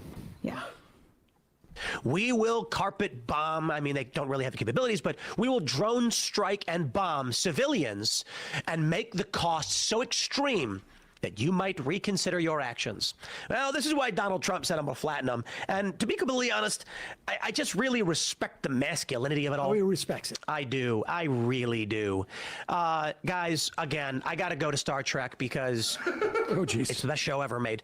And, well, not anymore, but I posted this earlier. And, you know, it's funny. I think I posted it before the war started. Wow. Ignore all the sci-fi stuff, guys. Calm down. You know, it's so silly. People are like, it's sci-fi. I don't like it. Like, take it for its elements. An enemy two enemy warships approach. Let's just go U.S. battleship, and they say, surrender, stand down, and you are now prisoners of war. And the captain refuses and says, I would sooner die. They say, think about the men and women of your ship. And he says, they would all be willing to die for the right cause. And then he says, the question is, are you willing to die? And the enemy captain says, I expected more from you than idle threats. To which the captain of the U.S. ship says, then you shall have it. And then three allied ships approach, surrounding all of them. All right, pause it for 1 second. Wait a second. I watched a lot of Star Trek as a kid. Because there wasn't many shows, and Star Trek, I think the original was only on for like a couple seasons max, but they kept replaying them over and over again. What is he talking about? Did he abandon the Star Trek thing and now it's or one of the he's trying to repurpose a Star Trek plot, and right? He's replacing like whatever. Yeah, but again, Star Trek was about like space communism and just exploring for the betterment of like mankind. What's interesting is that part about like stand down, surrender, so you don't all die. The U.S. doesn't. Ken, you are on a 15 stream streak. Hell yeah, dude! Congrats. Do that. We actually kill everybody, even if they, completely contrary to any rules of war. Yeah. If they survive, we kill them. But all right, was it in the Next Generation when they bombed a school and they were like, "Oh, whoops! I thought that wasn't a different thing besides a school for young girls." It's also like the number one thing I know about that original Star Trek series, which I haven't seen, is that it's the first multi-racial. Gosh, why can't? Oh my God. Okay, well, since nobody here is a Star Trek nerd, I wish I was on this show so I could just say, like, no, guys, he's just blatantly wrong because number one, he keeps saying the U.S. ship. It's USS Enterprise, right? But that's not like, the way that we do USS. It's United something. It's essentially like the Star Federation or whatever. And that's, again, based on, what the fuck is it? Something of planets. Wait, what does it actually stand for? Another person a little bit nerdier than me. But what he's doing here, like with this whole war, he's kind of negating the fact, like I said, that the other captain, like, they're sworn to peace kind of thing, right? And I don't even know what he's talking about here as far as, like, is this a Romulans? Like, it'd be nice if he had even just, like, a modicum of a hint of what episode this was, because it sounds like he's making it up. Can I say the word? Interracial, geez. Interracial kiss on television. Oh, it was It was progressive. Go ahead. Enemy commander, upset now, realizing he is outgunned, says, "You will not survive." Yeah, United Federation of Planets. Our assault, to which the captain says, "And you will not survive ours. Shall we die now I do together?" have a question. It's just brilliant writing. And I know a lot of people are going to be like, yeah, I don't care. But listen, understand, I love the masculinity of it all. With all due respect to my anti-interventionist and libertarian friends who are concerned about this war and think it's the wrong thing, you're not masculine. Fret not. I would have advised against this, as well as Venezuela. I would have said, it's literally United Starship. Fear instability, and I don't believe that escalating these wars. That's what it stands for, United Starship Enterprise. It's going to be the right move, but I don't, at the same time, have access to classified information. Pause it for 1 second. Okay, oh my God, he's so dumb. He's no longer anti-war. He's just worried that, like... Yeah, guys, if I ever try to posit like I'm smarter than everybody in my audience and continue to act like that... the instability? Please call me on it. Or what? But he has to admit, he doesn't have inside classified information that might suggest that the daddies have. Yeah, okay, the thing is, it's nice because Tim Pool dances around what he supports so often. He really seemed adamant when he said to you that he was more anti-war than you, which I guess means that, like... He's more masculine than me. Oh, wait, no. Actually, it would be the reverse in that instance, I guess. If I was the more pro-war person, it's very convoluted. But I'll just note for folks, because he is talking... Pep, did you went to some sort of coding school? Talking to these unmasculine libertarians, which I agree about that. But the clip here is titled "The War Iran Just Got Worse," which I mean isn't grammatically correct, but it's for that anti-war audience, and most of the commenters are those types of folks, and the actual content of this video is supportive of the war. Well, the reality is that, like, when you look also at, support for Israel, the two greatest indicators are if you are a Republican or if you are somebody who's over the age of 55 or 60 years old. Like, even young conservatives that are watching Tim Pool aren't necessarily drawn and going rah, rah, rah, war with Iran. So he has to grab them with that title, but then say things that are actually quite convenient to his new friend Benjamin Netanyahu. And by the way, his son is a mega fan who's in some Miami high-rise instead of conscripting in the IDF. His son, military-age son, big fan of Tim Pool, so he's auditioning for that. Do you really think that Tim would temper his anti-war sentiment just because of friendship? No, I would say just because of money. What? Yeah. Okay. I mean, like quick on the money drop there.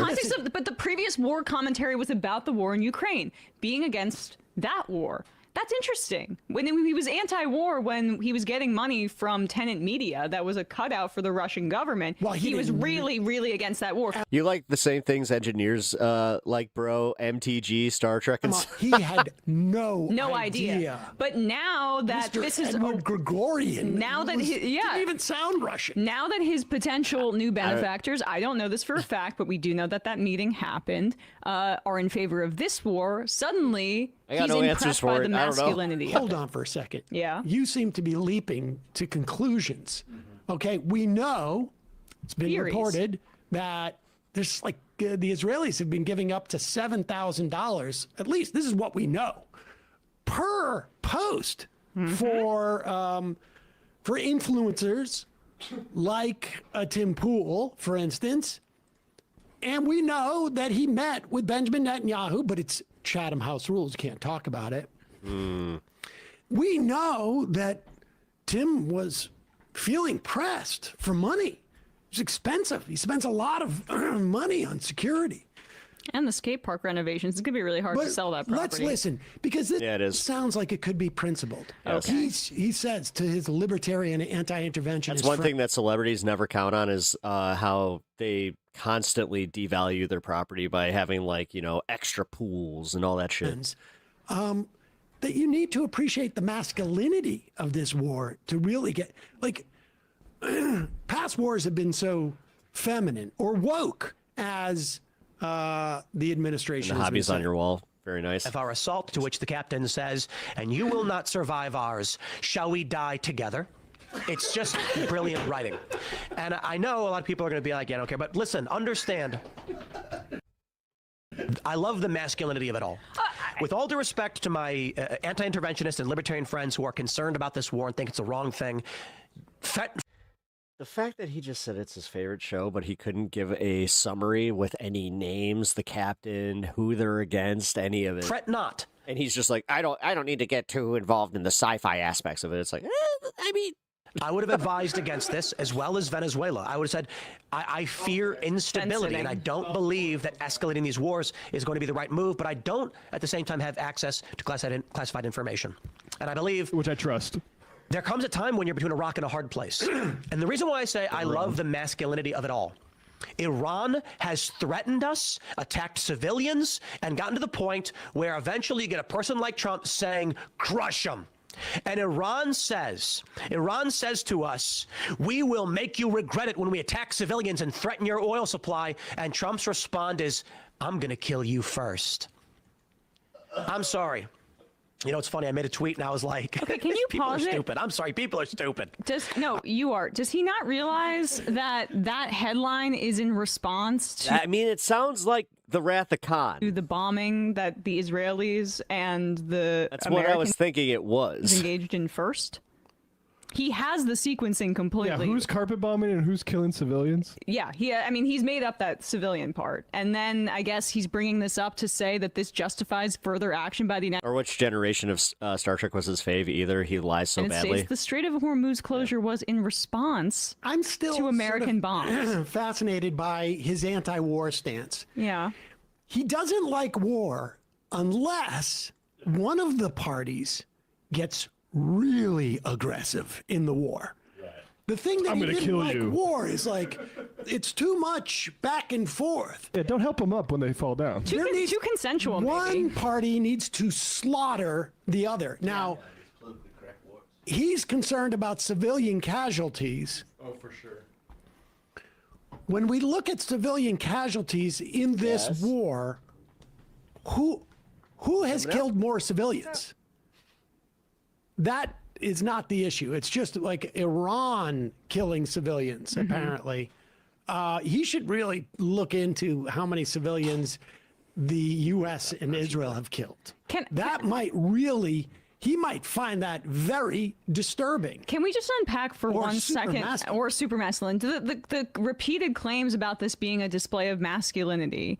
So, you know, you bring up the fact that this is lobbing bombs and dropping bombs from the air on schools with little girls in them. That is cowardice. That is definitionally cowardice. And like when we think about a masculine ideal, it's about, you know, putting yourself on the line and standing up for the vulnerable. When the right looks at the masculine ideal, they see it as a non-consensual violent act, and that is what masculinity means to them. If Trump is acting as a masculine man, being as violent as possible without permission and without being, you know, being unbridled by things like international law, you have to question what their version of masculinity actually entails. Because I don't think it's too much of a stretch to say that it sounds like what a rapist would describe as masculinity. And Happy Operation Forget Epstein. saying Tim is, Yep. I'm not accusing Tim of that, but I'm saying that that is the kind of construct that allows for abuse, and that's what patriarchy is about. Tim and Steven Crowder have both defined masculinity based on this issue as, look, I'm against anti-war when you ask me about it, because obviously no one's for wars. But if the daddies come in with their intelligence and their classified information, what am I? Who am I? Who am I to question those guys when they say we have the information that means we need to go start killing? They are subservient. I think that's unfair on some level. He seems to really have a problem with wars that are super feminine. That's the issue. Yeah. Those feminine wars. Right. Yeah. Oh shoot. I like how he said that. Oh yeah, those feminine wars. 1 point. Here's another point while you're thinking of that. Okay. What you are seeing is actually a display of estrogen. What did you just say though, Matt? It had me thinking. I'm forgetting right now. I hate subservience of deferring comes in. Subservience of deferring to the intelligence community. Yeah. No. We're supposed to be citizens in a republic. Let's you can't play this say a little more. Okay. I want to hear this. This is him like realizing like, how am I going to walk this tightrope between my past protestations that I am a libertarian, against war, anti-war. I'm more anti-war, but yet I am for war. In only the circumstances when we wage the war. Said, is there literally one reason why we shouldn't take over Iran? Or Canada, for that matter, or Mexico? Pure sarcasm, because I am an intervention skeptic. I lean away from it. I would advise against it, but I am not this staunch. How come he can never, equivocate, another country doing that to us? I mean, that's arrogance right there. I understand war happens. And sometimes a guy is holding a hostage with a gun to their head, and people would say, 24. don't get involved. And I'm like, look, man, I don't know if it's always that easy. I have to be honest. It's a trolley problem thing where I'm like, oh my God. But wait a second. What is in this, in his way? He's gone from he's an interventionist skeptic. He leans away. A year ago, he was anti-war. Now he's an interventionist skeptic. But when somebody's holding a gun to your head, what was the gun and whose head? Need I remind you of Beirut in 1982? Exactly. Oh, hey, the bar changed. I like that. Exactly. Okay, so I did. When Iran surrogates. Yes. I did remember now what I was talking about here. This connects with his and overlapping audience with the Finally got rid of that the days to go on this thing, because that was never applicable. And with the manosphere and with Andrew Tate. Their definition of masculinity isn't honor. It isn't like taking care of your family, even as they preach traditional family values. It is about like violent dominance. And I am the only, I'll speak to my male colleagues here. I really do think it does a disservice to men. It leads young men down a really dangerous I hope the Ellisons don't fuck with Star Trek too badly.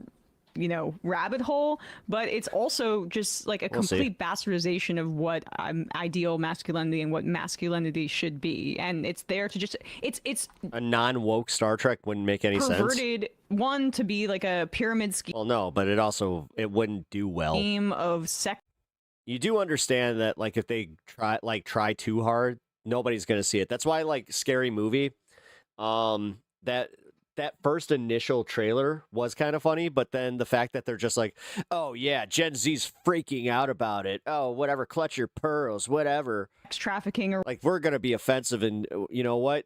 Whatever. It's back, baby. We're anti-cancel culture. I'm just like, oh, okay. I see what you're doing. Or an abuse like the Andrew Tate manosphere people. The thing is, they don't go see movies. But for the political context of it and why those two things intertwine is that this presentation of masculinity. Although I hope it's still funny. Masculinity is inherent to any fact. I hate people that do that shit where they're just like, I'm being offensive for offensive sake. It's just like, then you're not funny. Movement. You saw it with the Nazis. That tells me that your lowest common denominator bullshit, and that's why. Again, this is the Wayans brothers cashing in on the fucking nostalgia for Scary Movie because of how well fucking Scream did. Across Europe, where it's this equation of violence, fascistic violence, with weaponized masculinity, and that's what Tim Pool is doing. And he'll give little caveats to act like he's a fence sitter, but he's selling fascism to his audience.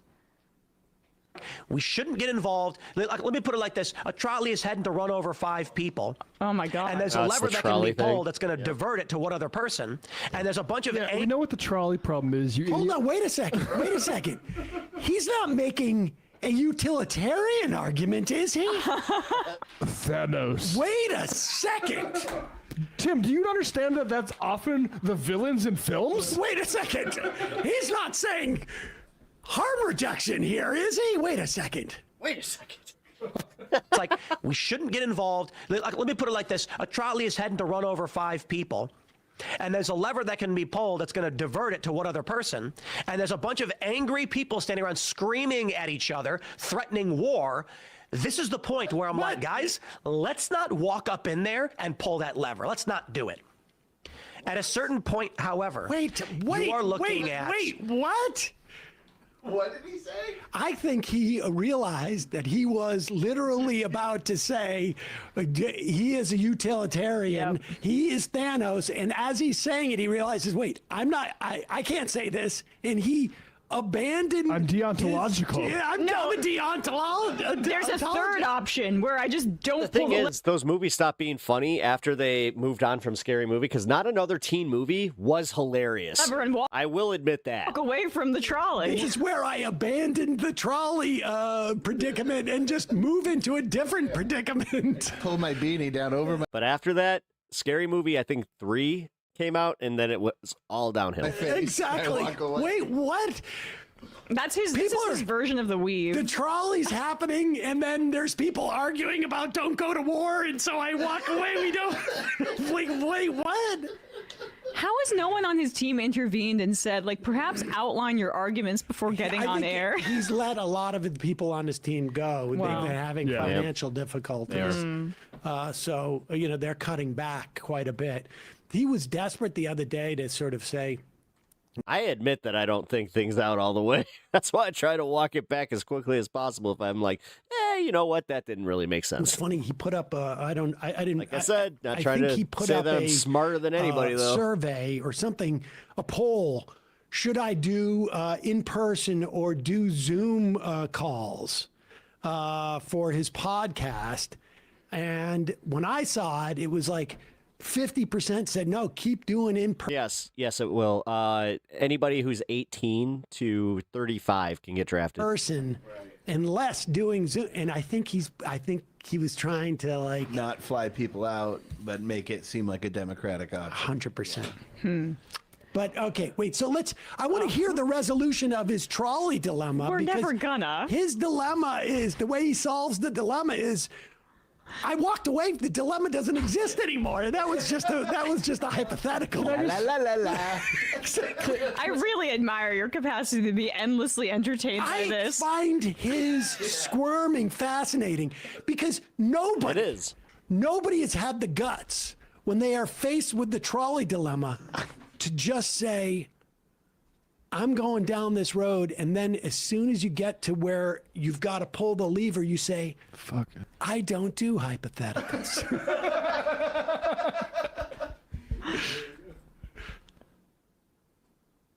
This is the point where I'm like, guys, let's not walk up in there and pull that lever. Let's not do it.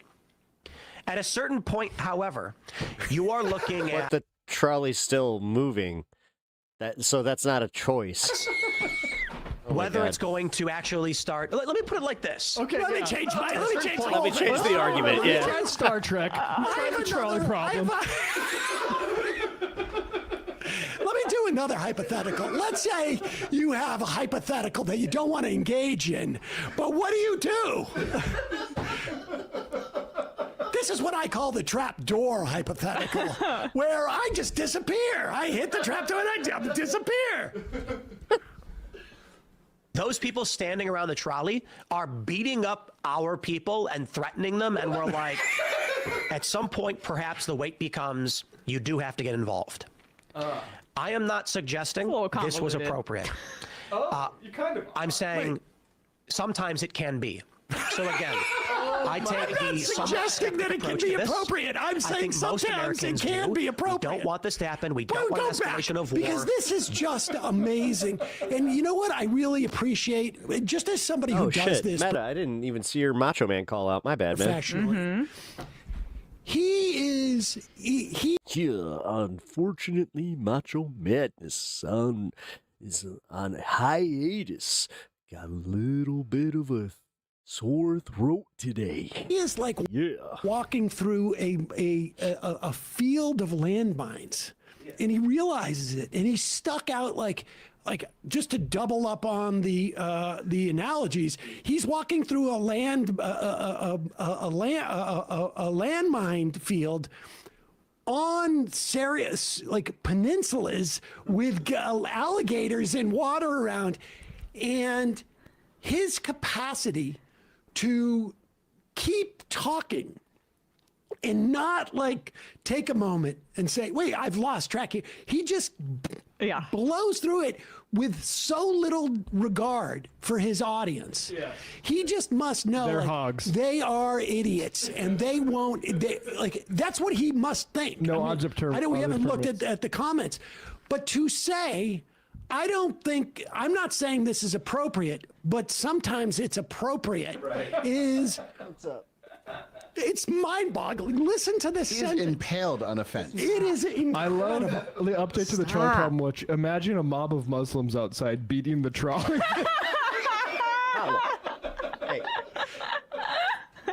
At a certain point, those people that's not you standing around the trolley.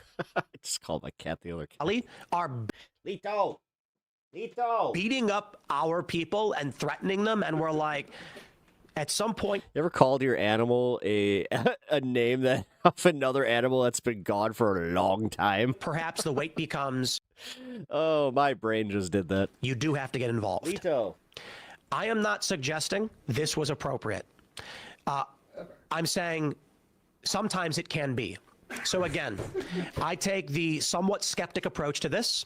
I think most Americans do. We don't want this to happen. We don't want an escalation of war. But I think it's silly to be 100% opposed or 100% against. I do think it's fair to be lightly favorable with arguments, or to. I think it's fair if you're like, no, I'm for it, and here's why. I understand. Damn, dude. Somebody thought he would cook me in a debate, really? And I think it's fine if he said, I oppose this, but I understand. I think any reasonable person is going to recognize it's not always easy. Again, this is so masculine. That is so masculine of him. Yes. That is just masculinity, like indecision. My God. I'm lightly favorable of this. This is honestly like, okay, I'm trying to come up with an explanation why Pep, the Predator movie that you watched the other day was Borderlands. Yep. he would go out and do this. Good. Like, it's really good. Why? What would it cost him? Just a fair warning, it's not your regular Predator movie where it's like a, like a strong hunt for just one singular character kind of thing. It's about an actual maintain the consistency Yakja of being anti-war in this instance. Because I don't know. The alien race. I don't know. Let's look in the comments. Do you think his audience is this pro-war? They're a little bit split. Like, I hate the new titles. They are clickbait rather than actually saying the topic. So that's the top one, which is absolutely true. Some people saying it's not. I have a question in turn. Have your parents ever accidentally called you by a pet's name? Yes. That big of a deal. All our enemies have sleeper cells in the country. It's slapping a noisy chain. So been there. A lot of his folks have. Because I don't buy the audience capture thing. I think it seems to me that there has to be a reason why he's walking this. Oh my God, male Meg Griffin. Oh my God, Diego, you nailed that. Line of like, I sort of. No, Kyle, it's not. I'm somewhat in favor of this, but I also think it's okay if you're not in favor of this. It's hard to figure out. I don't know. Want some more? There's still more. Still more. No, he goes to a planet that everything on the planet could technically kill him. I really feel good, like this man. is unfair to Emma. we might... Or really anybody else. I'm the only one who just finds this absolutely fascinating. I found it fascinating for the first 20 minutes. Okay. If we're done, here, let's just peg this on. This is the Thanos clip that people are remembering with Tim Pool wading into utilitarian grounds. Is better, and that I am willing to. I will tell you something you won't like to hear, though. I'm willing to sully myself if that's the outcome. But I'll tell you something you're not going to want to hear, and I admit it's I'll call it dickish. Utilitarianism is typically the villain in most movies. I don't care. I don't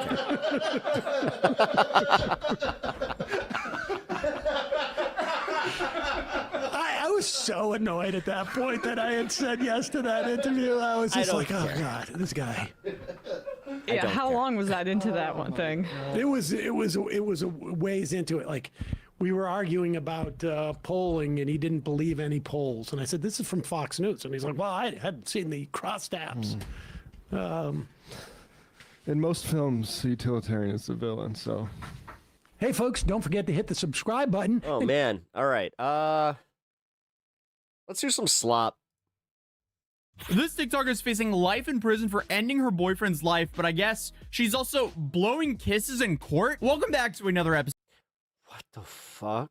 Episode of what in the world is going on with these What the fuck? on influencers, because for some reason, a whole bunch of them just can't act right. So, okay. What the After sitting in jail for more than 3 years awaiting trial, and after being denied bond, yet again, she shows up to a motions hearing, sticking her tongue out and puckering up at the people in the courtroom. Okay, ma'am, you're charged with second-degree murder. You're about to stand trial this spring. Why are you acting like this? Because if you're claiming self-defense and your entire future depends on a jury believing you were terrified and had no other choice, why are you blowing kisses like this is some sort of like red carpet event? Like, hello? And also, like, I know a lot of you guys are probably lost here, but the story starts in April 2022 because police were then called to a luxury apartment building in Miami. And inside the apartment, they found a 27-year-old Christian Toby Obumseli, no longer responsive. Courtney here took his life with a knife. And what? She's claiming self-defense. And Courtney Clemmy, she's a TikToker. Oh, okay, so automatically I thought this was a different case. I thought this was the one where she, like, her and her boyfriend were playing with a book and seeing if they, like, could film a TikTok of, like, the book stopping a bullet, and it didn't. Instagram. That's a whole other story, by the way. Model and OF girl. And she has millions of followers, and she's known online as Courtney Taylor. But by the time first responders arrived, Toby was bleeding heavily and would later lose his life to those injuries. In the next room, paramedics are trying to help Christian. Sit down, sit down, sit down. Do me a favor, sit down. Do not move. Why are you yelling at me? Do not move. Why are you yelling at me? Do not move, sit down. Okay, oh my God, oh my God. Courtney is begging to see him, but police explain she cannot go back inside because the apartment is considered a crime scene. I'm covered in his blood because I'm trying to save him. I understand that. I'm trying to save him. I understand that. And if I don't, you can't, then what will I do with my life?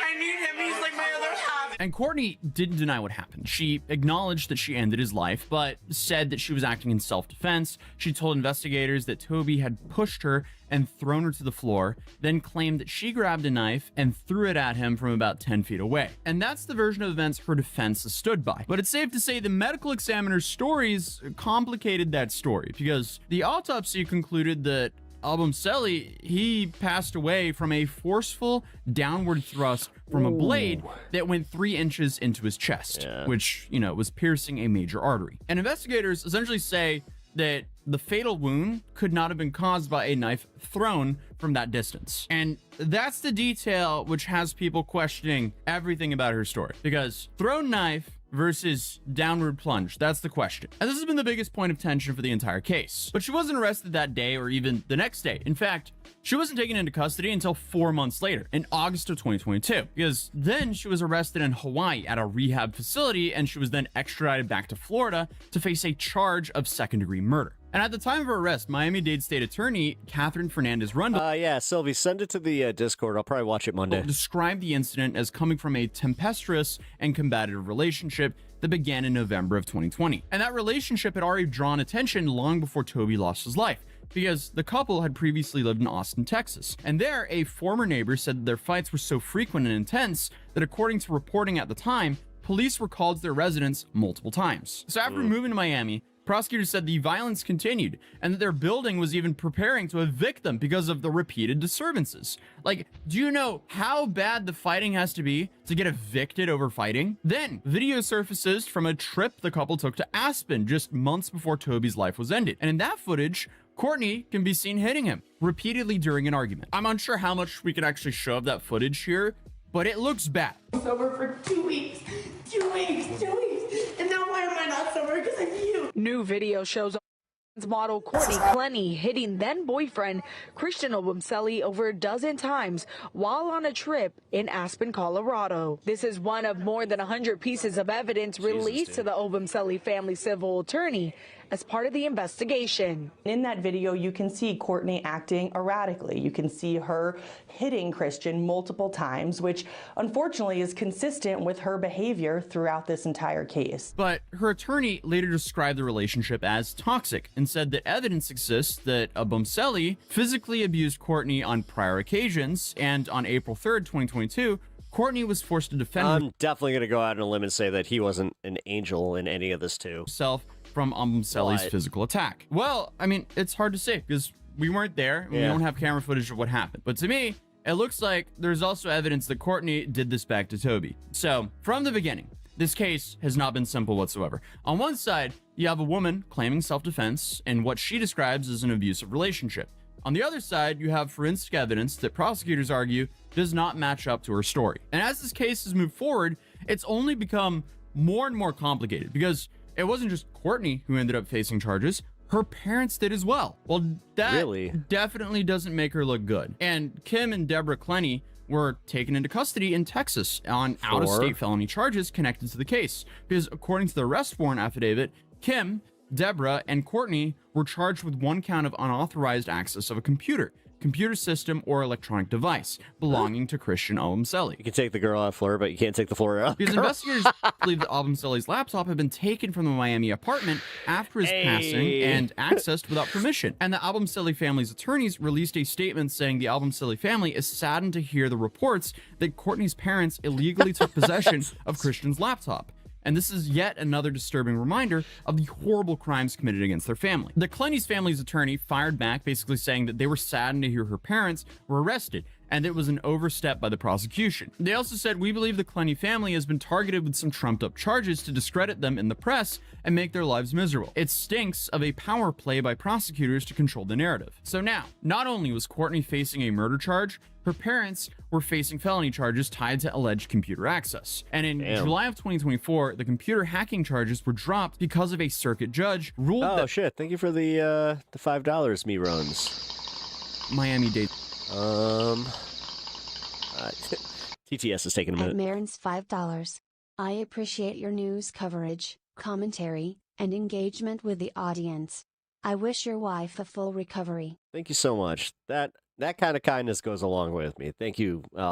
State attorney's office violated attorney-client privilege when investigators seized text messages and emails between Courtney, her parents, I'm humbled, thank you, and her attorneys. And that doesn't mean that they didn't take the computer. It just means the investigators got a hold of information that was meant to be between also, thank you for the $5. family and their lawyers. And on the murder charge side of things, Courtney was charged with second-degree murder. Though. When she first went into the judge, her legal team pushed for a bond. They argued that she was not a flight risk and that she should be allowed to await trial outside of jail. But the judge disagreed. She was denied bond and she's been behind bars ever since. Over the next few months, though, more evidence started coming out. And through all this, through the public hearings, the public statements, the video evidence, the parents' arrest, Courtney Clenny she remained in jail. And by the time 2025 rolled around, Courtney Clenny had been in jail for more than 3 years. So her defense team tried again. In December, she was back in court asking the judge to reconsider bond. Her attorneys argued that she didn't have the money she once did. They said that she wasn't a flight risk and that she didn't pose a danger to the community. They told the court that if she was to be released,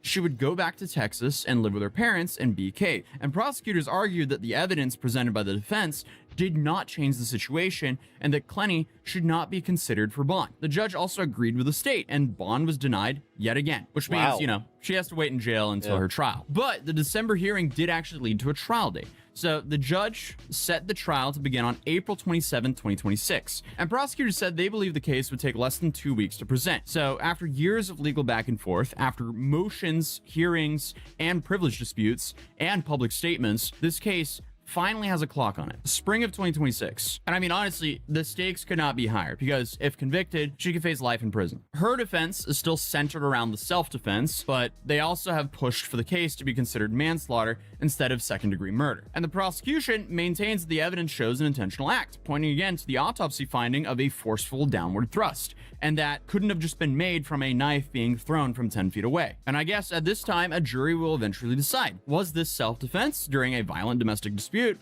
or was it all intentional? And then, just as trial season was approaching, she walked into court last week and went viral once again. Because this court appearance was for, I guess, her emotions here. At Pap Law, I gotta say, if this was my client, I would have dropped her immediately. Ahead of the trial. So this wasn't her trial itself. Pap embarrasses you. This was one of those hearings where lawyers argue about what evidence the jury will and won't see. And before the proceedings even began, she started making faces at the people in the courtroom. And according to reporting from the hearing, Clenny was seen sticking out her tongue and puckering like she wanted someone's kiss. Like, again, ma'am, your life is on the line here. Why are you acting like this? But she's been in jail for more than 3 years. She's facing second-degree murder charges, and, she could spend the rest of her life in prison, and this is what she's deciding to do. So, yeah. But her defense team tried to strike down one of the prosecutor's expert witnesses, Dr. Michael Brandon, because apparently the issue is that Brandon had sued the defense proposed expert, Dr. Lenore Walker, for defamation more than 20 years ago.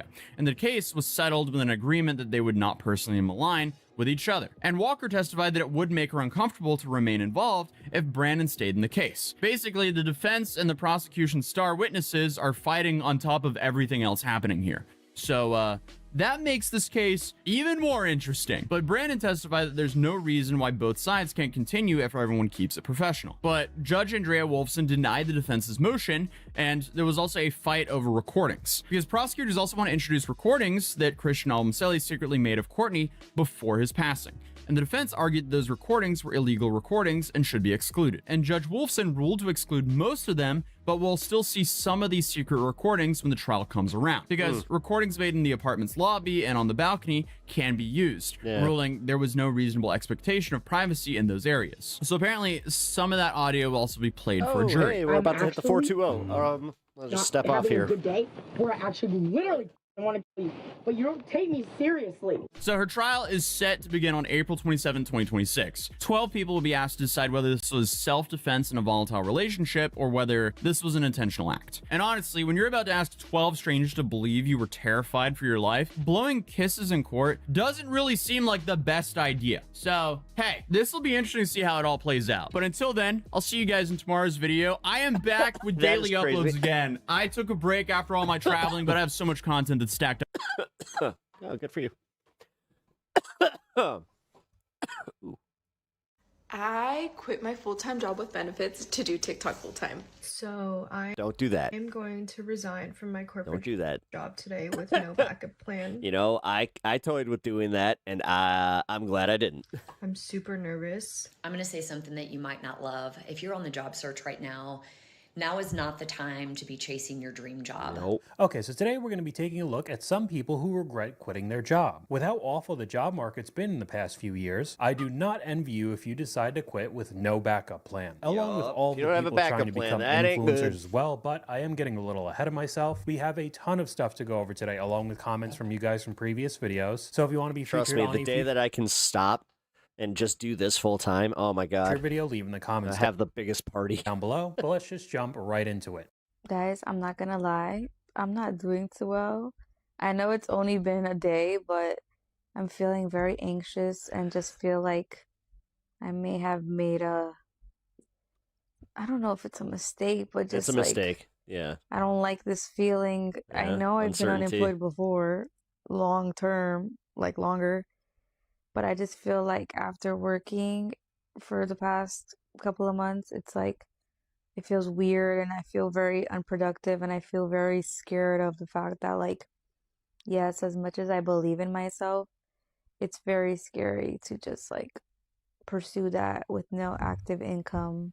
Okay, so we're going to hear about this a couple times throughout the video. You've probably seen this on social media as well, the motivational speakers telling you to believe in yourself, bet on you, pursue your dreams, your passions, etc. But at least in this situation, why couldn't you have a job at the same time? I don't think everything has to be all or nothing, because clearly a day after you quit, you're already anxious because you have no income for the foreseeable future. And the fact that you quit, so it's not like you're going to be getting on unemployment. Over to the comments, I feel the same. I quit a week ago. I've been so bored in my house. I feel lazy and broke. Then why did you quit in the first place? The creator responds, yeah, I might go back because I have no money coming in. It's scary. Was it really that? What the surprising that money wouldn't be coming in if you didn't work? And just trying to go back to the job is easier said than done in today's world. It feels like everyone's looking for work, and as soon as a position's open, you have hundreds or thousands of applications all submitted instantly. So you might not be able to go back even if you wanted to. I'm going to say something that you might not love. If you're on the job search right now, now is not the time to be chasing your dream job. And I'm not saying don't do it, but hear me out for just a second. We all know that the 2025 job market is incredibly hard right now. And I talk to people on a weekly basis that are really struggling. And their comments to me are, well, I'm looking for this new industry, or I want to try this new opportunity. And I'm like, oh, damn. Huge this tornado is not in the Oklahoma. market to be doing that. Hard truth.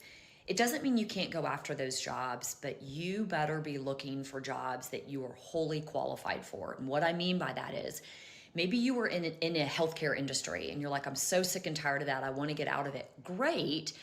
Try to get out of it, but you better be applying to jobs within healthcare, because companies right now are incredibly cautious. Companies right now have incredibly tight budgets and they are very leery about where they spend it. So that turns into finding candidates that are wildly overqualified, that they could still lowball a terrible salary because it's better than no dollars. So if you're trying to break into a different industry with not much experience, it seems virtually impossible right now for you to land that job. Along with the mountain of people using AI for applications, so every job listing just has thousands of applicants, making your resume incredibly unlikely to be seen in the first place. With how shaky the economy is and how uncertain the future is, yeah, we're back to who do you know? Maybe it's which that's not necessarily a bad to thing. be safe and buckle down right now. Some of them we got AI a comment from you guys applications. right here. My cousin quit a 6-figure job because his new manager wanted him to return to office from working at home. 2.5 years later, he's still looking for a job. Oh my God. So I'm going Dude, that's to insane. resign 6 from my figures. corporate job today with no backup plan. Dude, my sister did this. My sister did this. My sister did this. You know what? Fuck it. I'm not gonna throw her completely under the bus, but yeah. She got paid buku bucks to work for Meta, and then she was like, I can't do it, but she didn't have a backup plan. I'm super nervous. I have my first call in about an hour, and I'm doing this from home because I'd rather cry at home than cry in the office. But this is something I've been thinking about for a long time, and I've gone back and forth about it, knowing it's not like the smartest move, but also like knowing I can't do another busy season there. So this is me taking the first step to figure out what career is meant for me, or what will really make me happy, because right now sitting at my desk working more than just a 9-to-5 is not making me happy and is not satisfying or like fulfilling my life, and I feel like I'm meant to do something else. But if I'm not, that's fine, and thankfully I'll be able to come right back to where I am. I'm probably gonna break down and cry or myself or like throw up, but yeah. And I know a lot of people are being laid off right now and the market is really hard, so I'm not trying to discredit any of that. I just feel like this will push me to do the next best thing. Okay, yet again, why can't you do both? Why can't you look for Yeah, something wait a new minute. while you're working your 9-to-5 job you don't like? Which, newsflash, most people don't like. And saying that she was going to quit from home so she would cry in her room instead of cry at the office kind of sounds like she knows deep down that this is not the right decision. On top of her saying that she already knows that the job market is really bad, tons of people are getting laid off. So having a steady stream of income every 2 weeks is better than most people right now. And that's exactly what you guys said right here. I don't know, man. Job security and food on the table is not my worst case scenario. Because she said she wasn't happy with her job, it wasn't fulfilling her. And honestly, most people's jobs are like that. You just take the money that you make from your career and spend it on your passions. But we got some screenshots and clips up on screen. I regret quitting my job last week, but my high ego isn't letting me go back. Like I said earlier, you might not even be able to go back. I wouldn't doubt that the position would be filled instantly. How it feels quitting your job and then immediately regretting it? When you're going through it and decide to quit your job, but now you really regret it and don't know what to do. There's tons of clips like that on TikTok, but we could go over to some Reddit posts. People who left their stable jobs in this market, do you regret it or not? And the top comment says, one of my coworkers left his job of 5+ years for a better role and then was laid off less than 2 months I don't know. Watching those last two, I'm just like, do I not thirst post enough? later during restructuring. How many times have we seen that in the What is layoff with that videos? clipping? He just became a father of twins as well. I impulsively quit a job and regretting it. I've been working at the same place for 3.5 years, 2 of which I've been working part-time and I've attended university. And over time, the place has gotten worse and worse to work in as management has slowly fallen apart. For some reason today, I quit out of impulse. Literally went to the break room to fill up my water bottle and decided to march into my boss's office and quit. Now that I'm reflecting back on it, I don't know why I did it. It was a pretty easy job and the people were pretty good. I guess I was angry and also wasn't feeling physically well, which contributed. I lied and told my boss I found another job when in reality I didn't. I just feel scared and lost. Is there any chance of getting it back? Should I try and view this as a great opportunity? I mean, I guess you have to now. That was dumb. Like a very rash decision. I regret Damn, dude, that guy has impulse control issues. That's bad. quitting my job and I'm angry with myself. Like that guy just did the equivalent of, when you're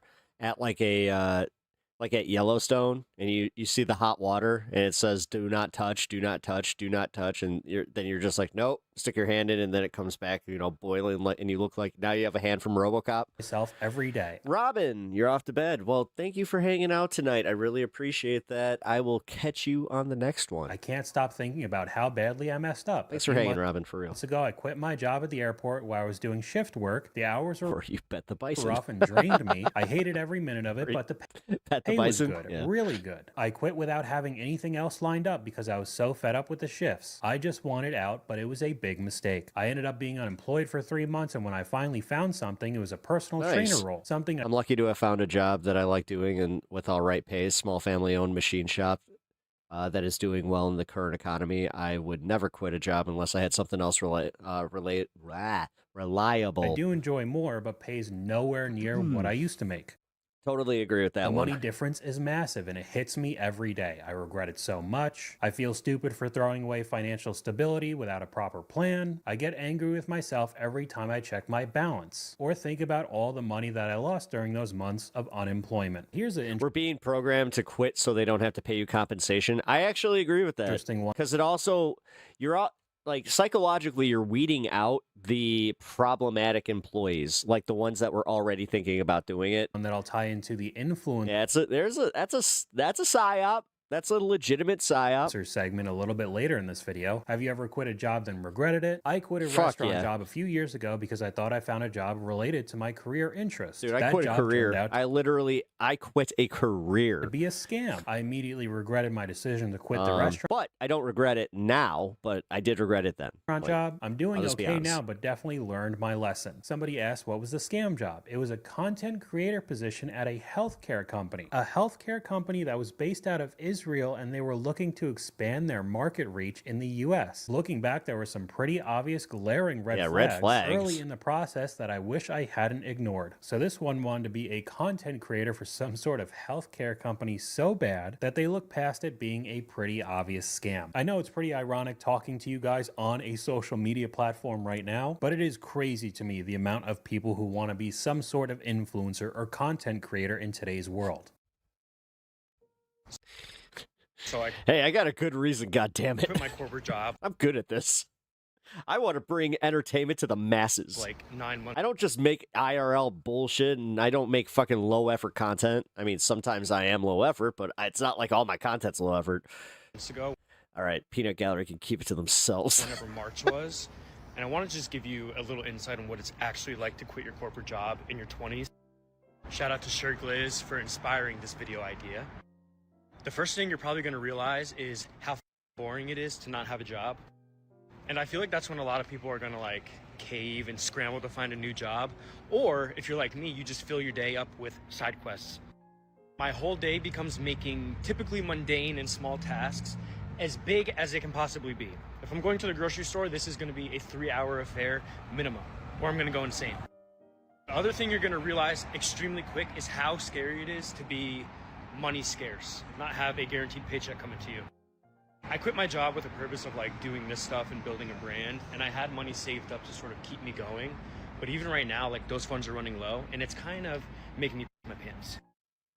I feel like I have the same response to every one of these clips. Why couldn't you do both? You can't build some sort of brand while you're working your 9 to 5? Nobody actually wants to admit it, but everybody's on their phone while they're working 24/7. That's why people's screen time is absolutely ridiculous. But we could go over to the comments because this doesn't get much better. How do you pay rent? The creator responds, my savings. NYC for 9 months worth of savings. How much do you have left? Pennies and nickels. Don't go into credit card debt, bro. And the creator responds, been there, done that, not scared. I'd probably be scared, to be honest. Does not seem like a situation that I want to be in whatsoever, while you're also in one of the most expensive cities on the planet. We got a comment from one of you guys right here. Quitting any job while you have debt in this economy is literally future suicide.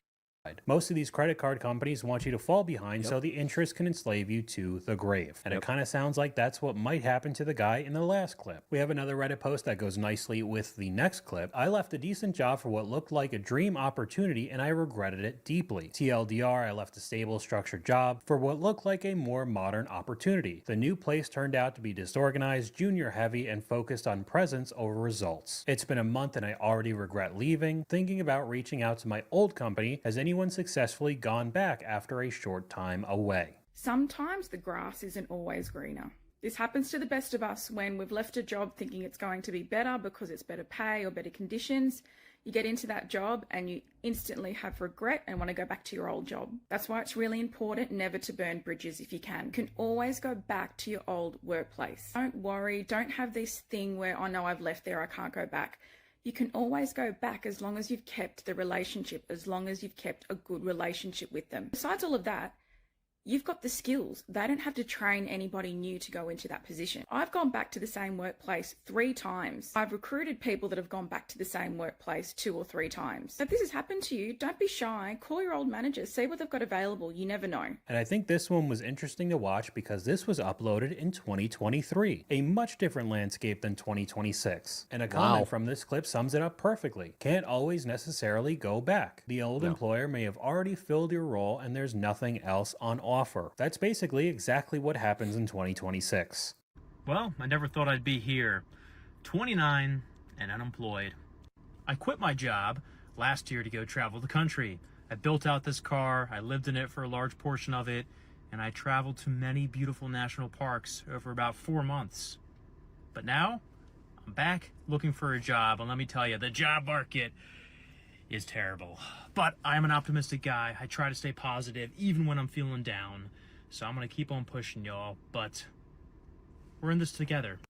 I plan to share this journey with you. I have a goal this year to rebuild myself, to rebuild my mental health, to rebuild my physical health. Honestly, he'll probably succeed as a content creator if this is his shtick. And to rebuild my financial and spiritual health as well. Okay, so we got a couple things. I could see it. Here. He actually did what you hear so much about online. He quit his job to go traveling. I guess he had enough money to build up one of those campers. They could be very expensive. And now, after all of that, it seems like he's broke and he's coming back to this terrible job market. And yeah, now he's back at square one. It did also seem odd that he said he was going to be rebuilding his mental health and physical health. Wouldn't you have been doing that while traveling and not having... That's literally what that's for. ...to work a 9 to 5? But we got a comment from you guys right here. It took me 17 18 months to get a job last month. The same type of job and paycheck that I had before after over a year of stress and time-wasting interviews and depleted savings. Do not quit. Save any way you can. This new recession is just starting and is going to be a rough ordeal. And if you start looking at the stats when it comes to the amount of jobs created compared to job listings online, it's not looking good. No. So we all heard, right, that the jobs numbers for 2025 had to be adjusted, right? They originally said that 584,000 jobs. This wasn't, by the way, this was a normal thing that they did, but the Trump administration just made it into a real thing because we can't trust them. To be added in 2025. And what ended up being added Mitchell. was 181,000. So they had to adjust it down 400,000 jobs. Which is like very, very, very low growth considering what 2024 saw something like 2 million. But I think the important thing to talk about is not just that number, which is obviously alarmingly low, considering right now we have about 7.3 million unemployed people. But the other thing to consider is the number of job postings that existed last year. And it's very hard to get an aggregate number of how many job postings there were last year, when also considering that this is counting sometimes multiple postings for the same job. But I can tell you that for December 2025, there were 6.85 million job postings. Okay. 181,000 jobs added. 6.85 million job postings. So when you start to think about it that way, almost all of them are ghost listings. Whether it's Pep, I've been traveling for 8 years. This is why I'm so crazy. Scams to get your information, or just casting out a net to see what bites. They don't actually have a position open. They just want to see who applies. This is the type of job market you want to quit your current job and go into? I do not think that's the best idea right now. Is anybody else getting absolutely destroyed by the job market right now? Most recently, I worked a 1-year contract. I work in social media, and so I kind of bounce around short-term contract to short-term contract. This most recent one was a 1-year contract, which was great, but when that contract ended, I knew I was going to have to look for new opportunities. So before the contract ended, I started a job search, looking for full-time opportunities, part-time contract, anything under the sun. Since the contract ended in October, I have put out 700 plus applications. And out of all those 700 plus applications, I've only gotten a handful of interviews. And one of those interview processes went all the way to the final round. And then, I was told by the recruiter that they were actually no longer pursuing anyone for that role. They were just going to cancel that role and kind of absorb the work themselves. And then 3 days after they told me that, they reposted the listing. And the cycle just goes on and on. But he did talk about social media. We get into that portion of the video, starting off with some things that you probably shouldn't be posting online. I quit my job for anything, and recently I just quit a really good job. They were paying me good money too, but they had me so f***ed up. Man, f*** y'all. I am probably the best job quitter you will ever meet. I do not play when it comes to these bum jobs. I don't care if that job's paying me $30 an hour. If you piss me off, I'm gone. So I used to work at a very popular soda company. So you have a temper, and also, yeah, now I can already tell. Very popular, big. Like, dude, again, I have oppositional defiance disorder. Like, I can already tell that this guy's got a little bit of that, but also, yeah, dude, anger. When I say big corporation, probably one of the biggest in the world, right? Y'all probably know what it is. Okay, so we're going to cut off the clip there. This goes on for much longer. But do you really think this is what you should be posting on social media? Basically admitting that he either worked for Pepsi or Coke, and we all know it's pretty obvious that either our current employers or possible future employers do look through your social media. And you putting up a video yelling and cursing about how easy you quit jobs probably won't help you that much in the future. Along with these comments, I don't care what the economy looks like, I'm quitting if you try me. And even if you don't put your full name on social media profiles, you are not nearly as anonymous as you think. I did a quick search where my boyfriend lives, and there's a bunch of stuff in my old field. I just live in a super shitty area for work. It's not if it's not farm or factory, you're fucked.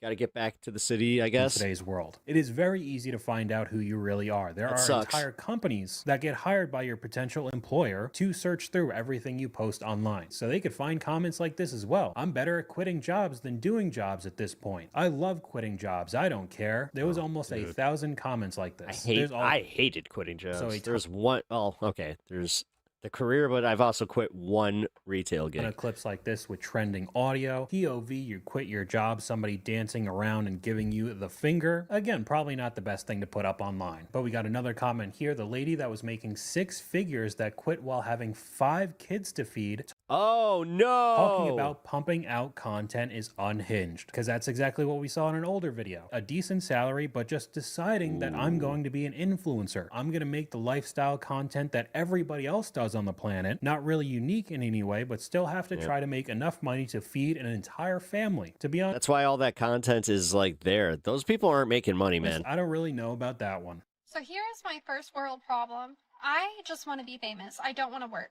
I've never liked working. It makes me miserable. And I don't want to be fucking like, see, maybe, all right. I don't want to be famous. I'm sure I just want to make enough to do this. for that I'm not the God damn. The amount of people that are just like, I want everybody to see me. only person that feels this way.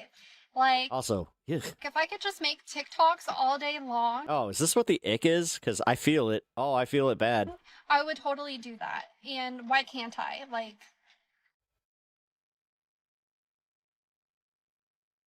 I think that's Who? what I want to do. What parents failed this poor girl? So the thing is like every single place that I have ever worked at, I've been miserable. So I know that it's just not the job, it's me. So like, I don't know. Like, I'm not meant to work. That's the conclusion that I've come to. And I know that it sounds incredibly lazy and entitled, but the thing is, yeah, is that I just don't care. Like, content's work, though. it's not meant I just want to make TikToks. for everyone, just like college isn't meant for everyone. That's my hot take.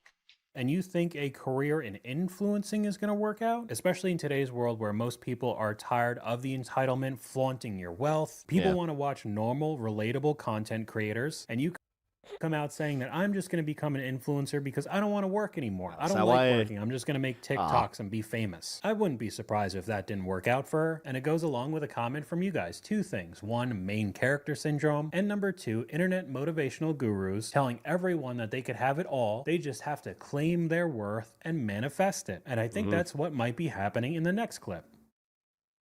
I quit my full-time job with benefits to do TikTok full-time.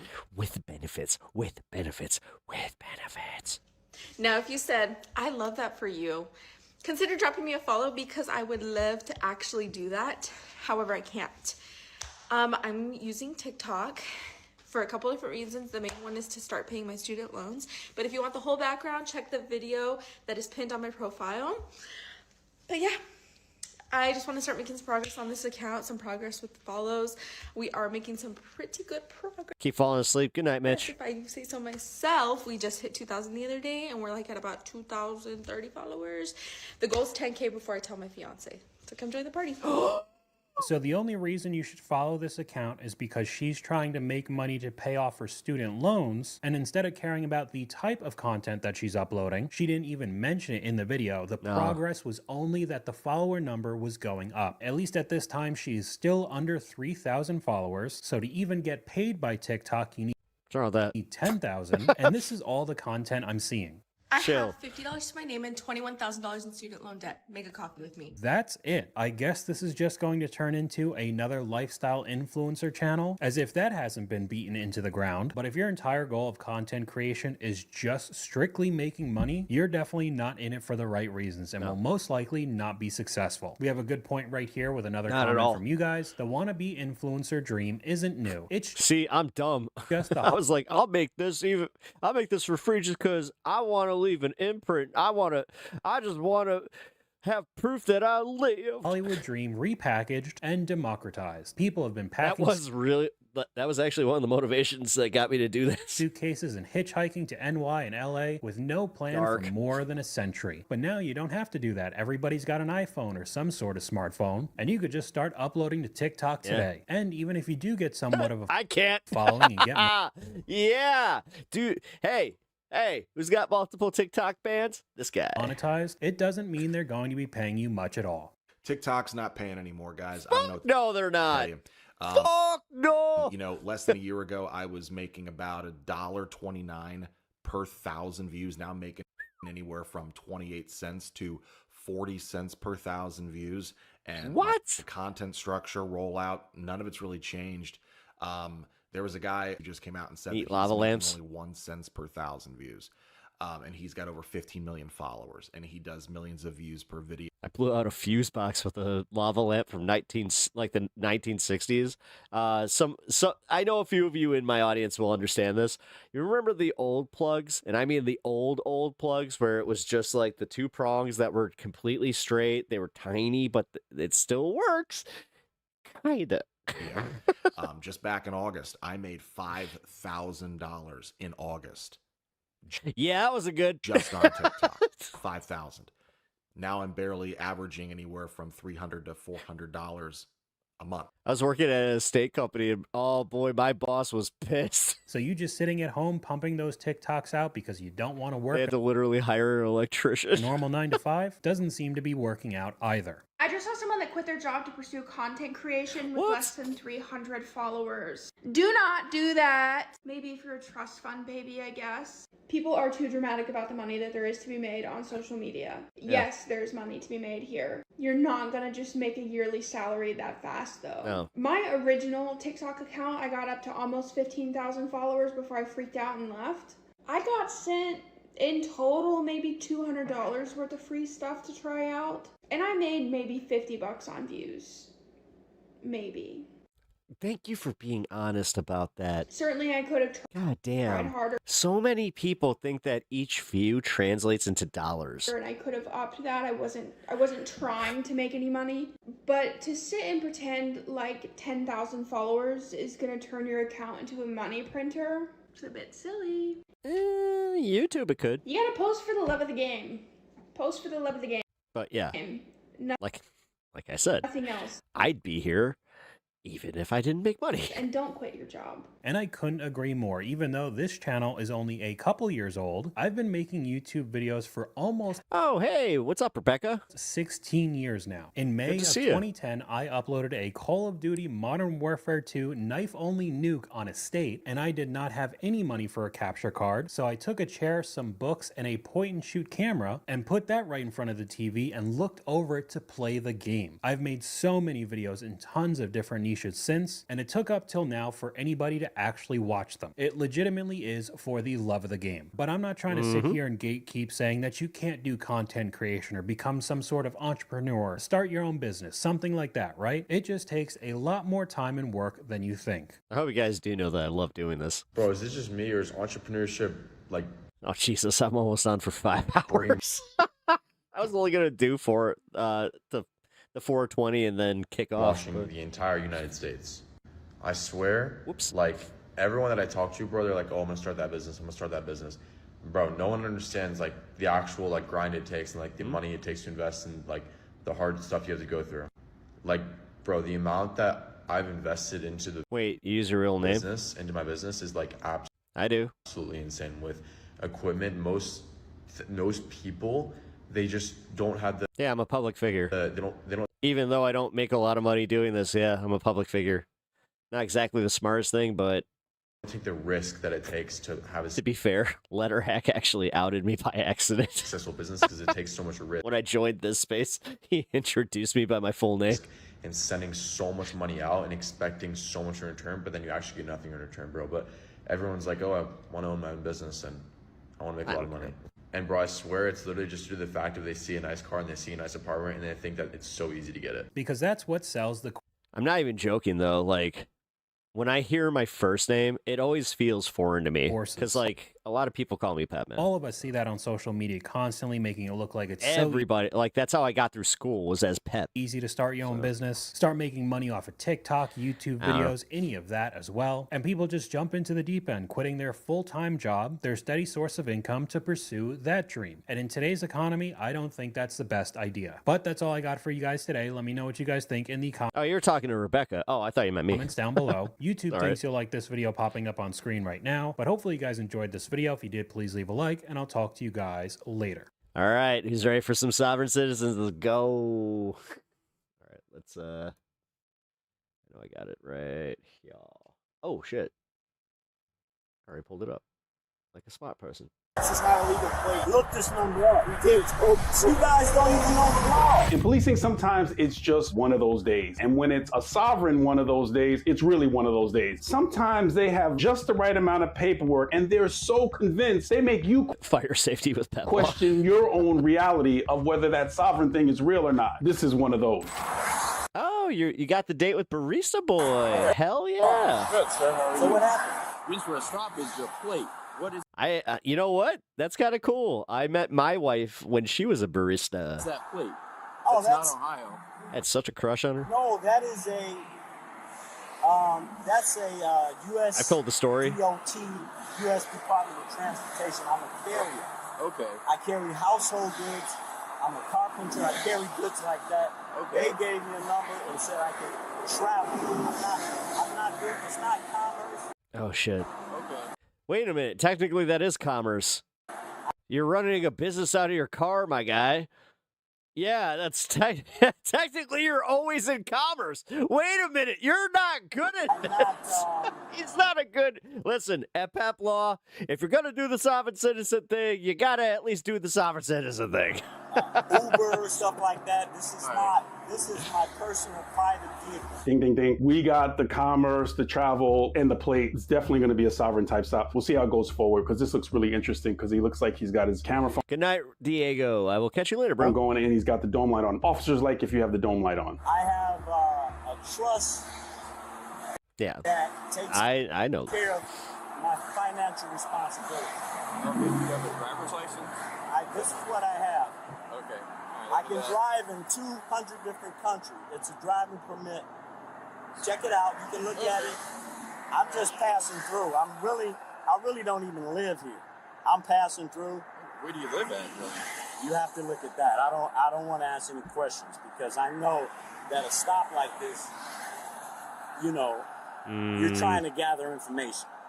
And if it's an investigation, then my lawyer said, plead the fifth, not answer questions. So Okay, would you consider yourself a sovereign citizen? No. Okay. You can't be sovereign and a citizen. Only God is sovereign. I don't believe in that. I can agree with that. God You is know what I sovereign. mean? Yeah. Right. Gotcha. All right, man. So Nicaragua, right? This permit is not valid for driving in Nicaragua, but everywhere else you can drive? Yes. There's one country that's like, fuck sovereign citizens. You cannot drive in Nicaragua. I can drive in 200 different countries. And I said... What the fuck did Nicaragua do? Where they were just like, nope, we ain't playing your bullshit. Financial responsibility, because I have actually, money in the hold on. trust, over $5 million. Research if something happen. God forbid something happen. Right. Okay, man. Have you ever had an Ohio driver's license at all? No, I don't. I've learned this stuff a long time ago. Okay. And somebody hooked me up with them. I wanted to, come here and just travel, and I'm just really passing through at this time. Did you look up my number? No, that's you what I can did. actually look it up. No, go to US dot number lookup, and it'll Because of their authoritarian regime. show you. You type in my number, and it'll show you everything in there. So I wanted to look this up myself, because I'm even getting fascinated by some. Yeah, he's just like, you know what? the stuff he's saying. And I think I found that passport looking card that he was holding. It says PATA, Pan American Auto Travel Association. It goes into a whole bunch of other stuff. And obviously at the end, you got to pay $200. And they send you this booklet that says that you can travel, and it lists all of these different countries. And it says, except for Nicaragua. However, you can look up that the State Department has clearly defined what organizations can approve an international driving permit. And it's for foreigners usually that come to the United States. But even in this documentation that you pay $200 for, it says that you still have to follow the rules of the law. So this guy is confused, and it's taken away this officer from being able to do his job. But it gets even more interesting. You know, I had cops come behind me, and they put my number in, and then they'll make a left or a right. Okay, man. They don't even stop. Okay. I mean, you the first one stopping. I've been driving for like about 2 or 3 years. Okay. Larry, do you have a social or anything I can identify you with? Or can you give me your date of birth? Are you Larry? My date is on there. Let me show you. 1962. Yeah, October. Okay. All right, Yeah, man. it's all on there. Sweet. Okay, I'll be right with you. Okay. Thanks. Listen. I already know what this is. All right, man. Number lookup. Okay. This guy's laughing all the way to his car. This is not necessarily the normal practice. A lot of times, and in my opinion, the safer That's practice is to fucking great. conduct your business with your computer facing like, that way and you being on the passenger side in the passenger seat. If the subject exits the vehicle and engages the officer and he's stuck. If he bails, he's got to run across 2 or 3 lanes of traffic with vehicles. In my opinion, for the most part, conducting business from the passenger side is much safer if you get engaged. Larry's reason for filing. Rural Free Delivery Republic. Driver's mileage. Dude, what in the hell? So he's on here, but United Nations. Let me look at this. Your night vision is incredibly important. There's a way to mitigate that. If you use a red light where that light is that he turned on, it can protect your night vision, and medical people can chime in as far as why red light protects your night vision. You can take a red piece of cellophane or anything and place it over that so that you don't lose that night vision. It's incredibly important because you got to get back out of the car and interact with the person. Pan American Auto Travel Association. What? This is a bunch of BS. That's the one that I was just reading off of. All right, man. Go ahead and take a look at this. He has a bunch of car. What do you give you paper while you get anything? This, whatever the hell that is. He says it's private property, U.S. DOT. He has a number there. I looked this up. That's him, Larry. But You run through Ohio? so I looked. So I looked up his plate. There was no return in Ohio. Plate So not. try to get the VIN then. Plate not found. Where did the all this? I don't know. He said he can drive in like 200 different countries. That's 2 Falls 1 and Falls 13. You can disregard. This is going to be He says, you know, he's not willing to give me his social. He has his date of birth and his name there. So I'm going to look him up. Why does he have to look at the other officer to talk to him? He can hear him just fine. Can we be looking at that paperwork and eyes up and down while we're watching that vehicle? I mean, isn't that a much safer practice as opposed to being inside the officer's car? Ear is actually even closer if you are facing the other way. He said he got that online from his buddy. He's been doing that forever. And then, what's his first name? Larry? Larry. Okay, and then no leads record. Nothing. Keyword suspended sound. He's DUI. See if there's no license. Pull up and see if it's him.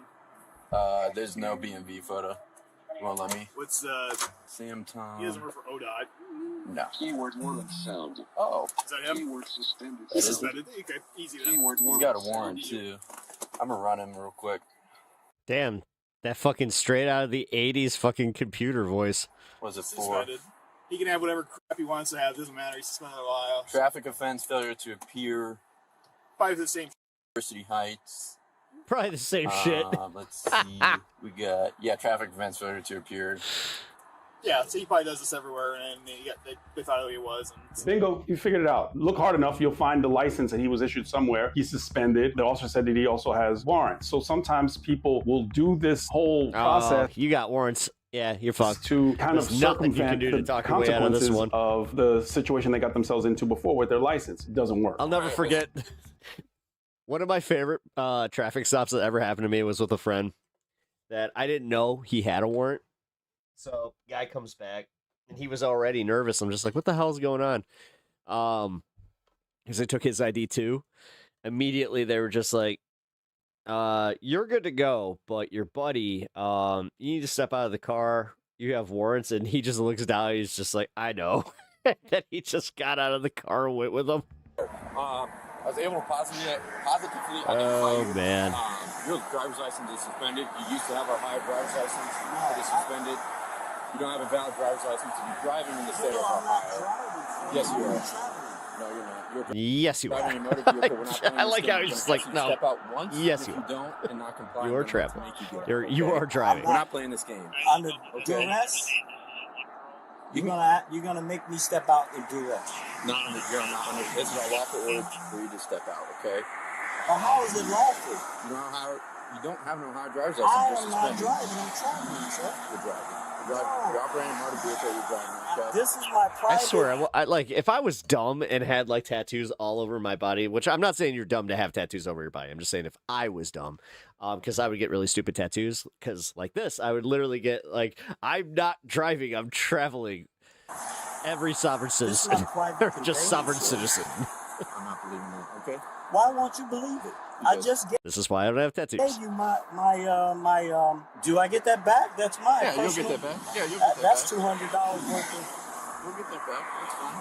I am not That doesn't driving. permit I'm you to. traveling. That ain't nothing compared to what you're gonna have to do to actually like be able to drive, bro. Okay, I I'm look not it up. I did my driving. due diligence. Oh boy. I am not driving, sir. So fucked. Get out of the car, okay? You gotta tow your vehicle. Okay? You don't have a high driver's license. We're towing your vehicle, all right? Sir, I need this vehicle to go to point A to point B, sir. Just like we all do. I can't tell what that is inside of that food dish. It looks like something that probably should not be within his reach, but I'm going to take the officer's judgment as being positive in that's not a weapon. It could be something super benign. I gave you my permit to travel. Yep. It's So- bogus. It's not real. That is real. Did not you real. look it up? I did look it up. It is not real. That's how can that be bogus? It is not real. Can I have your sergeant here? It's just me and him tonight. We don't have a sergeant on duty. I'm requesting a sergeant. We don't have a sergeant on duty. I He is the most senior officer over there. If you I want to talk need to him. to talk to a sergeant.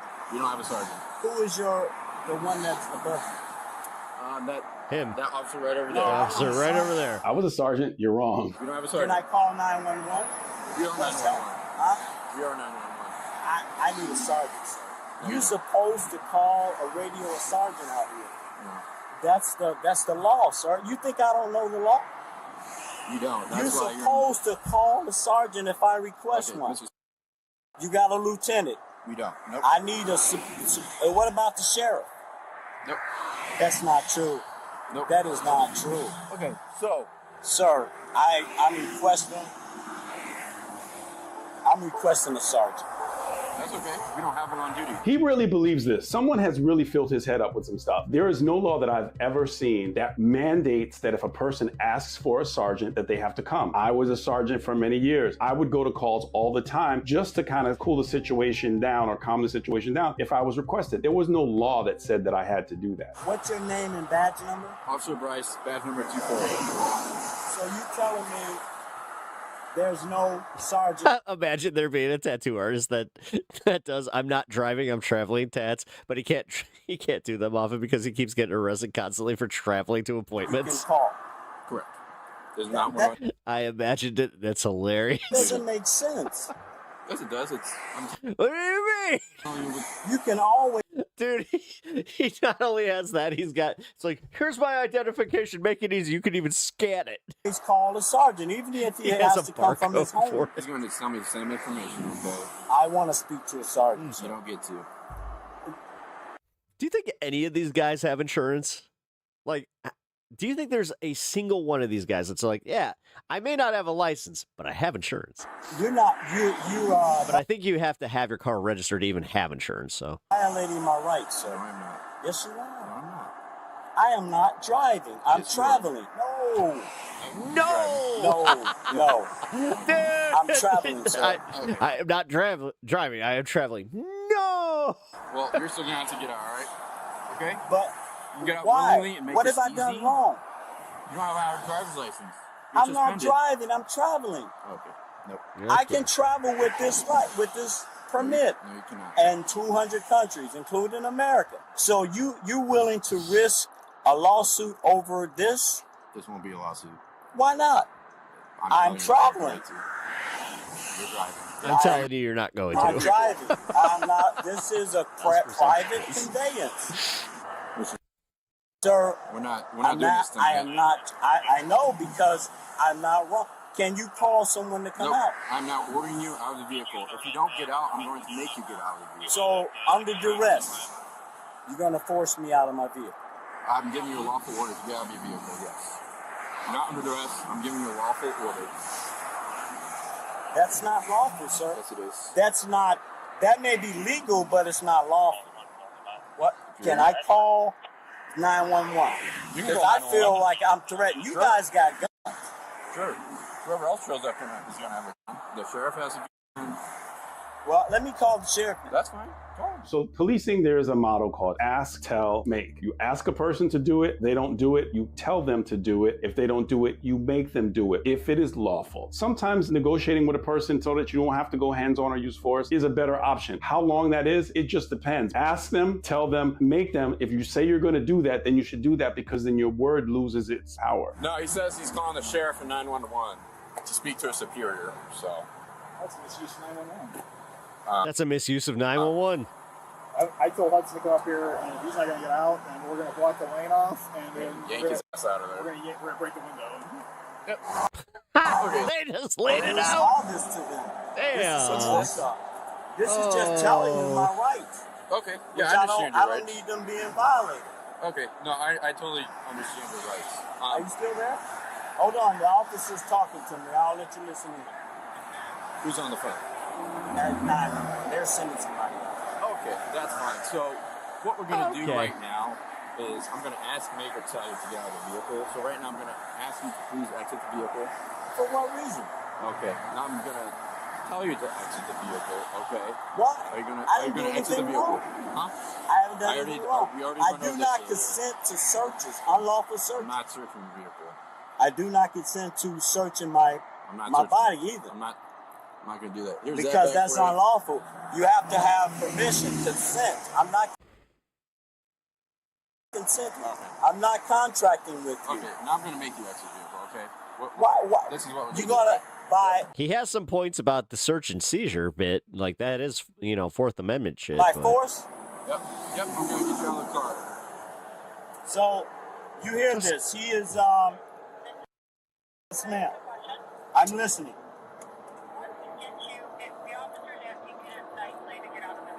But there's no reason for me to get out of my vehicle. I didn't do anything wrong. Listen, with all this police brutality, I'm a colored man.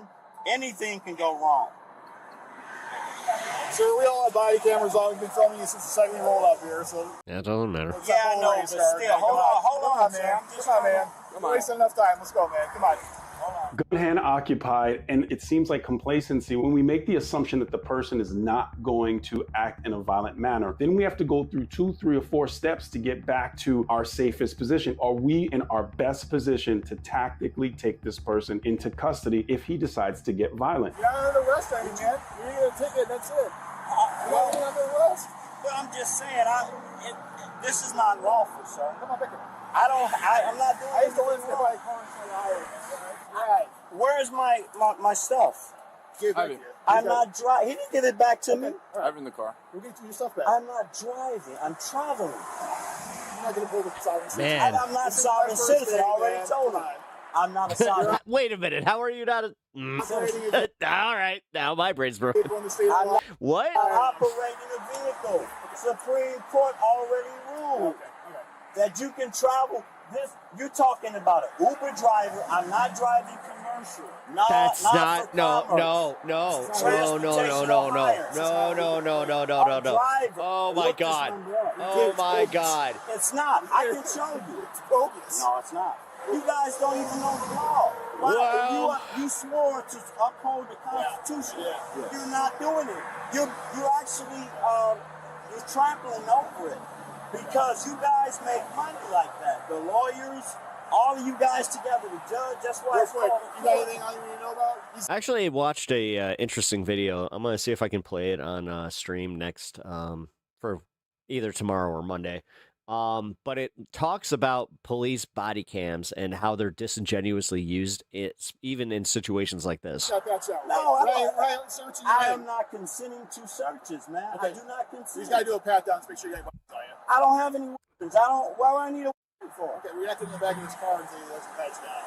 I don't have. Okay. Why am I getting in the back of the car? Ah, there it is. He didn't. He missed the question.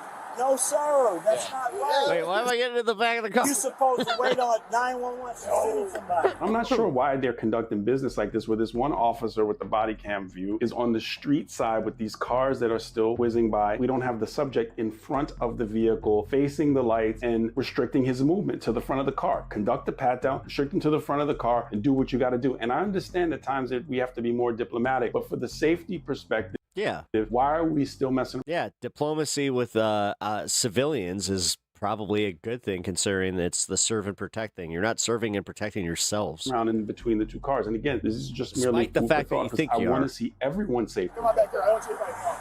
I'm not going to get hit by a car. I was saying right here. I'm not going anywhere, sir. You guys got 3 guns. Where am I going? I didn't say I don't want to sit down, man. If I sit down, I'm tired. I don't really get tired. You need anything else out of here? Personal property that you need right now. I don't know.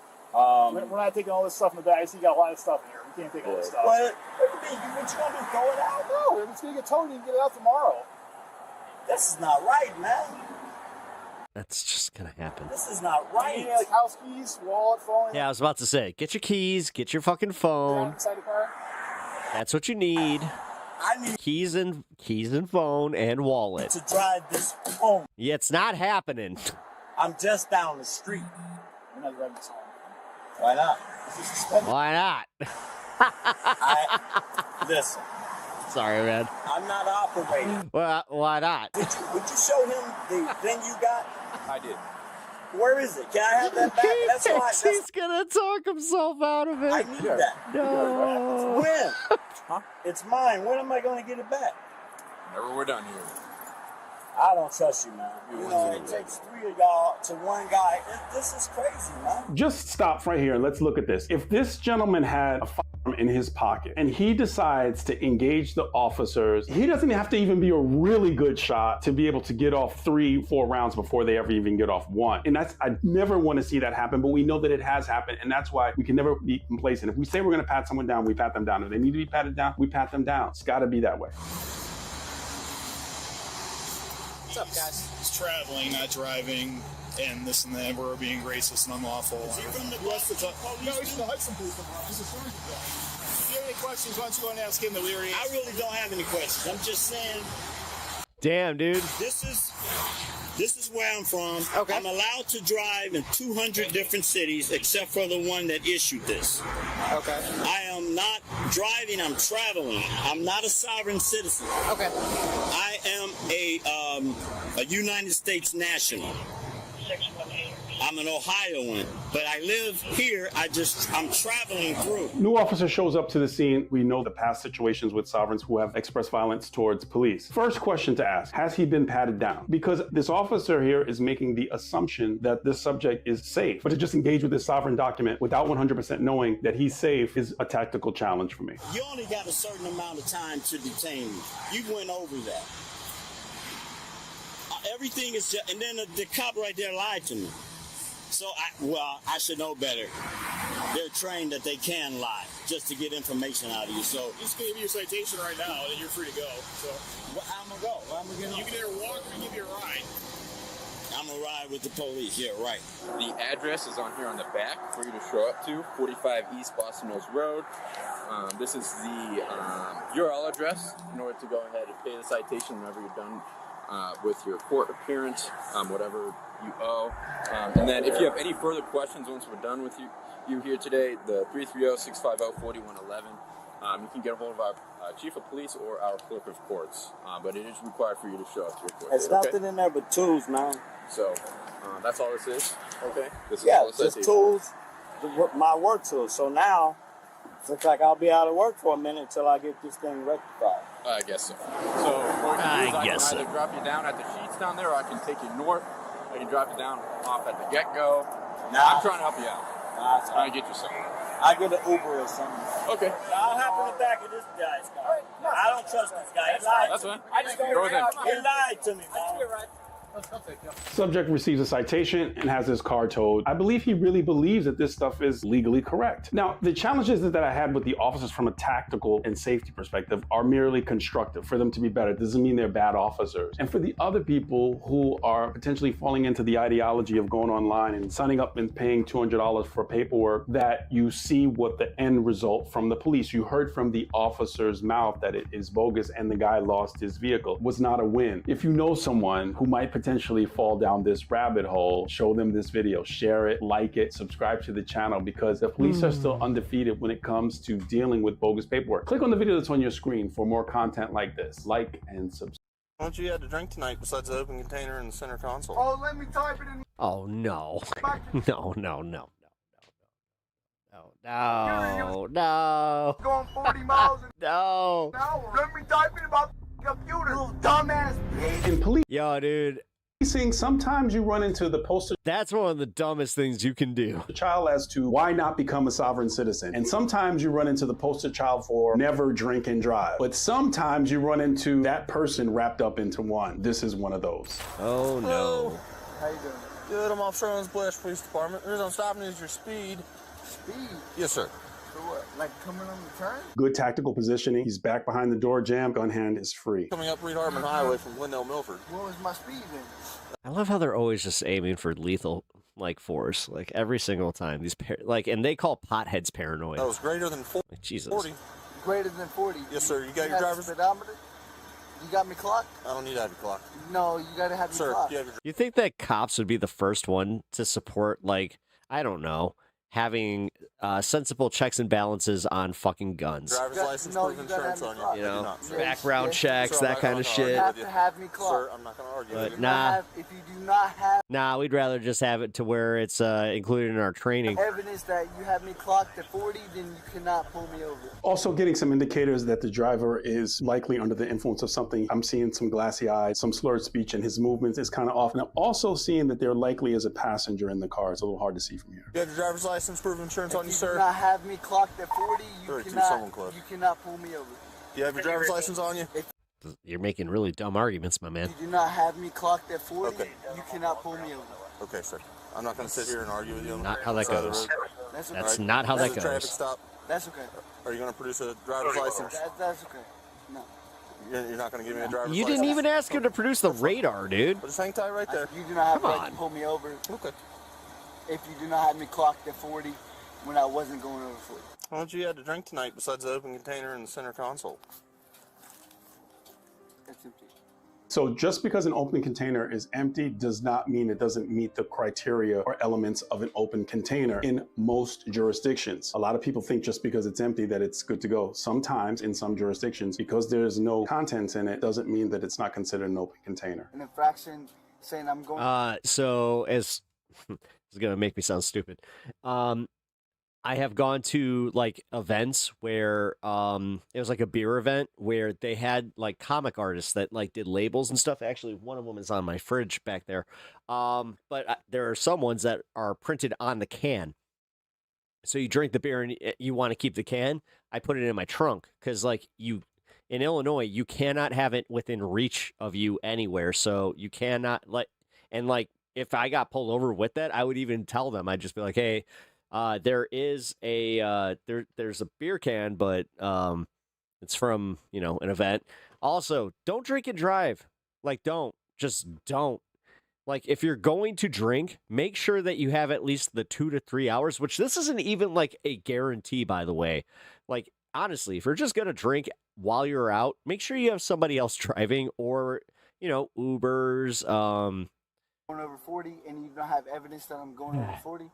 So unless you want to pull your body cam. I was about to say taxis, but I'm not sure if everybody has taxis. So you're So refusing am I- to get... I'm trying not to be like a coming from like because I live in a city area where I just assume that everybody has this. Detained? Absolutely, you're detained. You are Am not I free to go. detained? Yes, I'm- sir. I'm not free to go. You are not. What am I detained on? Sir, I've already explained it to you. What am I detained on? Sir. What am I detained on? I've explained it to you. What okay? am I detained on? Sir, I'm not going to go round and round with Okay, then I'm free to go. you. You are not. I am free to go. If you do not tell me what Sir. I'm free to, if you do not tell me what I'm detained on, then I'm free to go. Okay. No. Definitely a passenger. You can look all you want, but if I'm not detained, you cannot tell me I cannot go. Sir. Sir. You're detained. For what? You're not free to go. What am I detained for? I've explained that to you, okay? So explain it to me again. You're speeding up Reed Hartman Highway, Up okay? Reed Hart- What's my speed? You are Clock now me. refusing to Clock identify yourself. I'm not Apparently, you never grew up in the around the 8th district. because I What are you don't talking about? have to. Yes, you do. No, I don't. Okay. So, I've grown up around all these districts pretty much my entire life. oh, so Hang you're tight here. infringing. So you're harassing me.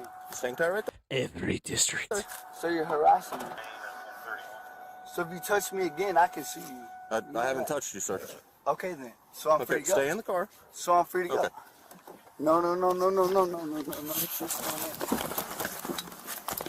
Keep your hands right there. Keep your hands.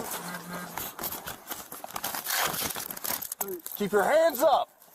My hands up. I'm not talking to you. When you have me behind my back. Somebody else in the car? Yep, For so what? passenger. Okay, for what? You good? Yep. For what? Tell me why I'm detained. You said I was going over 40, but you do not have evidence that I was going over 40. This is why you hear me talk about being in your optimal shape, because this officer was able to be tactical the entire time. Take the subject into custody when Every one of these sovereign citizens is professionally annoying. Yes, they he are. got aggressive. If you watch the officer while he's handcuffing the subject, he's telling the passenger, keep your hands where I can see them. So if he has to engage the passenger, he still has a good eyes on him. This is good tactical policing. Being ready for the fight of your life if it ends up happening. The officer's winning. I like it. Can you give me, Let can go. you give me evidence that I'm going over 40? Can you give me evidence that I'm going over 40? You Sir. said no. Do you have an ID on you, sir? He's refusing ID. Because I don't have to give you a fucking ID for driving. Yeah, No, I mean, hold on. It depends on what state you're in. operating multiple Trying to read. But I'm not operating That's not like if you're just walking. He was driving. Oh, wait a minute. I'm not even going to play that a game. commercial vehicle. You driving like the So we're going to walk back to this car right here. Tell me for what? What am I arrested for? You said going over what? You said I'm detained for what? Detained for what? It may be Harassing the cops? Bro, y'all are fucking stupid. Y'all are the dumbest cops that I've ever met in my life. Because you know how much you're going to get sued for? Okay. Do you know They how always much do you're that. gonna lose your job for? They always do that. Right there. Do you really know how much you're going to lose your job for? Do you really know? Do you really know? Like, tell me. Like, are y'all stupid? Do you have proof that I was going 40? Do you have proof that I was going 40 miles an hour? Did you clock me at my speed? No, you dumbass. You did not print the ticket that I was going 40 miles an hour. You little dumbass. No plate. Drunk. Oh, let me type it in my computer. He was going 40 miles an hour.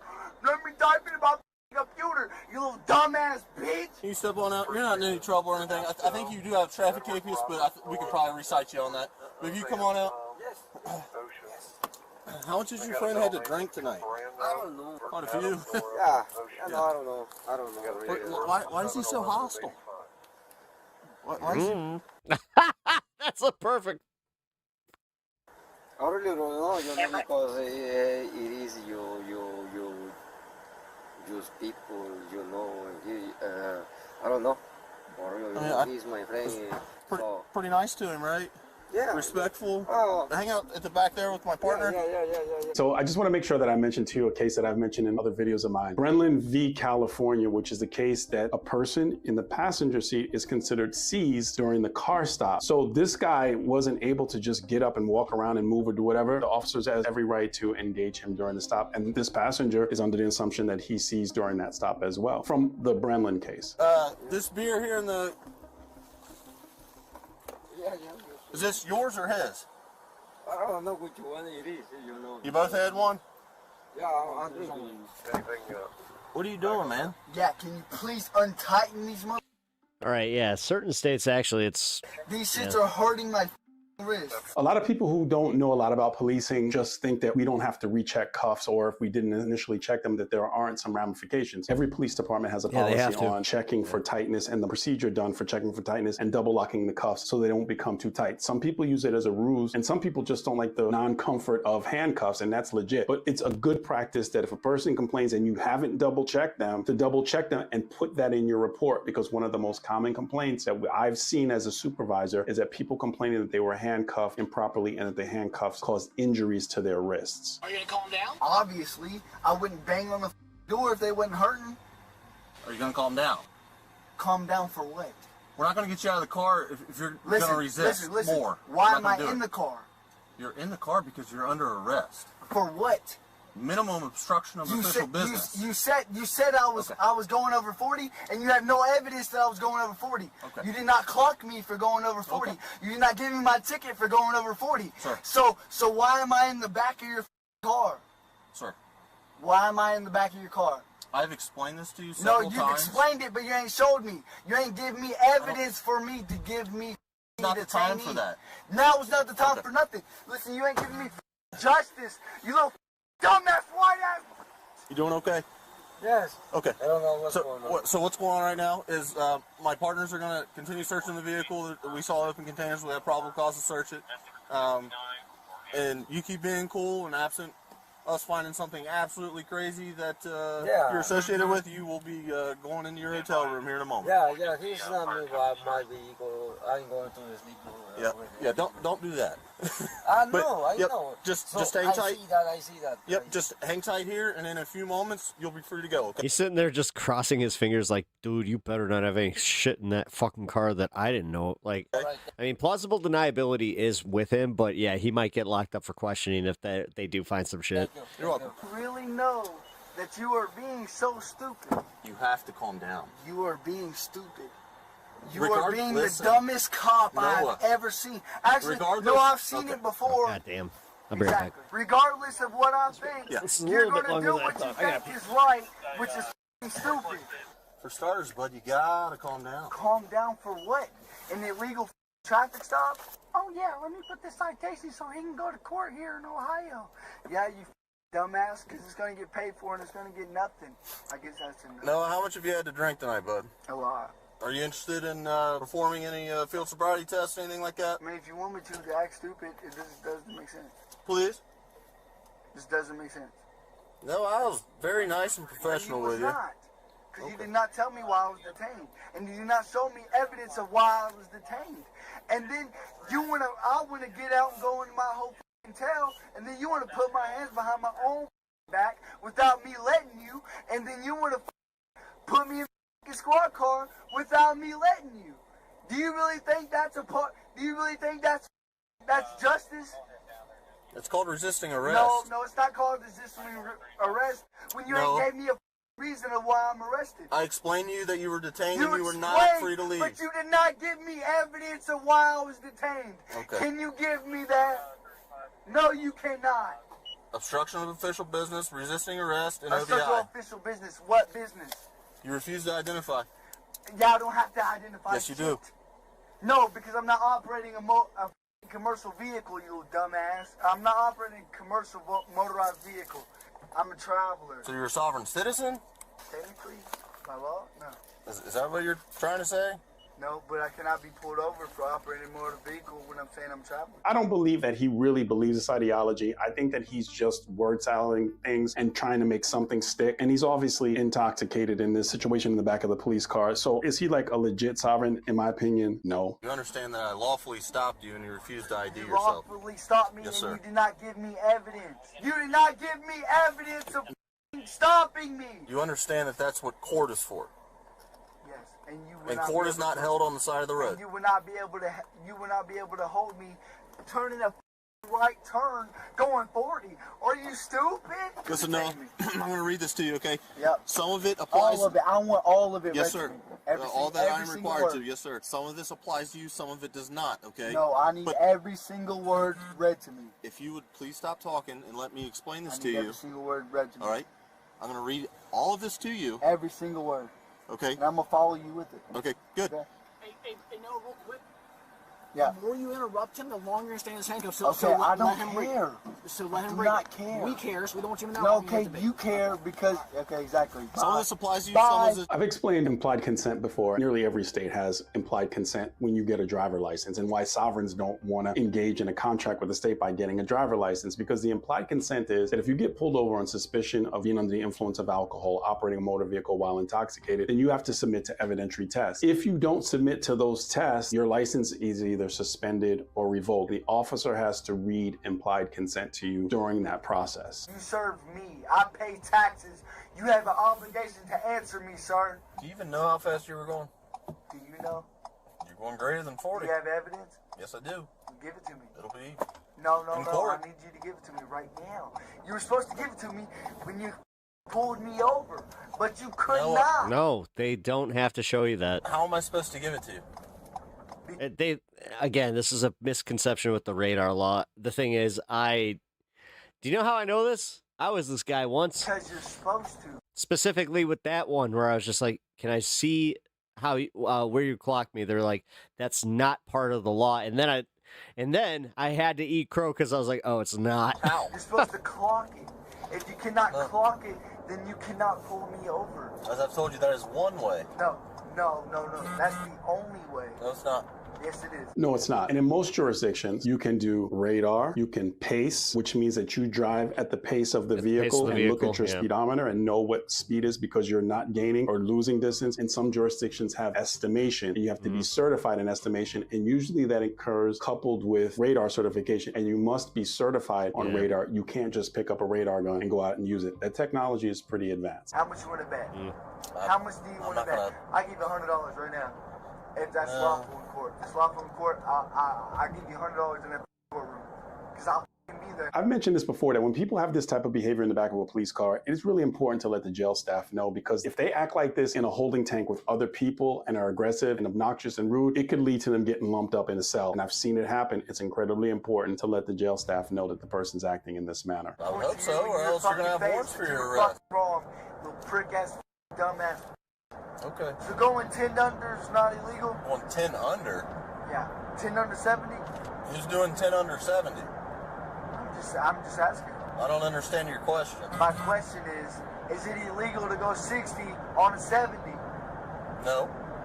So if I'm going lower than 70, it's not illegal? Well, it depends what the speed limit is. It's 70.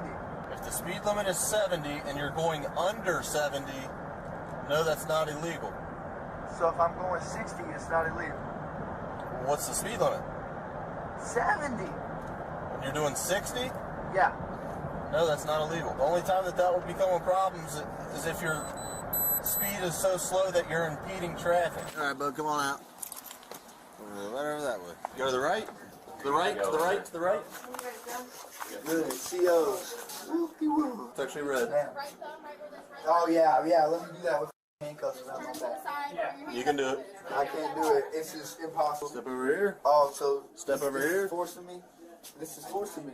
This is forcing me. Get your thumb out. They're forcing me to do this. There you go. I definitely didn't oblige to this. They're breaking my finger to do this. Step back there. Footprints. Oh my god. What feet? You don't see him? I don't see him. These things right here, look. I don't see him. Over this way, So you sir. forced me to put... Just a little bit. Go ahead and look at that camera for me, sir. Hey, you need to open your eyes. No. You're going to go to a restraint He's gonna have one of the funniest mug shots. For 4 hours, you can piss and shit yourself, or you can look at your Bro. Okay, that's fine. That's what you want to do? Yep. All right. Deputy don't play that inside this jail booking area. I like the process of the thumbprint, identify who the person is. I like they immediately get a photograph, and then they set the tone as far as how it's going to go inside. Deputy don't play that. This is unlawful. He unlawfully arrested me without giving me evidence of me going over... What was he arrested for? Having an open container. To give me evidence of me going... And then, yeah, he didn't have a license plate, and he's a sovereign citizen. Over 40 before before you put me in handcuffs. There's a mix. Detain me. Is that not right? Is that not right, sir? Is that not right, sir? We saw the officer mention the resisting charge, the obstructing charge, and the OWI operating while intoxicated charge that they likely brought him in on. This is another cautionary tale because I believe that this person's friends know that he can potentially behave in this manner, and he's mentioned that he's been arrested before. At some point, people have to step in and speak to their friends and family members and see if they you gotta tell them to shut the fuck up. Get them some assistance so they don't behave like I've lost a friend over this shit. Like this because who wants to be on the road with this? Picked him up from jail one last time, and I was just like, dude, this is the last time I will ever do this. And that guy he got arrested again, didn't go pick him up. Then he started trying to blame me. If he's going to not only be drinking and driving, but acting like this. Send this video to that person. Like the video. Subscribe. All right. Oh, fuck. Kind of technically doing overtime, but all right, folks. What is going to happen is I gotta call it because I gotta eat, and I got a few things I have to take care of this evening. So, that being said, I hope you guys enjoy the show. If you guys did not already hit the like button, please do. I don't know which one you're following me on right now, but you guys can do that. That's much appreciated. Subscribe and follow if you have not already. Yeah. Trying to grow the channel. So look out for everything tomorrow. Keep your notifications on, or you could check Discord. If I go live, then I think, let's see. Yeah, I can. Okay. I'll just announce it on my YouTube as well. But tomorrow's going to be a rough day, so I already know it. It's the 1 year anniversary of my mom passing, so it's going to suck. Oh, Jeff. Hey, night. Appreciate that, Jeff. Jeff, it does look like I'm going to be able to make your kids' concert in May. It's a Tuesday night for me, so I'm keeping that open as a possibility. So, all right, like I said, guys, I do appreciate y'all hanging out. I will catch you guys either tomorrow or on Monday. But with that being said, love y'all. Catch you later. Who the heck is Pep Talks?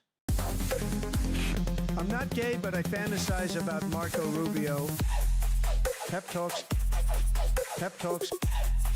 Pep Talks. Let's eradicate the Kung Flu. I'm literally coming. Pep Talks. Pep Talks. Who the heck is Pep Talk? They want our women. They want our children. Pep talk. Sometimes no means yes. Grab them by the pep talk. Grab them by the Marco Rubio. Obama is a racist. Pep talk. I'm literally coming.